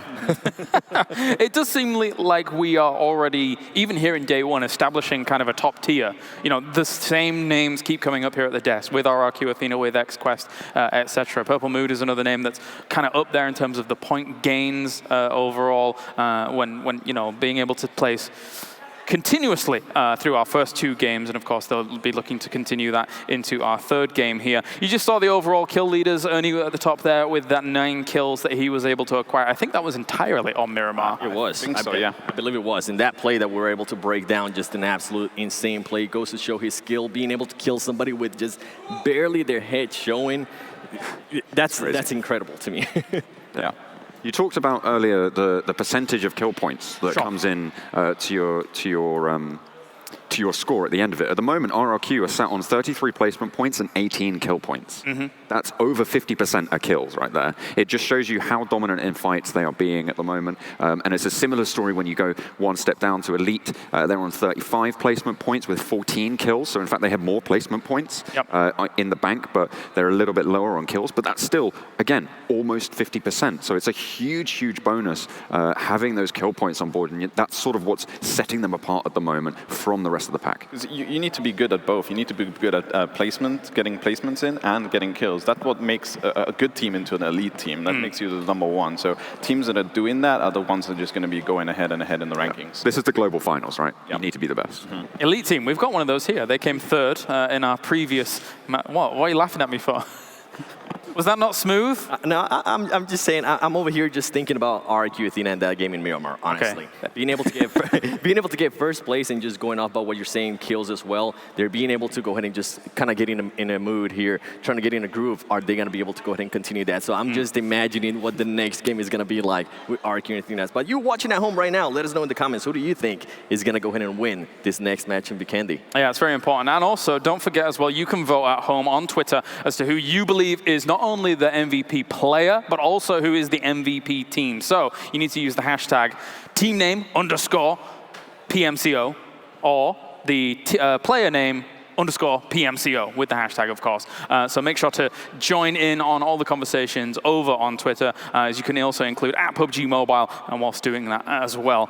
So thank you very much, gentlemen. It is now time to get into game number 3 here for day 1, as we're going to be heading over to Vikendi. It's time to put those snow boots on, of course, as this tournament proudly brought to you in part by Nex, the official phone here of the PMCO Global Finals 2019. It's round number 3. Let's get into things as Sims and Pansy take you to Vikendi.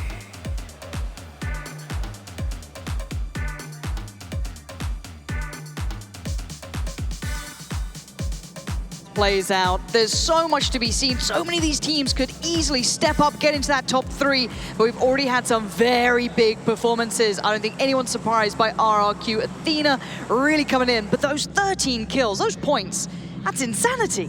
It is. When you rack it up points like that, especially when you look towards round 1, it wasn't the best of rounds coming out from them with a 13th place placement.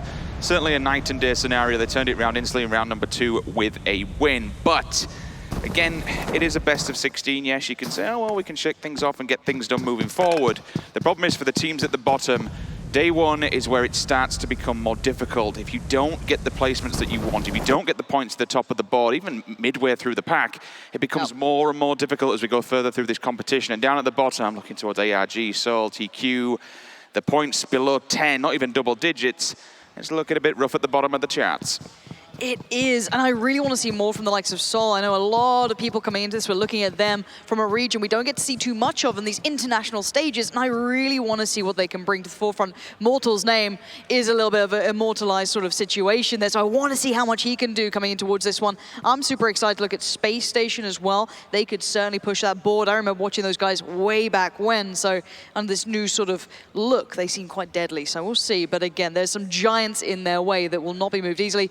Everyone is down, though. We see the loop beginning. Everyone trying to get that little bit under their belt to start with. And I don't see too many early clashes, but most teams quite close by here. Circle does come in and it fixates on Castle. A couple of teams up north. That'll be 3. Not much of a rotation. It certainly won't be a rough one. Bit of open ground in between that and the circle. Down further afield on the south, or even more towards the west from Double Mester. Work your way all the way down to the bottom areas. It's going to be a little bit tricky because there isn't too much room. If you want to be moving through Tovar, you're looking for Goroka, for instance. It could be quite rough. It depends how many teams actually want to play border control and just spoil on the edge, see if they can camp. And again, it is quite placement heavy, this competition, so the kills aren't necessarily where you pick up most of the points. You do want to be going for the win, and it is focused heavily on that.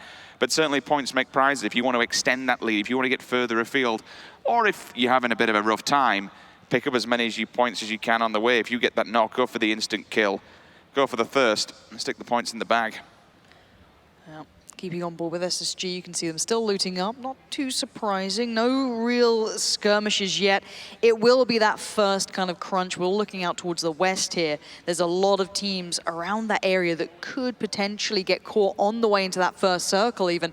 We know, Vikendi, it can be a brutal map, very punishing. A lot of high ground, a lot of areas that can be very tricky to traverse. So hopefully these teams do at least get some comfortable access into the circle, and then we get that real game going. Kind of standout team, I want to say, at the moment, that does stand out for different reasons, not for performing well or such, but it's actually going to be Purple Mood. They are currently in middle of the pack, but when you look for other teams that are just slightly below them or slightly above them, they have the most kills, 13 in the bag, and when you look towards your top 3, you're around that 14 and 15 mark. It's not too far afield, so a couple more placement points. They'll be kicking it right up there and be able to jump into the top 3 rather easily. Below them, though, 31 points in all. It does start to trickle off a little bit. 25 points, working your way down 20 around 11th place. And then things do start to take a bit of a turn, Nova and beyond from 12th place downwards. But at the moment, there's still everything to play for. It's still only day number 1. Hell, we're only the 3rd game into this. Any decent game with a couple of kills under the bag, and when you're looking towards ones that are rocking up 13, it'll definitely shoot you up there. Yeah, I'm glad you brought that up. Like, after Ernie's performance you just witnessed, you can see the difference one player can make in this game. It is about the team, it's about everyone, and speaking of that, we have some pressure coming in. Cool Boy gonna get the first blood going in. Nice little pickup. Going to claim the first. Not going to be able to actually get the full flush and or kill on that, though. Nox certainly going to put them on notice. And this is what we're talking about, those first early scraps coming in. Everyone trying to find that right place on the map, trying to get into that circle to feel comfortable. And everyone's looking for those prime spots to go to. Vikendi's out of place for now, which will force the team to come and get the res. Cat might want to try and advance on this, and it looks like XQF try and get the info and feed it back to the rest of the team. Just need to make sure they don't overextend as an individual, because it can be answered right back instantly. And then all of a sudden you're just disconnected from the rest of your roster, and you're in a position where you've basically just mirror image what you've done. You've knocked a player, you then go for the push, they can do the exact same. Your team is forced to go into position they don't like, try and get the res, force the utility and get some work. Yeah, but Paraboy's on this side, and XQuest are a very, very good deadly team. You're seeing as to why. Another knock comes in. That's Cat. Quick as lightning. Jimmy's going to find one as well. This is looking very good so far. They need to get the flushes, though. They need to keep the pressure up. They cannot let that simmer away. The M4 so far in this competition is doing all the work. Even with the 4 times. The spray is fantastic. Crosses the road. Planet. Lovely tag. Planet's down to nothing. Absolutely nothing. So be forced to use the meds here. And again, I mean, this is just teetering on the edge of the circle. And they're hunting this as well. Look how aggressive Paraboy is being, Cat's being. They're being so aware of where they're going, keeping tabs on everything going on here. This is smart play. They are quite central as well, so maybe this is the territory they want. But with Cat being knocked, they need to be careful now. And oh no, they've lost out on Cat. That's a huge loss. I did say teetering on the edge of the circle, excuse me. It's near Tovar. And that's what I mentioned about taking one individual player like that. It's okay getting aggressive and going for the confirmation of any knocks or damage you do to get involved in these fights. But if you single yourself out, if you're in the middle of the street in an open field, they're happily going to just take you down and confirm that kill for the point. Yeah, and currently they're sat in third, the team that just lost out on a player. XQuest were doing really well for themselves. Good kill counts as well. Round 1, I think they got 10 points from those kills. So they're a team you want to be expecting to get those frags in, get that damage done. But losing on a player this early could really slow them down. But another engagement starting. This is just on rotation, so it may not equate to a kill. We'll see if that actually comes out for now. You're going to see them kind of taking their time. This is the team that's just below, if I'm not mistaken. There's Bigatron just below the team we're talking about. XQuest, they're just trying to jump up there. They get a couple of kills, good placement. That could be XQuest in danger. I may have seen Cat go down, but for where the circle is, yes, you don't necessarily want to be going for all these fights, but it is favorable position in the circle at least. It's not quite plumb center. Castle would be the scenario there, but they can fall back to that, maybe take the bridge. No one's actually in Castle, and again, if the circle doesn't go that way, if it is unfavorable and hard shifts somewhere towards the west or the south, you're going to have difficulty crossing those bridges because there'll be fights on all fronts. There's only 2 teams that are left outside the circle now. We've got Unique just up in the northwest, heading past Dobro Mester, then all the way down south. We'll see SZB. They'll just be maybe taking a bit of a long swing. I can see Baraka and Senab just on the bottom, so maybe they play a spoiler to that entry point for SZB if they want to come through. Bigger picture though at the moment, it's just finding your feet, finding a good foothold. There are certain areas in the Vikendi you can, rather than keep rotating, actually hunker down. Look through the windows, try and take people out on the rotation. Especially with some of the buildings as well, you get a good field of vision from the balcony sides, from the windows that can provide you so much cover. Those balconies, not so much because they are wide open, your body is exposed. You can see some of these boys rocking level 3 helmets. If you've got the gear, then why not go for it? A little bit of contact starting to build now. This is very central. This is to the west of Castle, so a lot of these teams heading over this way. It's going to get a little bit scary. So you've got to be very cautious in how you play this. As soon as you engage, as soon as you make that contact, everyone's going to know about it. And people are so aggressive in this version of PUBG. You really see these teams fighting for those kill points with everything they have. So as soon as you make that engagement, you better be prepared to back it up. So we're seeing all the teams now heading themselves in towards the right places they want to go to, being careful on the way. This is down by Hot Springs. Just going to take the time on the bridge, make sure they scout it out correctly. They're not new to this. They know this game inside out. They know these opponents, how they like to play. They put their time in. To expand on what you've just said, how people will play aggressive, how they will just send it to a compound and home in on a zone or area that they want particularly and take control of it. to be able to do that, it comes down to listening to the IGL. If you're not listening to the IGL and you're just doing whatever the hell you want, if you're running off as an individual fragger, maybe just trying to get a few solo kills, then pushes like this, they don't work because they're broken, they're split up. You'll be taken apart as an individual rather than a team. You don't have your teammates to back you up for the cover fire or even the refrag. So having teamwork and working as a unit in PUBG Mobile is so, so crucial when you're going for those advancement pushes. Incredibly so, and Nova on the move, looking for that next spot to get back towards, bringing that Darcia in. Beautiful work, don't get... There we go, parking it up beautifully, look at that. Magical. It's a garage. Yeah, exactly, they're racking up the cars, and honestly, considering the amount of teams who are so close by, I'm surprised we haven't seen more engagements yet. Teams are being very careful now, maybe realizing how close that leaderboard is here and how much the Club Open Finals really mean. They've fought so hard to get to this point, to get to this stage, and now they have to face off against the world's best. When I've been looking at some of these statistics of sign-ups and players and the road that players have had to take to get to this point, it's incredible. I believe the Indian qualifier was something like 11,000 plus teams signing up. Incredible. That's why we want to see that team really come through. Yeah. If you've made it that far, you deserve a real shot on this stage. You're also getting the cream of the crop, right? You are literally getting at this competition the best of the best. And this is why sometimes you will see these more passive games, because you know that you can't expose yourself. You can't extend from this compound. Because if you're open and exposed, you're going to get murdered. There's literally nowhere to go without being seen by some of these insane fraggers. The one thing that I've not seen too much of, but when you do, they make it count, is your marksman. The man that's going to use the bolt action, the M24, the Kar98. It is brave to use it, and with the current meta, with the ARs, with the DMRs, it's more favorable to go for those weapons. But when somebody just knows how to use it with such precision and finds that face in an open field, it's job done. You can kiss yourself goodbye, unfortunately. Yeah, I'm looking at RRQ's rotations. They're pretty wild here, but look at this. We're going to start seeing maybe 3 teams quite close by. These are compound battles, though, so they still hold good hard cover. They're not overextending, but they're certainly applying pressure now. You see those AK shots coming through. You're going to start seeing all the teams slowly working out who's around them. Where do we need to look? Where's the danger? And so far, you can see it now on your screens. The danger is mounting as we speak. It's mostly to the west of Castle. It's mostly just to the south of the circle. The new circle will hit soon. We'll see who's going to be put out of place. A couple of drops coming in, so that could be quite nice to get a little bit of a pickup. But first big engagement here again happening. That's a good spot. That's a lot of information found. Look at the damage coming in early. This is going to be a big push coming out. Potentially might see our first team going out here.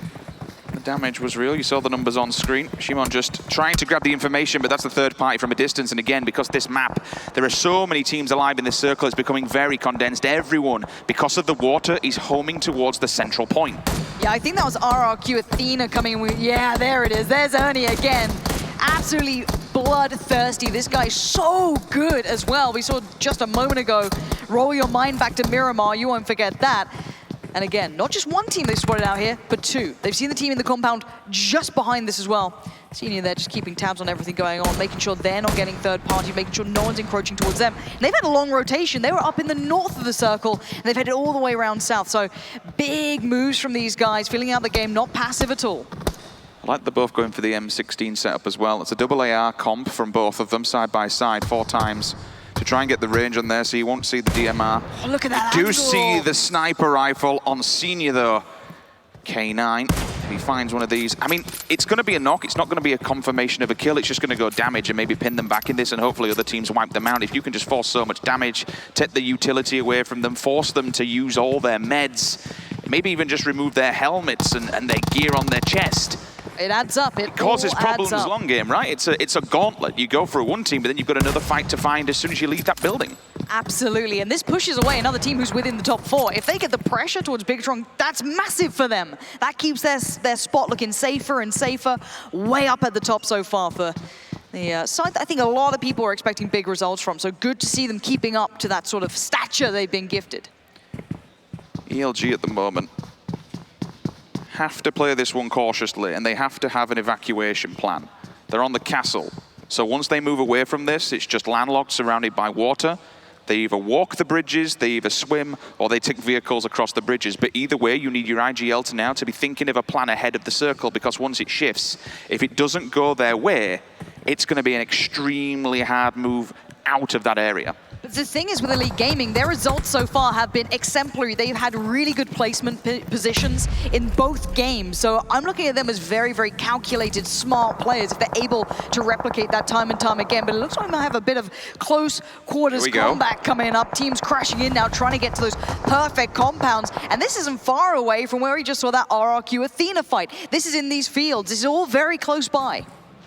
Grenade primed, ready, just over the hill. How much damage is going to do? It could do a lot of damage. They're now forced into an environment where all 4 players are together. Shimon holds the angle on the crate. And look at Nuato. He has the Uzi. He's extended. He'll get all 4 of them. Surely he'll be able to see them with the eye line. If he gets the right line of sight, that could be deadly, but I don't know if he's willing to push that far. It's risky. There's so many eyes out there at the moment, but look at these smokes going up. The wall of smokes plume everywhere, and these guys are on notice. They're in danger, and they know it. Prone down, trying to hold on to any cover they have.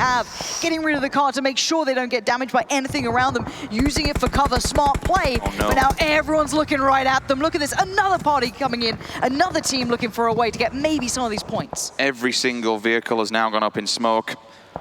The UAZ just on fire in the background rings a dinner bell to all the teams that are looking their way on screen right now.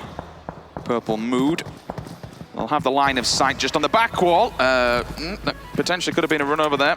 Almost. But they do have 1 vehicle, so maybe they're just trying to evacuate the situation. GSFB in the background, yeah, they'll say, okay, we don't want to get involved, we'll lead them to this.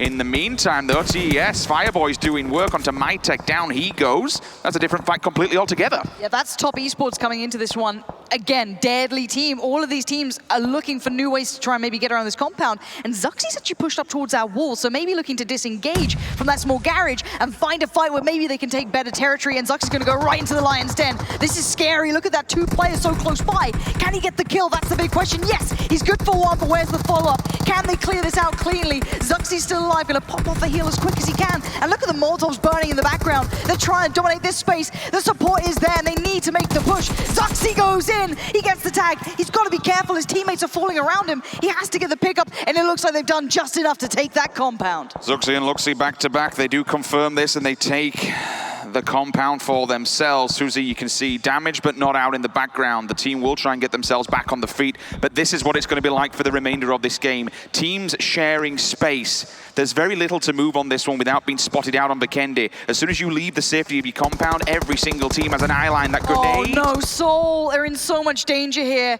You already have XQF knocking the door. They lost out on Cat early, and there's a 3rd party as well. Everyone's eyes are across on this expert marksman coming in, and sadly, it's sort of like Mortal's down, Ronak's down. They're losing out on so many of these players, and that's going to be devastating for them. AY just trying to see if anyone's hiding behind these vehicles. They will go up. If they don't find anybody, that's fine. They take away the ability to maneuver away from this fight. Give them no escape plan whatsoever, so XQF, they'll just hunker down for now and hope that people come flying their way. There are 2 more teams, SSG and I believe Unique, just lingering on the border to where they are. JN does at least have a vehicle for Nova, so they'll be able to pull this one up, keep it safe for now, just hide it behind the rocks away from the prying eyes of the snipers or anyone else who's lingering in the distance. The map though, look at the north, it's completely empty. If we shift towards Kresnik, this is going to be one hell of a nasty migration for all the teams on the south. It certainly could, but Purple Mood, and it looks like RRQ Athena reading this well, going on the eastern side and potentially going back up north. We'll see if that comes through. For now, Coolboy in another engagement. This has been going on for a while, but XQF picking up the kills. They lost out on their player earlier to this, so now Cat just watching this one back. That's how he lost his life early. He overcommitted to that engagement. But these guys have been relentless in their aggression, and the circle's gone north, Rich. This is going to be a huge move for all of these teams that are in the south fighting next to each other. And they've been able to keep the vehicle alive for Nova, at least allows them for maneuverability off the backside of that cliff face now. The circle, as you did say, did go to the north. Pod will be completely open. That's the small city that basically overlooks the edge of the river. Yes, the river can be run because of the ice that's below it. Further afield, no, you have the bridge. It's landlocked for the opposing side. We do have 2 teams still on that eastern flank, but there's very little to work with because then the river becomes unrunnable. You'll be swimming, and unfortunately you'll be sinking because people will be seeing you from the coastal edges. For now, though, let's take a look at the teams that are in quite a predominant spot. Nova, because they have the vehicles, could still maybe get ahead of the game, maybe take the pickings of everywhere up north. It's actually Unique who are moving from Villa. They've been quite quiet on this and backburning. This could be a good sly play for them. If they get ahead of the game and move it into pod before anyone else does, they'll be in safety. They could be. We'll keep eyes on it. We'll I'll check in once that circle comes through, once it constricts. We'll know exactly where all these teams are, some being more cautious than others, and Mystic losing out on a little bit there. There is a teammate nearby, so they can get the pickup, but when you know that RRQ, Athena are close by, it's something you don't like to see. Now Nova, very up close and personal here. 4 players all together in the same compound, maybe gonna try and make that final push. Lapis waiting so patiently, gonna hear everything going on. Knows he's the last hope for his side. As the push comes through, you can see everyone clearing this out methodically. One by one. They'll just try and force them into an engagement where they don't have to go for the res. That grenade's going up and over. It might find a target. Lapis with the 6.86 shotgun waiting on the stairwell. God. When they walk up here, this could be death awaiting for them. First one strikes, but he misses. No. And AY takes full advantage. Down they go. Really nice work from Nova. AY, what a performance there. Just coming up, full confidence, taking that fight. XQF looking for their way forward. Got the vehicles, so there's still hope, but you can see teams in their way. It will not be easy. SSG are just down the road. They could maybe cost them a player on rotation. Let's see if they engage or not. They might take a wider swing, go further to the west, stay in the blue. There's the engagement coming in from SSG. They might pull up. They might have to think of a way to deal with this, because now they're in trouble. Another team to watch out for. Just back building again. It's going to be GC Busan. The same scenario of Team Unique on that western side, waiting for these teams to transfer and move across. Circle does actually go their way. Everyone now out in the east has to come across the water. Purple Mood, they'll take the bridge, they'll go through pod, that's easy for them. BTR, they also have a bridge, they can get a good entry point, but this now becomes extremely difficult. Should any of these teams take residency on the cliff face, they are going to be in a world of pain trying to transition to this circle. It's not going to be easy for any team. Team Queso just suffered another casualty. I think the pickups come in, so they should be okay. But they've been slowed down now. They can't quickly get away from this. They now need to be so careful of this team that's pulled up. Bigatron are just around the corner, and they have vehicles still available, so they can move, they can get around wherever they want to. I really want to see if Elite manage to survive this one, Lauren, because now they have to come out from Castle, but they are playing this late. Everyone else is transferring to the circle. They're still on the backside of Castle. I'm looking for RRQ Athena as well. They're a team that you expect big results from, and they're still in the southeast, not near the new circle, so this is where it gets deadly. Sixless going to find Zuxi. That is Bigatron suffering. That's not good. What's gone wrong there? It's all falling apart for them. They looked on the verge of doing something great this game, but maybe just not going to have the luck they need. As SSG now getting some pressure back towards them, just across by Castle. ELG making their way around. We want to see how they're going to play it. They played it right towards SSG. The aggression's going to come out. Angry, Juicy, Carnage, all standing by, waiting for this one. Peeking out the right time. Bronco wants to get on the action. Bearzai gets the initial opener onto Angry. They'll continue the flood round. Round the back onto Broncho. Juicy's there though. Stops the halt for now. Knocks him back on his backside. Leader also Carnage. This is Carnage, exactly that. They're all dropping like flies around. They're making advancement on this, and it's all going wrong. They're trying to make a quick heal for SSG here. Look at them crawling. 3 players knocked down. Where is that remainder? Luxie's way off in all of this. No one else nearby. It looks like it's going to be cleanup time as another team might try and steal these points. Carnage out there collecting what he can, and there's the final player from ELG way off. They're leaving. They can't save him now. Surely it's done for. SSG need to confirm those kills. If 69 sees the walking wounded, that's an easy confirmation for them, and 2 points in the bag. It looks like they've been done. Uh-oh, another challenger. Carnage, you ready for this? He does have Juicy beside him, so still has a teammate next to him, and I think he's got the spot. That's good information. He needs to get the fight, though. Here's the cross. Oh, no, tags from a third party. Carnage has to go back in, depending on Juicy to help him out. And Ori swings out, and he gets it done. Big work from Carnage. Holding on, but that blue is ticking, and it's hurting like hell. Through the smoke, down he goes. Lashing will answer back though. Juicy falls and is confirmed, so they at least can keep carrying on. SSG, valiant effort, but unfortunately they will be eliminated. The rest of the players here for 69 just surviving on the edge of the circle. Meanwhile, everything's just calming down for a second. There's a lot of teams that have gone to the cliff, and the reason that they've done this is because the river provides coverage from their back. There's going to be no enemies behind them, and all they have to do is look front and center and see who's ahead of them. RRQ Athena making their rotation. They're in the southeast. They're back up in the north. These rotations from are wild, but look at that.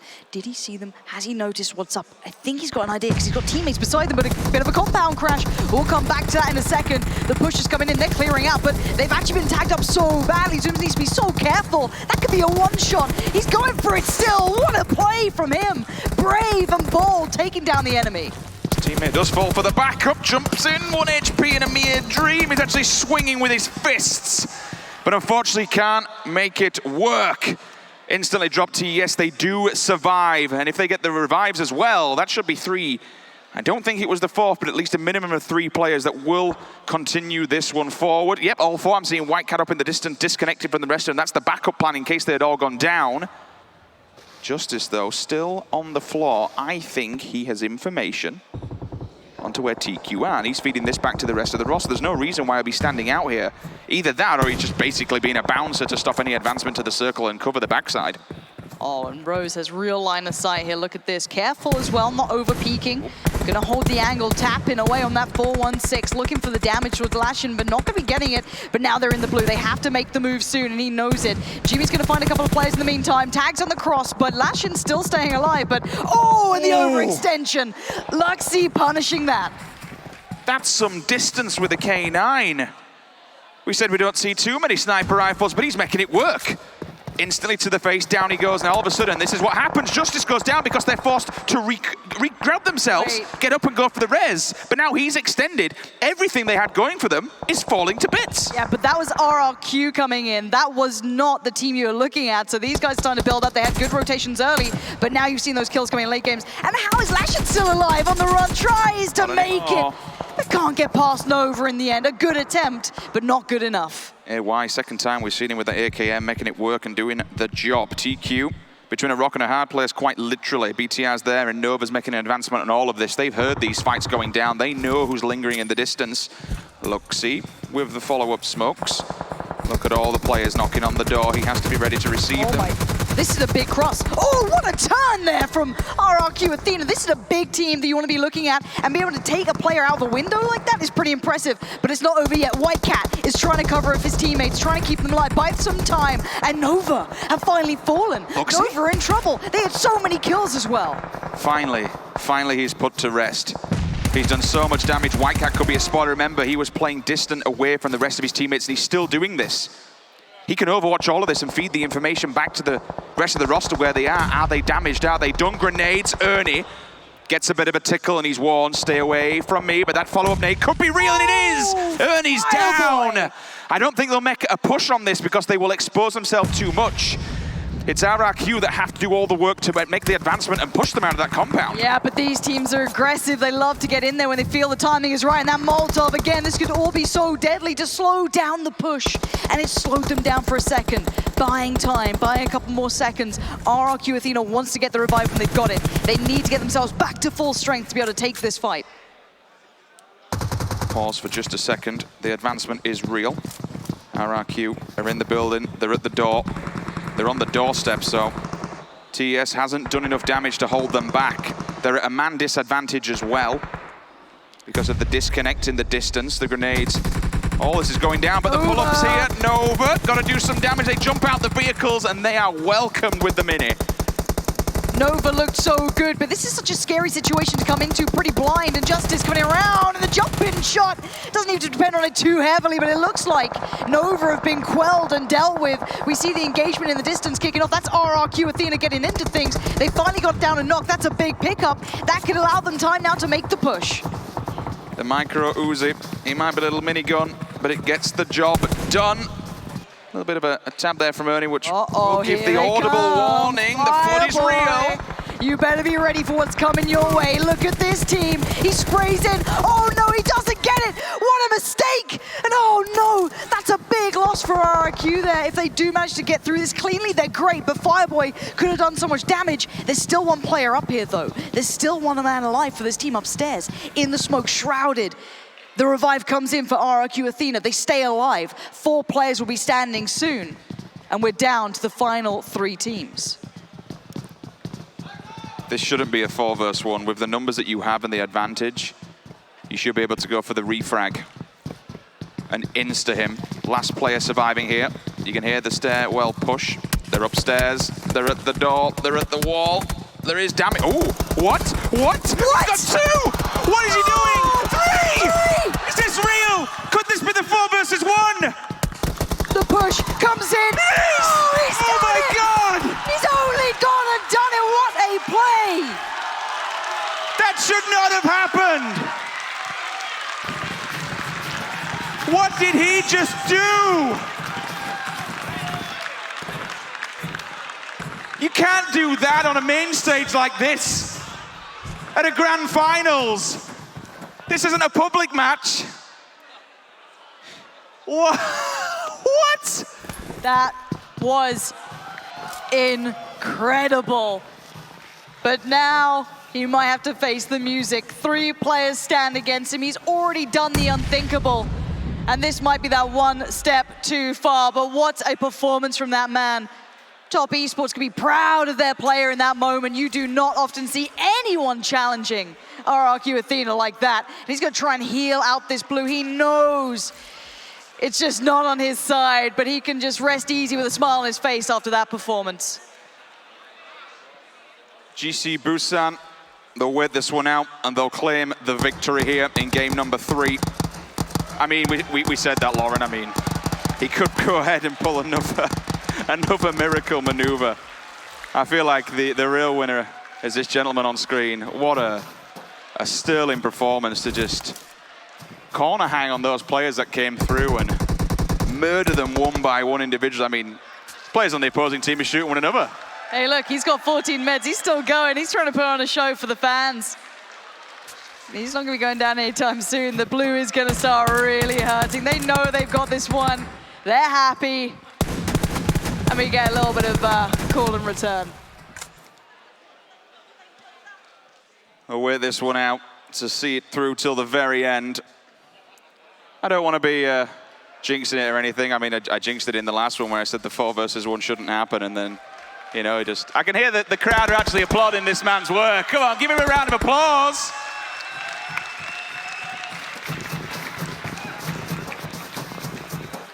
And the rest of them, well, they're just trading meds, you know. You might as well celebrate with style. Yeah, they're not in too much danger. They're pretty okay. There we go. It is. Job done. GG. GC Busan with the win. That's going to be job done for now. I'm going to throw it back to James and the Death team.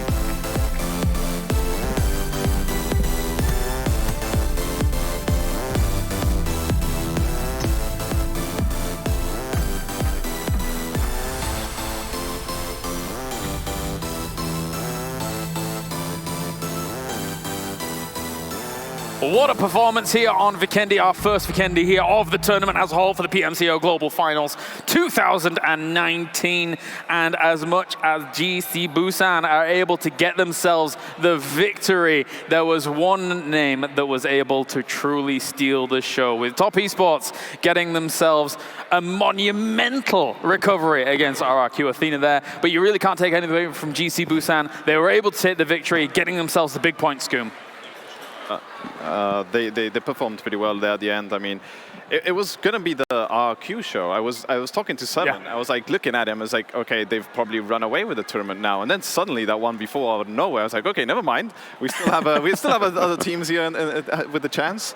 But yeah, what a game. That might just be the play of the tournament. Yes, it's gonna take a lot to top that off. That made me just jump off my seat and start screaming like I was 5-year-old at Christmas. Absolutely. I mean, it's very rare you see 1v4s. Never mind it being very rare that you see a 1v4 in a tournament game. Never mind, John, you see a 1v4 at a global finals. Such impressive stuff. Not only is it a 1v4, it's a 1v4 against the best team in this tournament right now, according to the standings.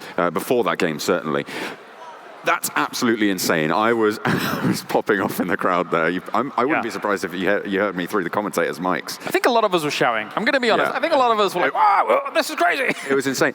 But he was like Neo. Like, he was moving around and he didn't even have to dodge the bullets. He just stopped them with his mind and just executed RRQ that way. Jumped back into the blue there for a moment towards that very last kill, but I mean, it still wasn't enough to take him down. He was just So impressive. He played that so perfect too. He kept moving around. He made sure he knocked somebody, moved to the other side of the door, knocked somebody, moved to the other side of the door, and as you said, he did go into the blue. He wasn't scared to get a little bit of damage from that.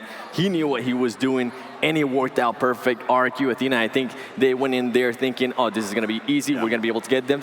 One guy goes down. They're like, okay, don't worry about it. Two guys goes down. Three guys goes down. And all of a sudden, we're just screaming because he got a 1v4. That is by far the most insane play I think I've ever seen. It's going to be hard to top it, Scoom. Yeah, it is going to be hard to top. And I think it's RQ. They got over eager there, for sure, on that side. They got super confident that they were wiping them. They were picking them apart. And it's just going to be the last one alive, but just incredible. That smoke play as well to start it all off. That smoke made them not know which side he was on, got those 2 early knocks, and that just made the play for him. Surely if you know it's maybe like one body left and stuff like that, you want to be kind of going in there like a SWAT team, actually flushing him out instead of kind of trickling in how they did, surely. You never want to be going 1v1, and if he has a smoke that he did initially, you want to wait out the smoke. You have the time, you had the circle, you didn't need to rush into like that they did. They could have taken that time and then rush in once it's completely cleared out. Yeah, and if they were going to go ahead and rush in, just rush in all at once. Don't go in one by one. I mean, it is a doorway. It's kind of sometimes tough because if the first guy gets knocked, he blocks the doorway in a way, so it's kind of tough to get all in. I've had that situation myself in the past, and it can be annoying if the first guy gets knocked. Well, let's talk about some of the other situations that were going down while the highlights are playing here in the background as well. And one of the fights that I really wanted to talk to you guys about was Scars going up against BRK and then Biggie eventually joining on. Do you feel like Scars should have made a bit of a move earlier against BRK, considering the position that they were in? Surely, if they had done, then it would have been much easier to greet Biggitron, who eventually wiped them. Yeah, they did initially want to do that, but the issue was in that situation, it was PLM, Purple Mood. They were actually on the east side firing down. So when they wanted to make that flank play that we did see one of the Scars player go around, he got shot. So I think that's what made him fall back, because they didn't want to get third party. They didn't want to lose players. They probably had a good safe spot. That ended up costing them because they got themselves third party and pushed later on. Yeah, and as soon as they heard those shots, like you mentioned, they decided, you know what, we're not even going to move. And I think they were still focused on BRK, that didn't even realize that there was a car coming full of guys about to hunt them down. And it was all over for them there. Yeah, it was just a pretty tricky situation to deal with all round. So unfortunately, they did bite the bullet on that one. So, you know, maybe they'll be able to pick that one up for their future Vikendi maps, for their future just maps in general. Of course, it is just one of many. Definitely so. And then when we got to our circle shift 4-5, that's when I started really sweating, because that was when you had so much water in the middle of the circle. You have to make the decision, where are you going to go? For teams like Team Queso, I liked what they were trying to do, staying near the bridge, maybe even staying near a boat that was kind of their desperation tactic. You need to have options, surely, in those moments. Yeah, for sure. And we talked about in the desk that the west side was going to be super packed, and we saw it right there. There was only like 2 teams on the east, which was Team Queso and another one. And then RIQ actually acknowledged that, and you saw that rotation with PLM as well, coming all around to the east side. And then it did shrink like 4 or 5 times north though, which was a bit extreme. There was a lot of yoinks going north, but you saw those experienced teams knowing how to rotate out of that. Yeah, and that was actually surprising in regards to joinks. That's pretty much what I was going to mention. There was so much third party. It was insane. I think SSG at one point also, they started getting third party. They actually lost those 2 kills. They were able to knock down 3 players, but they were not able to confirm 2 of those 3 kills, which in this kind of tournament, you need to start confirming those kills, especially at that point. You're down 2 players. SSG is not more than likely, percentage-wise, they're not going to be able to make it all the way at the end. So you want to see those confirmed kills. Yeah. Something as well that we saw during that map was the prevalence actually of the micro Uzi coming in a lot of close range fights. It's much better in those compounds, certainly in Vikendi as well, because of the prevalence of compounds. You play up close a little bit more. The micro Uzi, you can get those shots off so fast. It's absolutely insane, just pumping out the 9mm. And at the close range, that does enough damage. It makes it work. I'm going to be honest, it used to be the only thing I could pick up on Vikendi for a long time. But, you know, times have changed. Let's take a look at some of the MVPs here for our game number 3 when it comes to Vikendi as a whole, as our dream team. Once again, it's been crafted. And, of course, who can take it away from him? KK Escar up towards the top there, getting himself that first place and absolutely, massively deserved performance. Arguably arguably player of the tournament so far. It might put him in contention for MVP voting, as the public is currently voting for him there. And also members from Nova, as well as XQuest and GC Busan as well. So a good lineup there, Seven, to make the MVP lineup. Yeah, definitely a good lineup. And I mean, he had to be first. If he wouldn't have been first, it would have been insane to me. I'd say rigged at that point. Exactly. I think you're going to see those hashtags every game. Whoever's the MVP is going to get the hashtag after the game. It's easy votes, I would imagine. So. Yeah. It would make a lot of sense. It was very impressive play. Beyond that, what else did anybody take away from Vikendi here? Was there anything that really kind of stood out as a glaring issue or something like that for some of the teams? I'll be honest with you. I had all my thoughts in my head, and then he got a 1v4 kill, and everything just dropped out of my mind. I just went insane. But no, I think in general, we did see compounds play a little bit more heavily of a role coming forwards, which is expected. It's Vikendi. That's what you do. Rotations, as you were saying, pretty tricky towards those middle circles around the water, trying to take control there, which meant that there was a lot of dead ground that a lot of teams had to try and go through, and that's never an easy choice to make. I mean, something to talk about that we before on the desk, you're saying that Castle is a good hold, but once it shrunk away, Elite Gaming had Castle for a long time, and it shrunk away from them, and that created chaos for them. They had that good compound. Once the shrink happened, they didn't just lost players, lost team fights because they lost that good. It was just an open ground after Castle. So maybe next time, like adapt a bit. Maybe not everyone be stuck in Castle. Have a split so you can control the river, so you can easily cross. I mean, we briefly took a look at some of their perspectives whilst they were in Castle, and it has amazing sightlines across the entire area around it, but it kind of acts exactly the same way we've talked about cities. If you go in, you better be damn sure that it's ending there. Yeah, and that's something that we even talked before the game started. We said, if they end up in Castle, good, but as soon as they lose the zone, it's going to be over for them. There's just so much open space. Yeah, it depends on the direction. Obviously, you have to rotate away from Castle. There's 3 bridges that lead away, but you have to go one way, so that bridge is going to be guarded, certainly, on one side. And it's just so tricky to move away from. So I think we've hammered that home. Castle is difficult to play, guys. Can be. Let's take a look at some of the MVP voting that has been going on in the Twitterverse, in the world of Twitter. As of course, let's take a look and see what's going on. What a surprise! Hey, there we go. All up towards the top there with 70%. That's insane. You know, everybody's been doing some sick plays here and there and everything like that, but it doesn't matter because Team Seoul is probably going to win. Very impressive stuff, John. Yeah, I mean, it's probably the only thing they're going to win today, I'll be honest. They are set down the bottom of the tables at the moment. I think they're on 10 points total. I can only imagine here as we take a look at our players as well. KKSKR has got himself that spot after this game. The 11% coming in is probably a flurry of votes after he was able to get that amazing 1v4. But RRQ Athena, deservedly so from the first 2 games, and if the 1v4 hadn't happened, it could have been a whole lot of RRQ Athena in that top spot going into even a 3rd game. Yeah, for sure. I mean, they've been, even with that 4v1 that they lost, they're just performing so well. You can see them how they approach fights, they take their time, they wait for the knocks and then push. It's just so strategic and so impressive to watch. Yeah, that was a blunder, the 4v1. That will probably never happen again, but they're just performing really well. They probably won't let it happen again. All right, well, thank you very much, gentlemen, as I now head down Kylaris Avenue over to Mr. Avenger, who's slightly taller than me, so please ignore this for a moment. No. It looks like you're standing in a green screen, but he is real. I am real, all right? Real, yeah. I'm a real boy. I want to show you something, obviously. We have an overview here where Scars are actually fighting the Brazilian kills, and let's just play it here. I want to show how aware and how this nade, first of all, it's been thrown. Yep. It did a lot of damage. It didn't knock anyone per se, but Shimon and Naruto, they really did this so well. Look at this awareness of, okay, we have some damage. We have a real big stack here of players, but he really wants to move in here. He wants to get a peek down where there would have been a lot of killers and a lot of kills in this position here. But he gets called back, and it's actually because of this, which is the Bigetron push onto themselves, and it's a really, really good 3rd party from Bigetron. And the way they just flow in over, take down a full 4 versus 4, but they're sitting inside the house, and the kills from Sox just come out really quickly, and they wipe them extremely fast with this 3rd party here. They're stuck inside this house, and they're just sitting ducks inside this house. So there's a really perfect play from Bigetron here overall. Very well played from these guys. I'm super glad you picked this moment out, because for me it was one of the more pivotal moments. You even saw top up towards the top. Didn't mean to do that, all right? Obviously, it could potentially have the sightlines down towards that as well. So Absolutely. very scary stuff. Thank you very much, Avenger, of course, for that breakdown here. As of now, we shall head on over to an interview with our winners from that previous game. It's GC Busan. Thank you very much, Kalaris. Yes, I'm with Justice, who was one of the last 3 standing players from GC Busan. And first of all, I want to ask, are you disappointed you didn't get the final kill on KK Skuro as he was lost to the blue?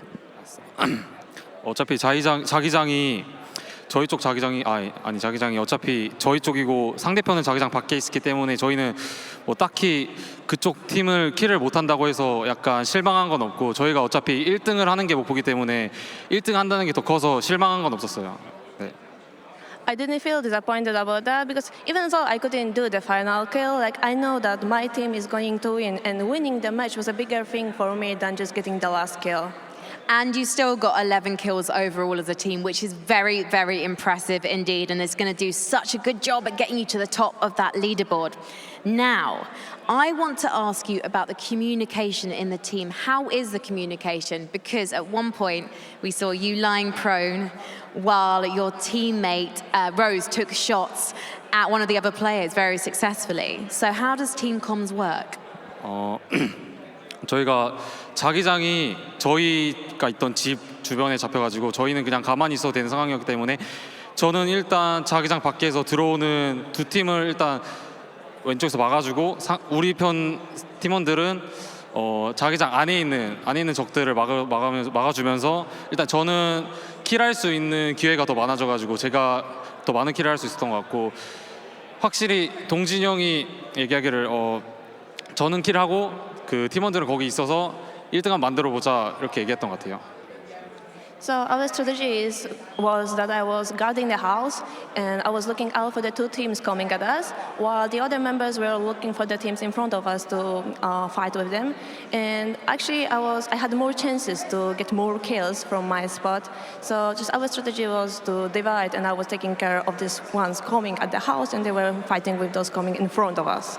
And finally, despite Rose getting that kill on Lashan from SNT, you then lost Rose. What was your reaction to that moment? 어차피 자기장이 저희 거였기 때문에 로즈 선수 1명 잃는다고 저희가 뭐 크게 뭐 위축되거나 그런 게 없어서 약간 로즈 선수는 몰라도 저희는 일단 이거만큼은 이것만 잡고 끝내자 1등 하자 그런 생각이어서 로즈 선수 죽었다고 해서 저희가 전혀 위축되는 게 없었어요. 그냥 He did get killed, but we didn't really, our reaction just wasn't that big. We didn't care that much because even though he got eliminated, we managed to get the first spot, and that was the most important thing for us. Of course, and Rose will be resurrected after the break because we are going to be heading to Erangel for our final map of the day. But first of all, thank you so much for joining me, Justice, and congratulations on that chicken dinner. But we've got another hot bird roasting up after this break.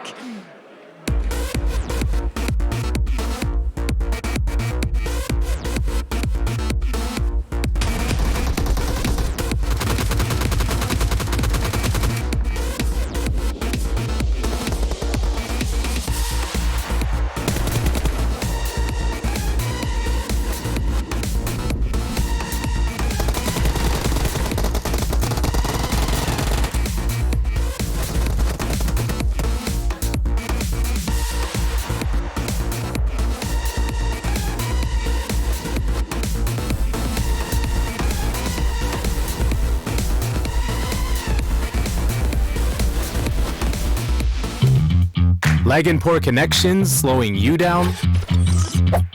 Speed up with Net Turbo and Center Turbo. Up your game with the Vivo V15 series. Vivo.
more is the name of the game, as we have one final powerful game to come to here for the PMCO Global Finals 2019. And we are going to a classic. It is going to be Erangel for our final game of the day, the map that everyone knows and loves here when it comes to PUBG Mobile. Gentlemen, Seven, John, and Avenger joining me. It feels weird to go back to Erangel after all of the craziness that we've had so far. Sanhok, Vikendi in the mix, and now we're going back to good old Erangel, Avenger. Pretty good way to end the day. I would say so, and also I think the most experienced teams, they're going to be coming out on top here. I think we're going to see some more kind of aggressive plays from XQuest, also RRQ. They're looking to get a win after that. A little bit of a failure, I would say, that they didn't here in the last game of Vikendi. Sure, let's focus on that a little bit, because Seven, I believe, and you were kind of overhearing a little bit or whatever, RRQ is now going to be annoyed. The bee's nest has been kicked. Boy, just seeing their body language. I was there celebrating and I actually got the pleasure to sit right in front of them and see the way they reacted and the way they weren't communicating.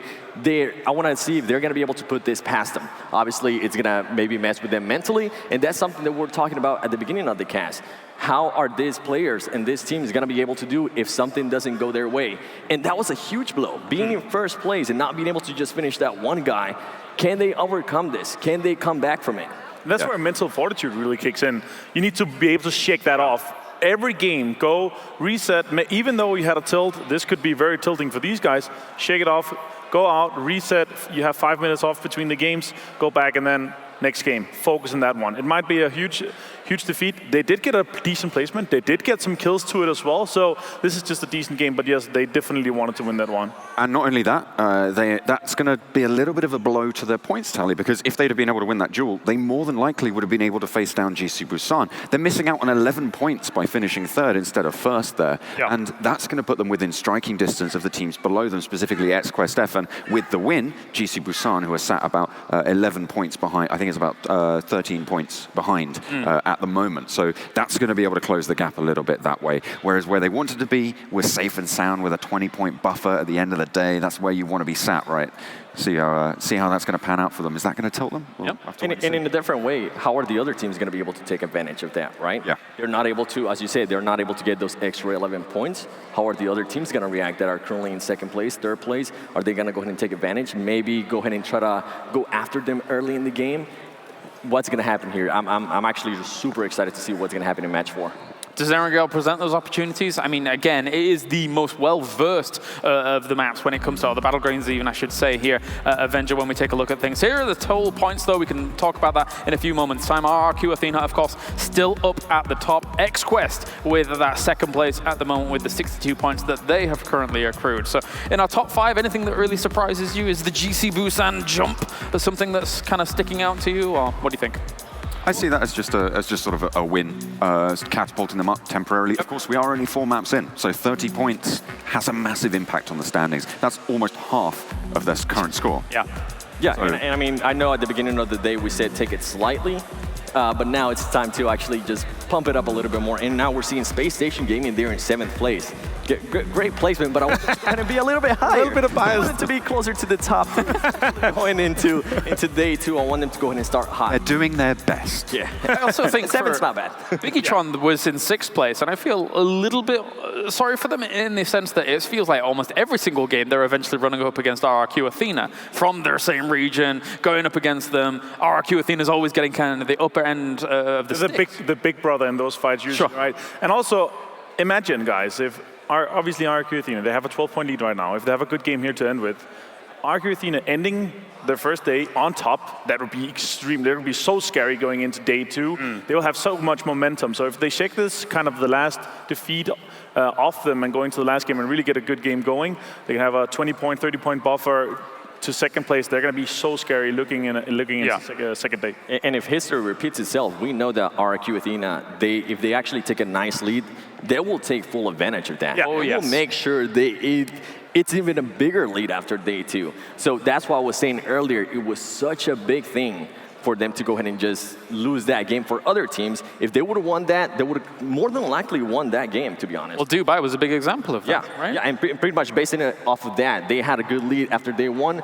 and they just didn't stop. They just kept going. This is the thing. They are maintaining an average. I think at the moment, it's 24.57 is their average per map. So being at that stage, what I talked about at the start of the broadcast is you want to be hitting those 20-point averages to be towards the top of the table. We're seeing 3 teams beating that at the moment. It's them, XQuestF, and GC Busan at the moment. But they are head and shoulders above them. They're almost 5 points in the lead per map. So talk to me about Erangel, our final map of the day here, Avenger.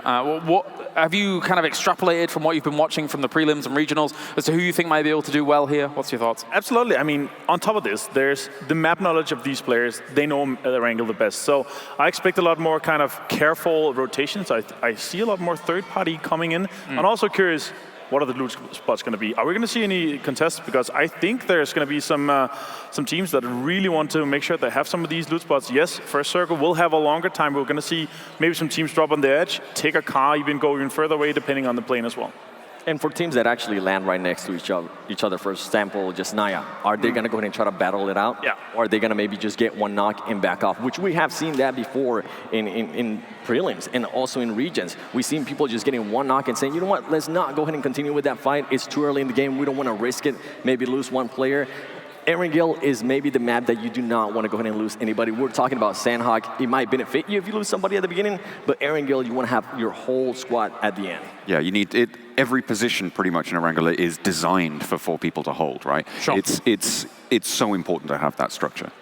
And when it comes to kind of what we see in terms of drops for Erangel, in some of the regionals, we saw a little bit of craziness, some hot dropping here and there. South George, North George was a little particularly hot for some moments. Again, I don't think that this will ever come to fruition here on the global final stage, but it's certainly a map that you can try and exploit people on. If you do know people's tendencies, people's rotation patterns, for example, Avenger is something that you could potentially try and camp, especially with the bridges in certain locations if you want to hold those. I'm really looking forward to the circle. Obviously, I don't hope we're going to see a military game, but because that could be a change. Disaster. No, but yeah, honestly, rotating here, going over the 2 bridges, there's so much advantage that you can take, especially around the Western Bridge where we usually don't see. But yeah, I don't know if we're going to see a military game because it's going to be so rough for a lot of these teams coming in here. Other thoughts regarding Erangel? Honestly, in regards to Erangel, I want to see who's going to drop Pachinki. That's it.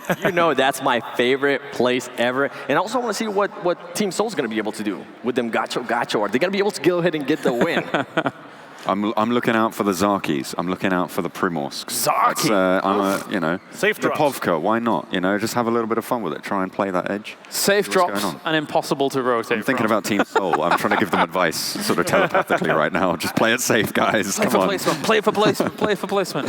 All right, well, thank you very much, gentlemen. It is now time to get into our final game of the day here for the PMCO Global Finals 2019, day number 1. Let's get that plane roaring across the sky here as we head to good old Erangel, the grassy pastures, and let's see where all of these teams are going to drop. It's time to head over to our commentator team. It's Pansy, it's Rich. Take it away. We are back on the classic Erangel. Everyone knows and loves it. These teams from all of these regions about to clash and try and take their home territory, whether it be Pachinki, Roshok, yes, Naya, it doesn't matter. It's all going to be fought for. And we've already seen one of the top tier, one of the favorite teams being 1v4'd. Crazier things can happen. And maybe we could see something like that in the final game of the day. And of course, what a wonderful map it is to round off day number 1 here on Friday.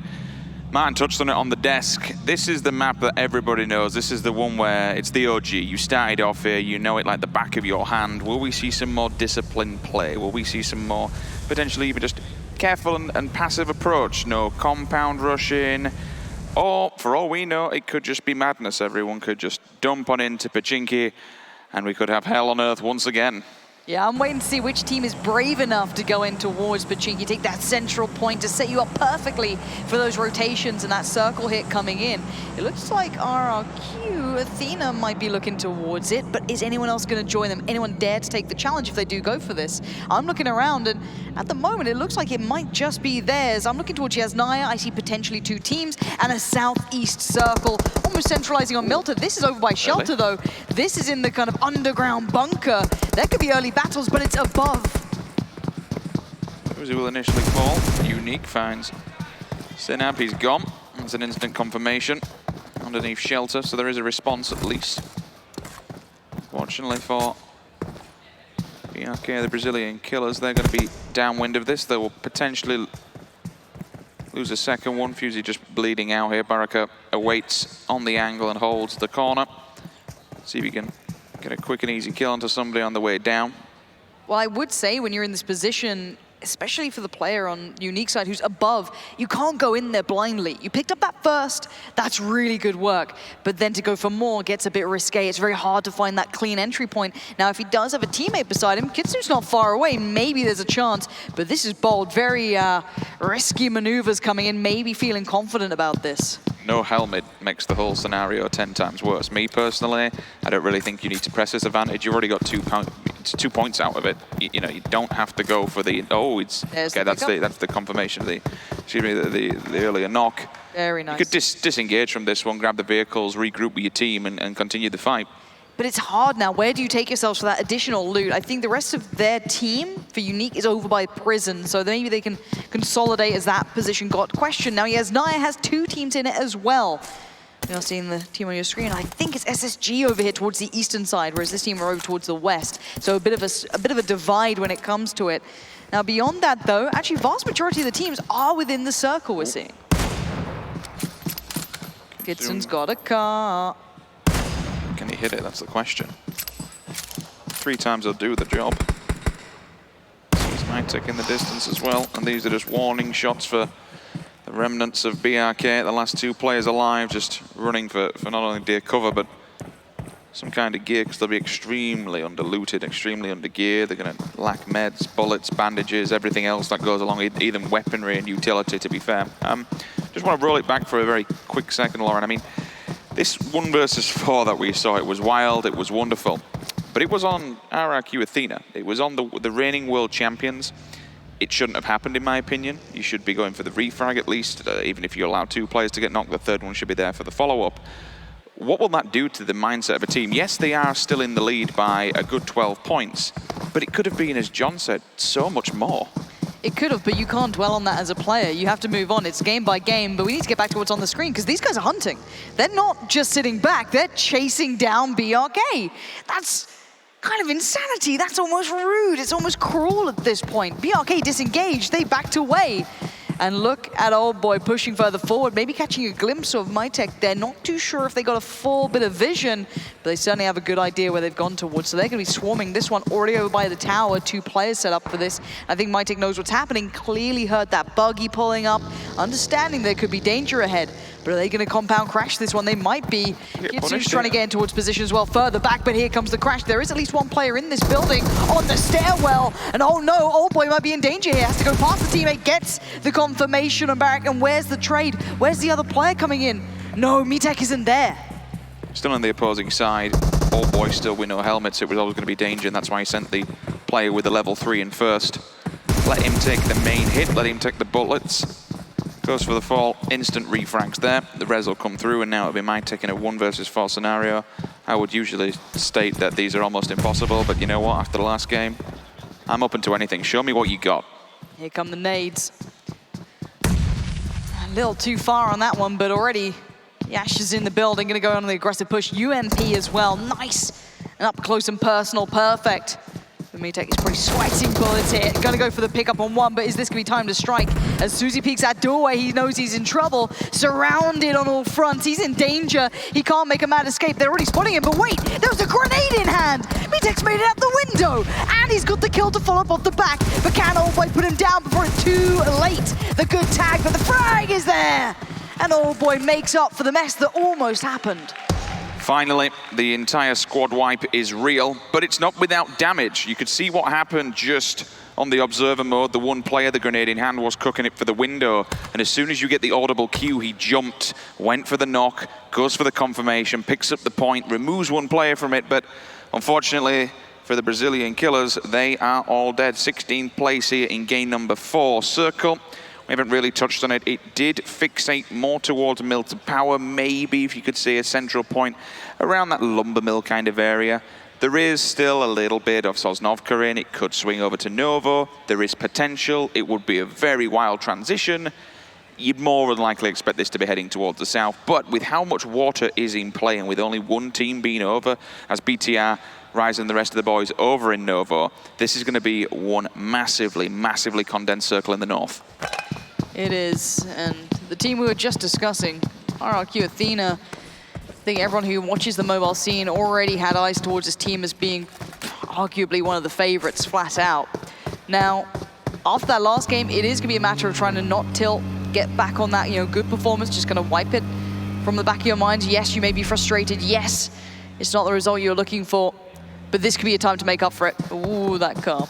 But yeah, this is the time to make up for it. This is where we go, okay, we're the favorites for a reason. Let's show exactly what we can do when we're put under pressure. Let's really rise up to that challenge.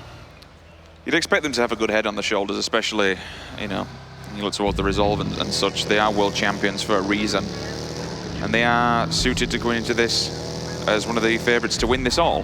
But any given day, when something like that happens, any team can be prone to tilting and losing a little bit of composure.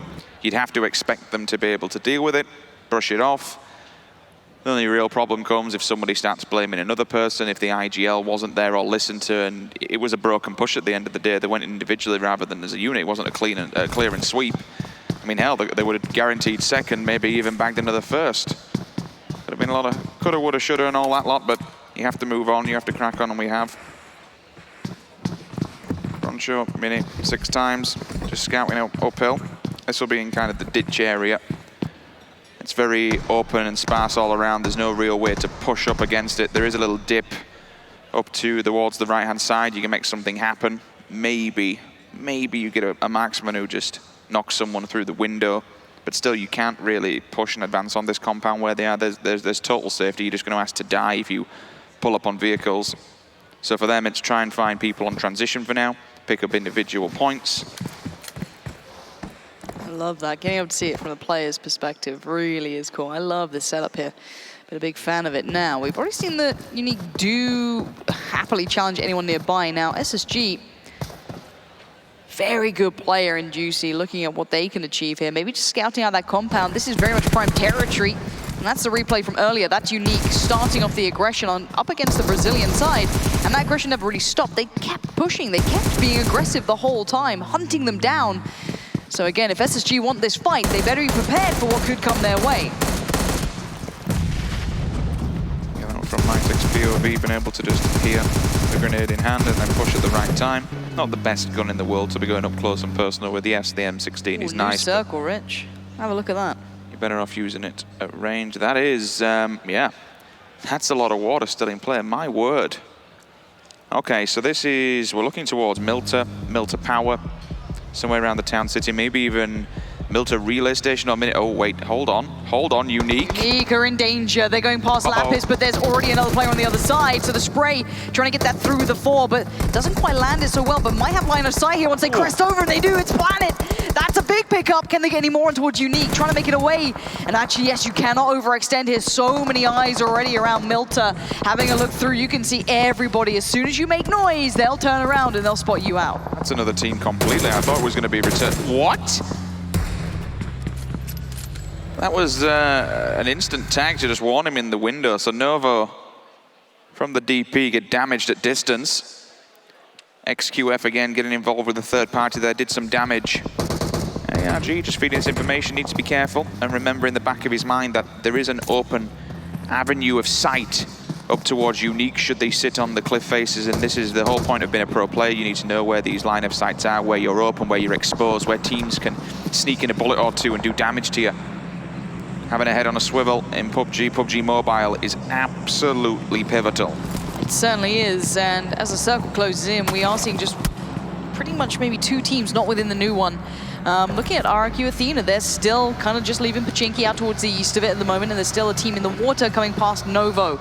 So this battle towards the east of Milta, this is kind of on the coastline that leads out towards that, I guess, south of Mini Milta Power, around that area. This sort of loot situation has about 2 or 3 teams that could third-party each other, that could get involved in the fight. You have Unique up on the hillside, you have Nova, and one of the Nova players already just got knocked by, I think, Paraboy, slightly further down south from him, and then there's a team up by Lumberyard. So the lines of sight are very much covered. You can't engage on one without being careful of the other. Now, we'll see where the likes of RRQ Athena go towards, because a lot of the prime territory, all those big compounds you want, the central ones, aren't really available anymore. Seoul have got a bit of a job to do to work their way down this hill. Yes, there is a lot of trees that you can hide behind for cover, but it's certainly a downhill battle. Nova, should they have the scopes, they will definitely have the line of sight, be able to do a tremendous amount of damage to them. Don't forget as well, just lingering in the distance, we do have Purple Mood. Once they get involved in this one, it could be a bit of a crash from an unexpected angle. 3 times on the AKM. Provided a single taps that thing, it should be fine. Otherwise, you spray, it's just going to look towards the sun. Soon killed me. Okay, nice. That's a good sign. I like it. I'm sorry. There's no mercy here, though. No mercy. I think that's PUBG as a game, right? Pretty much, it is survival.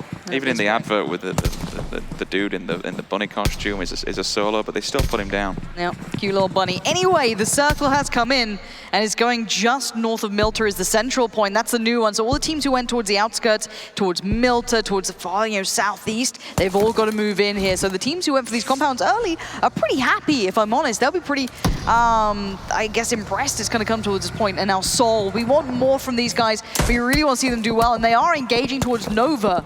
And Nova aren't looking so good at the moment. Look at the HP, it's very low. They've already been damaged, Bandits down a little low, AY's down a little low. They've got to be careful, and Viper are going to keep them under pressure. I like how you said that, because that's his job right now. With the 6 times in the minute, just keep these guys at bay. Keep them occupied and focus fired on him while the rest of the team repositions, because it wasn't the best place in the world to kind of kick it around. So be able to consolidate themselves, get together, maybe even reposition. Keep them at gunpoint, hold them back for now. He has the advantage, and all the rest of them have to shoulder peek towards him. Still, this fight down low outside Milta is back building. ARG and XQF been for a while. SSG's also thrown into the mixture here. Mixed bag of teams. The powder keg scenario where one team will engage, and then the third party will just strike at the right time, pounce and mop up whatever's left and get involved in it. It can be super, super messy. And this is the problem with this circle now, because there's so many teams alive. Every single nook and cranny on the map is taken. Jasper on his own, away from the rest of the roster. 2-1-1 split, same goes for ELG, that's a 2-2 split. You need to take as much arm's reach into the map as possible, right? Try and take up as much land grab and position as humanly possible to deny any point of entry for other teams. Yeah, and we're about to see everyone pretty much being in the new circle. Team Queso just about made it in. They were the ones in the boat going all the way around Sosnovka Island. So they managed to kind of make land, and they've worked their way through. And they've actually, I think, taken over Mini Milta for now. That's not ideal, but it's home. And that's all you can really ask for. All the teams currently here. And it looks like we have seen Old Boy catching a bit of a couple of bullets. So maybe he's not in the best position. Maybe overstepping, maybe being caught out in transition somewhere. All quiet on the western front for now. Teams just feeling each other out and reading the lay of the land. Who's kicking it where? TS up against the blue. The backsides will be nice and safe for them. PLM finds contact. Initial one's there. DP Ryzen finds Angry. That's that Milta battle we've been seeing for a while down in the town. The knock is real. And again, you might now see other teams engage and approach that scenario. Now they've heard the initial bullet. Now they know someone's knocked. Can we get involved and mop up? That's a huge hardship. This circle is going to be an absolute killer. When you guys see this, it's all gone east. It's kind of around that lumberyard area, just to the south of it. All these teams instantly realize that it's time to move. We need to get over there. Look at this position. Look at this rotation. ELG were in a really good spot. They were up by lumberyard already, so they can just kind of shuffle around a little bit, get to that prime spot. But this is going to murder so many of these players on the way. There is not enough room for everyone, especially with that field trail down towards that southwest side. Nova now get to become kind of gatekeepers as well of this road. If anyone tries to come past, they should be able to shut them down, but it's going to be a crash from Zooms is already there. We already see them coming in, so now Nova need to be aware of what's coming their way. They've got to be careful because there's so many players coming on by. And now CZ getting up close and personal. They're going to be rushing this one. They want their own house. They want their own home. But Nova might just say no. I see nades in hand. Angry's fighting back. That's towards Rose. It's all going crazy now. Milta is rife. And Xiaoji already going to take down one. Big pickup for Nova. Going to readjust position, move around, find a new angle, sprays in. That's a second. He can't get any more, but excellent play already coming out as Zooms tries to make up for the loss. But here comes the rest of Nova, trying to avenge their fallen teammate just at the bottom of the stairs. They're waiting to go. Narwin's holding this one down, tries to buy some time with a grenade, puts it down to the bottom, just gonna slow down the hit, but uh-oh, if that nade comes through, that could be good. They're doing damage, but will they dare push up the stairs? Nova do lose one, and it looks to me like they want revenge. They've been held back here by the utility. The grenades are down the stairwell. Jasper's still bleeding out. They're all on tender hook right now. They don't want to go running up the stairs. Again, corner peek. Oh no! Nova, when's the push gonna happen, guys? They finally got the revive. AY, he's up for it. He's gone in. He's a madman. He's pushed this. That's incredible from Nova. Straight up the stairs. Goodbye, the other team. Zero fear. Runs up the stairs. The nade actually hits him, doesn't give a damn, and just lays them out one by one. Confirms the kill, takes the team out. Yes, they lose one, but it's well worth it. Not only do they keep a pivotal compound here in this circle, but they pick up some points and a placement to boot. We now hop on board with SSG 6less. Last man standing here for the North American powerhouse. Watching, waiting.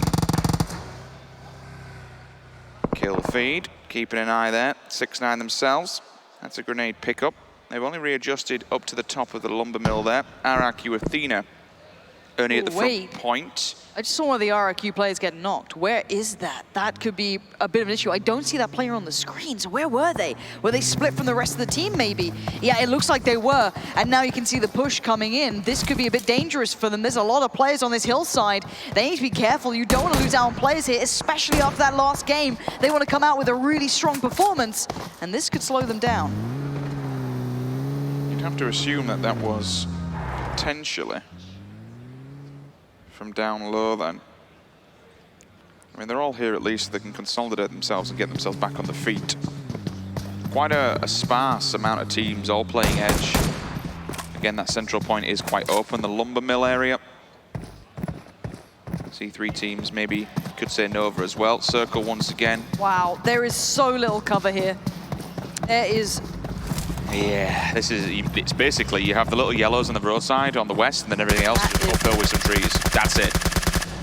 This is about to get a bit of a brutal battle in front of us. Nova succeeded in theirs before, but now that was just the battle. The war is in front of us and they know it. They got to try and work out how they want to move through this one. So many shots through this smoke. They still have some vehicles, but they now need to decide where do we go? Where can we go? I legitimately think going to the center of the circle here is the safest point because everybody's going to play edge. Everyone will just sit, they'll play border control, they'll wait for teams to arrive. You have to go central. There's a couple of rocks there you could hunker down. Oh, all three players in one. This is so rough. And actually, wait, no, look at the timing. Look at the timing. They managed to get into a really good compound just as the other team left. Nova thanking their lucky stars for this one because SZB just left their last compound to crash this one. And now they've got a fight in front of them. Years is at the door. Fireboy's there. White Cat's there. And White Cat just found George. This could be go time. Knocking on the door. TES had a brilliant performance in that last game, second place. Can they do more? Grenades flying through the windows, holding back for now. Who this come out? Wait for the up close and personal engagement. Is that grenade that he's cooking in the corner could be amazing! And it is! That could be the warning sign that they needed. They're all gone, they're all dead! Stick of dynamite, just post it through the letterbox. Bye-bye, boys. What a fantastic wall bounce that was. They are just the team slayers at the moment. They've taken down so many squads. XQF Callboy there trying to keep tabs on the battle down below. The smokes can only last so long. Can he finding Natic? Can he find more cats beside him? It looks like XQF are on the cleanup and they're getting it done. But there's so many other players nearby. They've got to be very, very careful. XUF still going strong here. Coolboy with the confirmation. Ryzen will fall. Paraboy straight moves on to Soul as well. Back to back. What's Paraboy doing with the DP? That's two individuals. Double knock. There might be an advancement, so just keep an eye on the kill feed. Lashin, Mohad, they're both here together. Whitecat still continuing the barragement. Pull up on the side though, Nova. Enemies are at the front door. Another challenger approaches. They managed to stay alive for so long, but how much damage can they take? What is their gear like, their utility, everything, their armor? It's nice to see them surviving, but eventually, you've just got to count your lucky stars you've come this far. Circle pushing everyone closer together now. RRQ Athena in danger. A player's been knocked. Jimmy's been knocked as well for XQF, so they're not out of the trouble just yet. But look at Cat, so ferocious. They want to take them down, spraying into that smoke, hoping for this. Justice, though, on the play, going to be surely caught out here on the cross.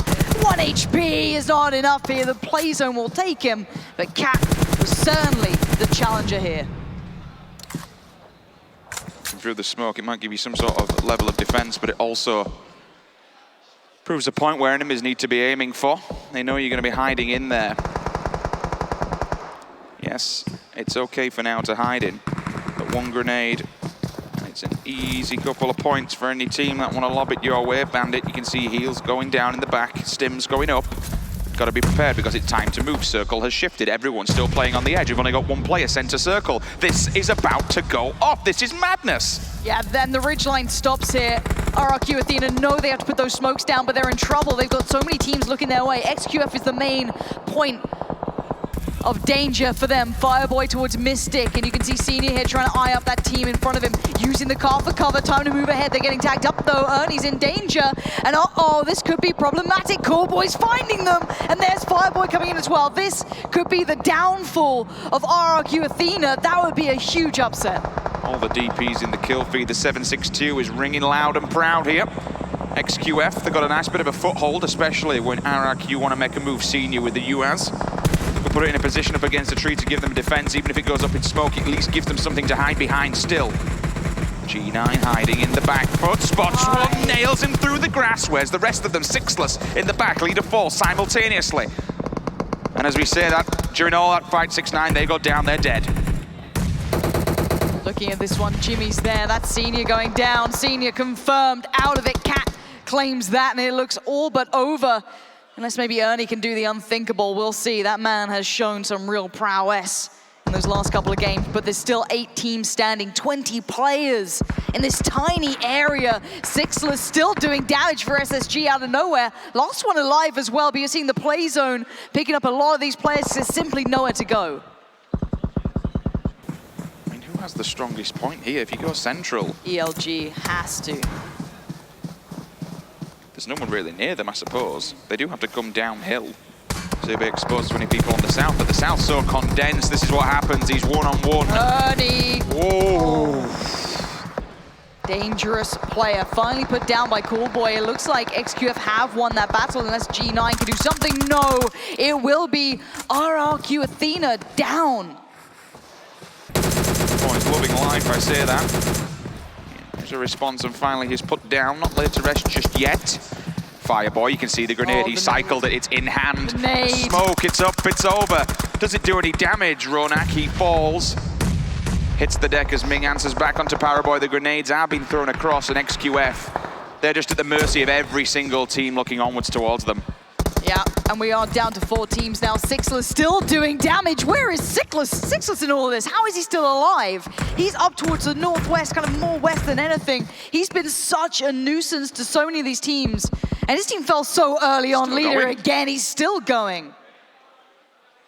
What is this? Where is he in all of this? Let's have the angle. Behind enemy territory, so he's a solo player. Still holding it down for his team. And also bridging him into the top 4. Fair play, fair play. Top esports, after that last performance, maybe feeling super confident because they've come out of this and in a really nice spot. 4 alive, still have that southeast side control here. And they've been doing some damage. They've been getting some kills. That's years towards Ming. Ming down again. Not ideal at all. Sixless creeping forward. You can see Ming there bleeding out, confirmed. That's Coolboy picking it up, so they get the points. Kills in the bag for years. Another one falls down. Sixless does confirm it, picks up the point. 9 kills so far for TES. This is a brilliant game, a win on the board, which should sit them pretty at the top potentially. Depends. RRQ and XQS final position in the final point. Sixless! Again and again. This guy's the assassin. Look at him. Cat has no idea. Sixless appears from the grass, destroys the opponent, and fades back into black, looking for the next way forward, but the blue's pushing him forward. Does he still manage to keep doing this? The nades coming through now. XQF looking worse for wear. Surely this is a TES game, but I wouldn't put it past him. There he goes. A valiant attempt from Sixless, but Coolboy's had enough. And now we're down to 2 teams, 6 players currently alive, but you can see the vast majority of them, TES, maybe spurred on from that last game, feeling that confidence, seeing what just one of their players can do. Let's find out what 4 can. Coolboy trying to get to Cat before the bleed out's there. I think, oh, they've allowed him to get the heal, which is fair play. The res should be a real one. Spraying through the grass, trying to find, they have a clear idea of where they're going to be at least. But top, they have 4 players, and they have all the utility in the world to use. It's utility time, it's nade time. XQF against the odds here. It's a 2v4, it looks unlikely.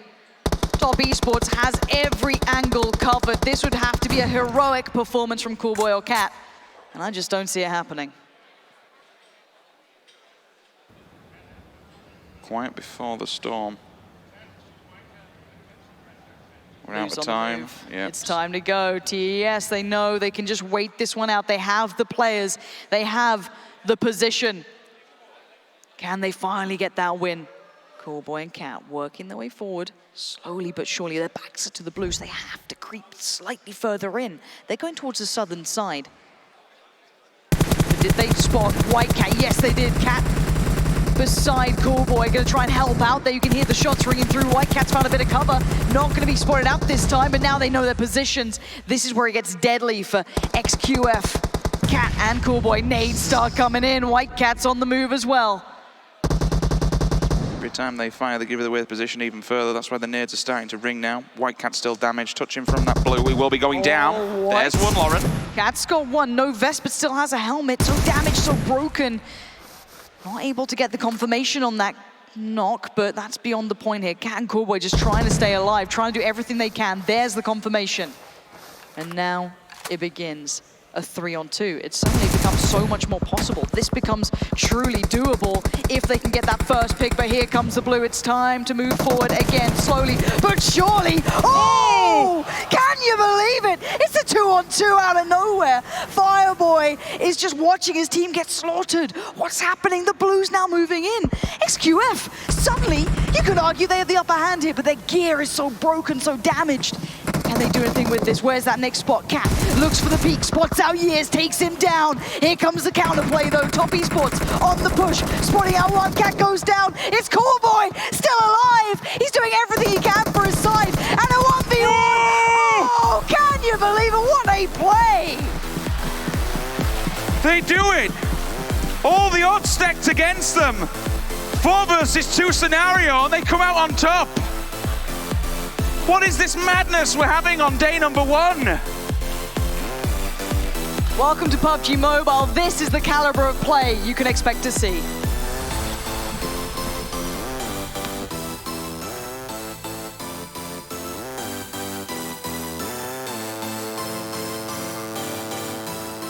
XQuest is on the adventure of their lives for game number 4 as they are able to take the victory from the clutches of defeat as well. In the 4v2 situation, they make it happen. You need a sword, don't go alone without one, because this is a well played out 4v2. What a way to win themselves Erangel. Gentlemen joining me, Seven, John, Avenger. I didn't think they were going to be able to do it, but after the prelims and after constantly seeing the same names at the top of these lobbies each and every time, XQuest get themselves a win on the board. Yeah, and it's actually one of the teams that I mentioned before the game started. I said they need a strong game. They need to go ahead and get the win to get started, at least to get kicked because they were consistent. They were placing high, but they just weren't able to get the win. So I'm pretty sure this, as the final game of day one, is going to be a huge confidence boost for day number 2. Also considering RRQ Athena didn't have a good game, this is going to most likely put them in first place after the first day here. Not only that, they had a phenomenal number of kills in that game. Absolutely I think they were insane. sat at the start of the, I think they ended on 20 kills. Oh my God. In the game, which is incredible. Like the 50-point game, that's huge. That's absolutely huge. It's going to close the gaps.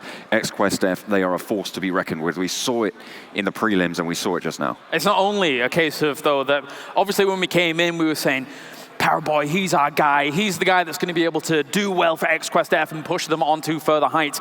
But in that 2v4 situation, there was no Powerboy. He was not there. It was Cat and Coolboy to be able to get them over that hurdle, that extreme hurdle that they had to deal with. And smokes were very pivotal in those final moments of Endra. Absolutely, and then utilities obviously here. In a 4 versus 2 situation, this is where you want to use your utilities. And I actually expected a bit more nade kills and a bit more kind of playing around with that, but let's look at the standings, guys. This is absolutely insane. 19 more points than top. That is from one game. 20 kills? Did they really get 20? They got 20. They literally had 16 kills before the last 2 versus 4. I'm even staggered. I know, I saw it in the game, and I'm still staggered. They wiped a third of their opponents, literally. Yeah. It's incredible.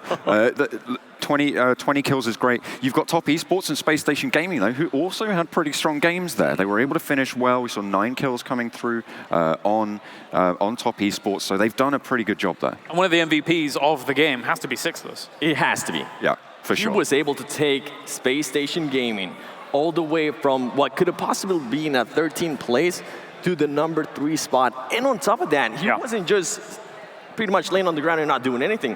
He was also able to go ahead and secure some kills here and there. Is the overall standings, XQuestF currently sits in the top spot, and they have a cushion after that game. A big, big game from them. Top Esports, likewise, also takes the number 2 spot, just 1 point ahead of RRQ Athena. But RRQ Athena, gentlemen, has got to be mad, not only after game number 3, but also after being pipped at the post in game number 4. We were talking about the buffer that RRQ were trying to secure, right, at the start of this game. You know, they were 10 points ahead. They were going in. We were talking, okay, you know, they just need to, you know, push for a little bit more, secure that. Now they're sat down in 3rd. They've been leapfrogged twice, and not only that, between 2nd and 1st, there's over 20 points of buffer as well. So that buffer has just been taken away, wrenched from their grasp, and given over to XQuestF. It's got to feel extremely good and vindicating for XQuestF to have been in prelims to now be as strong in day number 1 as they have been so far. 39 kills so far today. Oof. More than half of the kills from one game. Of course, we are only 25% through the game so far. We have a lot more games coming. We have 12 more games coming, but this is a really good cushion. And now RRQ team, they're going to be biting their nails even more after not getting a final win in the previous match as well. Let's take a look at some of the highlights here from our final game of the day, and we start things with Unique being able to push onto Brazilian Killers and not doing too badly whilst it was going on, but this was an ambitious jump out. Normally, when you jump out of a building, you leave yourself exposed. However, Brazilian Killers were able to take advantage of it. Yeah, and I think at that point, Midtech just knew he needed to at least try to get something for his team. Yeah. He's a very aggressive player, so it doesn't surprise me that he went ahead and did that, even with an M16 going for that kill. Are any of you Harry Potter fans? Absolutely not. So in Harry Potter, there's a thing called a chocolate frog, and the charm that bewitches them is said to have one good jump in it every time. It seems like Team Unique are the chocolate frogs right now. They have one good fight in them, and then it seems like they fall off just a little bit. Per game. That's what I'm talking about, right? They go, they drop into the game, they have their jump, and then they just seem to not be able. They're just hopping along. It feels like maybe they're over-investing into things like using utility early, using those meds early, using everything else early, and devastating their armor and their strength for later in the game. Yeah, and just from the highlights right here, we just see XQuest just destroying everybody. At one point, they were sandwiched by 2 other teams, and they were able to survive that and come out with the win. And right here, even though they lost players, they were able to recover themselves. They were able to just stay cool, calm, and collected. Something that we haven't spoken about that much during the day has been loadouts, and it feels like on Erangel we saw a little bit more heavier use of the DP, and actually in 2018, this was a prevalent gun as well. I know that everybody really likes the M4 currently, but the DP in this mode, when people are lying down, can be an absolute laser in some of these situations of Endra. Absolutely, and you said it as well to me, so you got to look out for these guys using the DP because this is extremely strong. Obviously, when you lay down, it comes a bit bipods coming out, and the stability in the gun is just absolutely insane. So this 4x spray we saw multiple times was absolutely insane. Yeah, in the third-person context as well, you're pretty much lying down the majority of the time, which we saw in the end there. That's what allowed Sickless to do so well. It's what allowed XQuest to move around and actually get the position that they did in the end. So having that DP, as you say, hugely strong in those spots. Let's take a look at our MVP squad here from game number 4, from Erangel, of course, as I'm hoping for some names. Oh, and we get pretty much all the names I kind of wanted, actually. I'm surprised Paraboy was able to make his an appearance in there from Cowboy and Cat being able to take the top spots, but it's all XQuest and Sickless. Well done. He had to be there. Yeah. For what he was able to do for his team. And not only that, they were able to go ahead and move from 7th place, which I was kind of happy about, to 5th place, which I'm even happier about, for them to just be able to go ahead and continue moving forward on day 1. I mean, there has been some teams that have been extreme killers relative to some of the other ones. Obviously, we saw that in prelims. Some teams were focusing heavily on placement. XQuest, though, is a team that I think I think it was Scoom that was on the desk before saying that you have to be good at both. And right now, XQuest certainly seems to be good, very good at both. Absolutely, and both Coolboy and Paraboy both have 11 kills so far after only 4 games. That's absolutely insane. Nothing. 22 kills on those 2 guys alone. That's insane. We normally talk about if you can get a 1-to-1 ratio, that's decent enough. Absolutely. That's much higher than that. For sure. It is insane. It's actually unheard of. And just especially going off Paraboy, for everybody that's tuning in that might have not been able to see the intro to the live stream, he only plays with 2 thumbs. Yeah. That is unheard of, to be able to kind of put that performance in a professional tournament. Yeah. He has to be the best thumb player only. He has to be. 100%. Well, he's no doubt. Not only that, he has to be one of the best players as well. Yeah, like it's not even limited by his thumbs. He transcends the thumb. The 5th digit is not his limit. I'm looking forward. Is he going to be able to move forward to Claw and start being able to put more inputs? If he did that, oh my gosh. And if he transitioned really well, he would become even a better player. Yeah, terrifying, potentially. Yeah. Of course, let's take a look at our MVP votings that have happened so far as well, not only for our players, but also our teams. I can only imagine Team Soul is probably doing very well in terms of the team, and we do, yes, what a surprise, 66%. Catching up. Yeah, actually, a 4% difference has now occurred whilst all of this has been going on, but I think this is going to be the running theme throughout the day. Soul, by the way, came 5th in that game.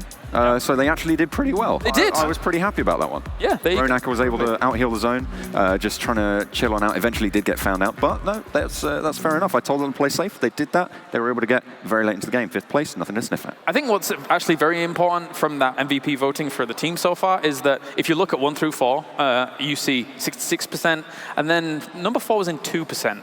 So this is how much Soul is just dominating everything. And I love, in general, I love fan support. Especially we hear here in the arena when they do good. We hear them cheer, and I think that they need to continue this, need to continue cheering them on, both obviously in the chat, but also here. Yeah. Well, let's take a look at the player support as well when it comes to our MVP player. And we did, who was up at the top? RRQ obviously with 69, as well as D2E getting themselves the placement. And actually, this has extended into even more of a lead for RRQ Athena because KK Skr was up towards, you like that? Had 11%, and now he's fallen down to 2%. So it's kind of all getting a bit crazy there too. Yeah, and I mean, it might even continue just throughout the day. G9 and also Ernie, if they can put up performances like 9 kills in just 1 game alone, that's nutty. Yeah. You want to go ahead and continue to see that, and more than likely, if they do, they're going to just end up with the MVP overall.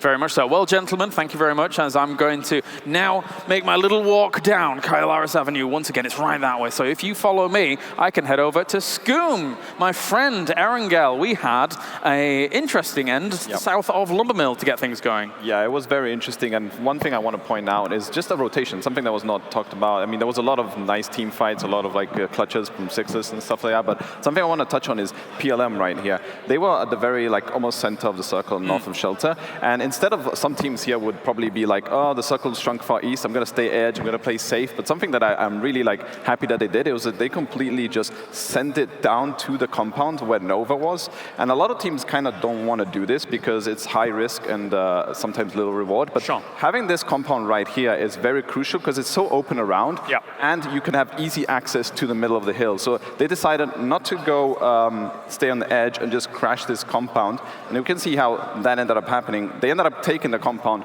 Unfortunately, it didn't really go their way. They kind of miscommunication, it seems like. Like one of them pushed alone, got knocked, two ended up getting knocked and ended up wiping. But I like that play. They managed to get that. And that's really smart rotation from them. Yeah, so much so, this compound is almost notorious, and we have even very specific names for it when it comes to PC, of course. And that's how that's going to go. So thank you very much, Scoom, for all of that breakdown there, highlighting how important some of these compounds can be. Let's head over for an interview now to see what XQuest thinks of the tournament overall. Well, I had to grab Coolboy, of course, because that was an incredible final fight. So, Coolboy, how did you turn that 2v4 situation against Top Esports into a chicken dinner? 主要是因为跟队友配合的好，我们经常一起就是2-2训练，所以说就配合的非常好，所以打这个是有经验。 The reason for that was that we very often do the practices, the 2 versus 2. So the reason was the cooperation between us. Okay, so brilliant communication skills. And you had 20 kills in that game alone. How do you manage to find success in so many of your fights? 其实这一把我感觉还是我们队友之间的配合发挥的都很好，每个人发挥的都没有任何失误，所以说我们这把才能取得胜利。The most important thing was that each one of us performed real well. We didn't do any mistakes. And with 50 points from Erangel alone and 112 overall, putting you at the top of our leaderboard, can you keep up this performance to win the event? 明天我们会像今天一样继续努力，争取比今天打得更好。We'll continue fighting tomorrow as good as today. Well, we look forward to seeing that because that was an incredible performance today, Coolboy, and the rest of XQuest F. Congratulations on that chicken dinner and on being our leaderboard toppers at the end of day one. But to wrap up day one, we need to head back to Colaris and the boys on the desk because that was a spicy map. Definitely was indeed, as XQuest, obviously, with a powerful victory there at the very end of the day. Gentlemen, what a day so far as a whole, as an entirety, with all of our maps being played. We had our show match as well. What have been your highlights, guys? Because it has definitely been a splendid, splendid day. I know most people are going to say the 1v4, but do it anyway. Yeah, definitely. That's the highlight for me, the 1v4, and also last match, Sixless being able to take a team from 13th place to 3rd place. That's huge. Honestly, that's huge at the end of day one, and I hope it has pretty much transitions to day 2 tomorrow. Yeah, I think I can only agree with that. I think the 1v4 obviously tops the charts for everyone. Yes. But I think, even though in that last game they didn't do super well, I really enjoyed seeing the dominance that RRQ were able to display so far. I think that moving forwards, I'm looking to them again just to be able to maintain that. The question is, maybe it was a little bit of fatigue starting to set in. It's the 4th game of the day. It's been a long day, but they've got 6 game days ahead of them. We've got 6 day games ahead of us. So they need to be able to maintain that stamina. I think I have 2 parts, actually. First of all, 2 parts. Palming going out in the first. That was important. That was actually one of my favorite bits as well. That's kind of important, but also the whole ceremony, how we open the show and how the whole arena is really, really impressive here. Yeah. But the whole opening ceremony with Alan Walker was really impressive for me. Yeah, very cool stuff, very cool stuff. We can take a look at the schedule that is going to be coming up for tomorrow as well, of course, because we don't just have 4 games tomorrow for the whole tournament, we have 6 games tomorrow, and that is going to be happening and starting at the same time, same place. So 11:50 for your pre-show, and then, of course, the main bulk of the show will be starting at 12. So you want to catch us 10 minutes to talk, chatting about what's going on, that's fine. I would like you to join us along the way. And also, of course, don't forget, all of these players playing for a massive, massive prize pool with $180,000 for first place. My favorite moment, gentlemen, has to be seeing how XQuest has been able to move from prelims. Looked so good there. Obviously, Purple Mood took themselves the first place, but XQuest looked brilliant in prelims and now is looking very good in day number 1 here. I'll tell you what also is my favorite moment, is that it's a very special day today, isn't it? Yeah. Oh, yeah. I think, would you say it's a special day? Yeah, it's a pretty special day. It's a special day because we've got a happy birthday boy on our desk, don't we? True. I guess so. Oh, isn't it lovely? He's not happy though. It's just a birthday boy. He doesn't look happy. I don't need this in my life. Boy is a strong word, but yeah, happy birthday. Oh no. Happy birthday. They dressed me up as a cake, so I don't know. They didn't do it in the end. So, oh, here we go. The fire hazard is coming into the studio. Here we go. Oh, and I need to invite up my favorite person in esports, Miss Lauren Pansy Scott. She hates me so much for this. Wait, that went out and it came back on. Hang on a second, let me sort this. Jacka's bringing fire, but look, this is how we do it in the UK, ladies and gentlemen. Okay, Seven, if you do me the pleasure of holding the muffin, and I'm going to hold this one for this muffin, okay? Are we going to sing happy birthday? No. Are we able to sing? People want to sing happy birthday? No. Will you join in? All right, 1, 2, 3. Happy birthday to you. Happy birthday to you. Happy birthday, dear Caloris and Pansy. Happy birthday to you. Yay! There you go. Are you happy? Oh, I'm ecstatic. Yes, she is. And with that, ladies and gentlemen, thank you so much for watching day one of the PUBG Mobile Club Open Spring Split Global Finals 2019. We'll be back tomorrow, and this guy will be taking over the reins.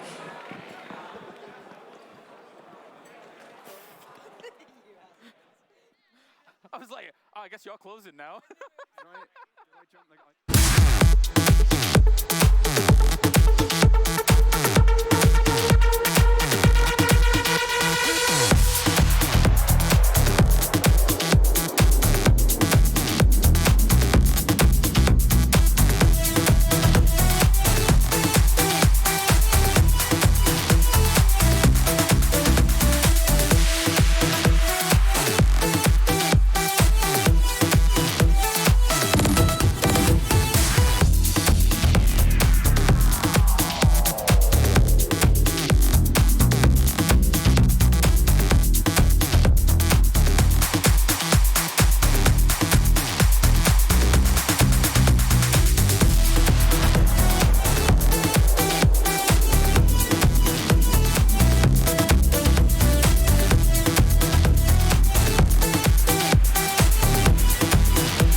We'll be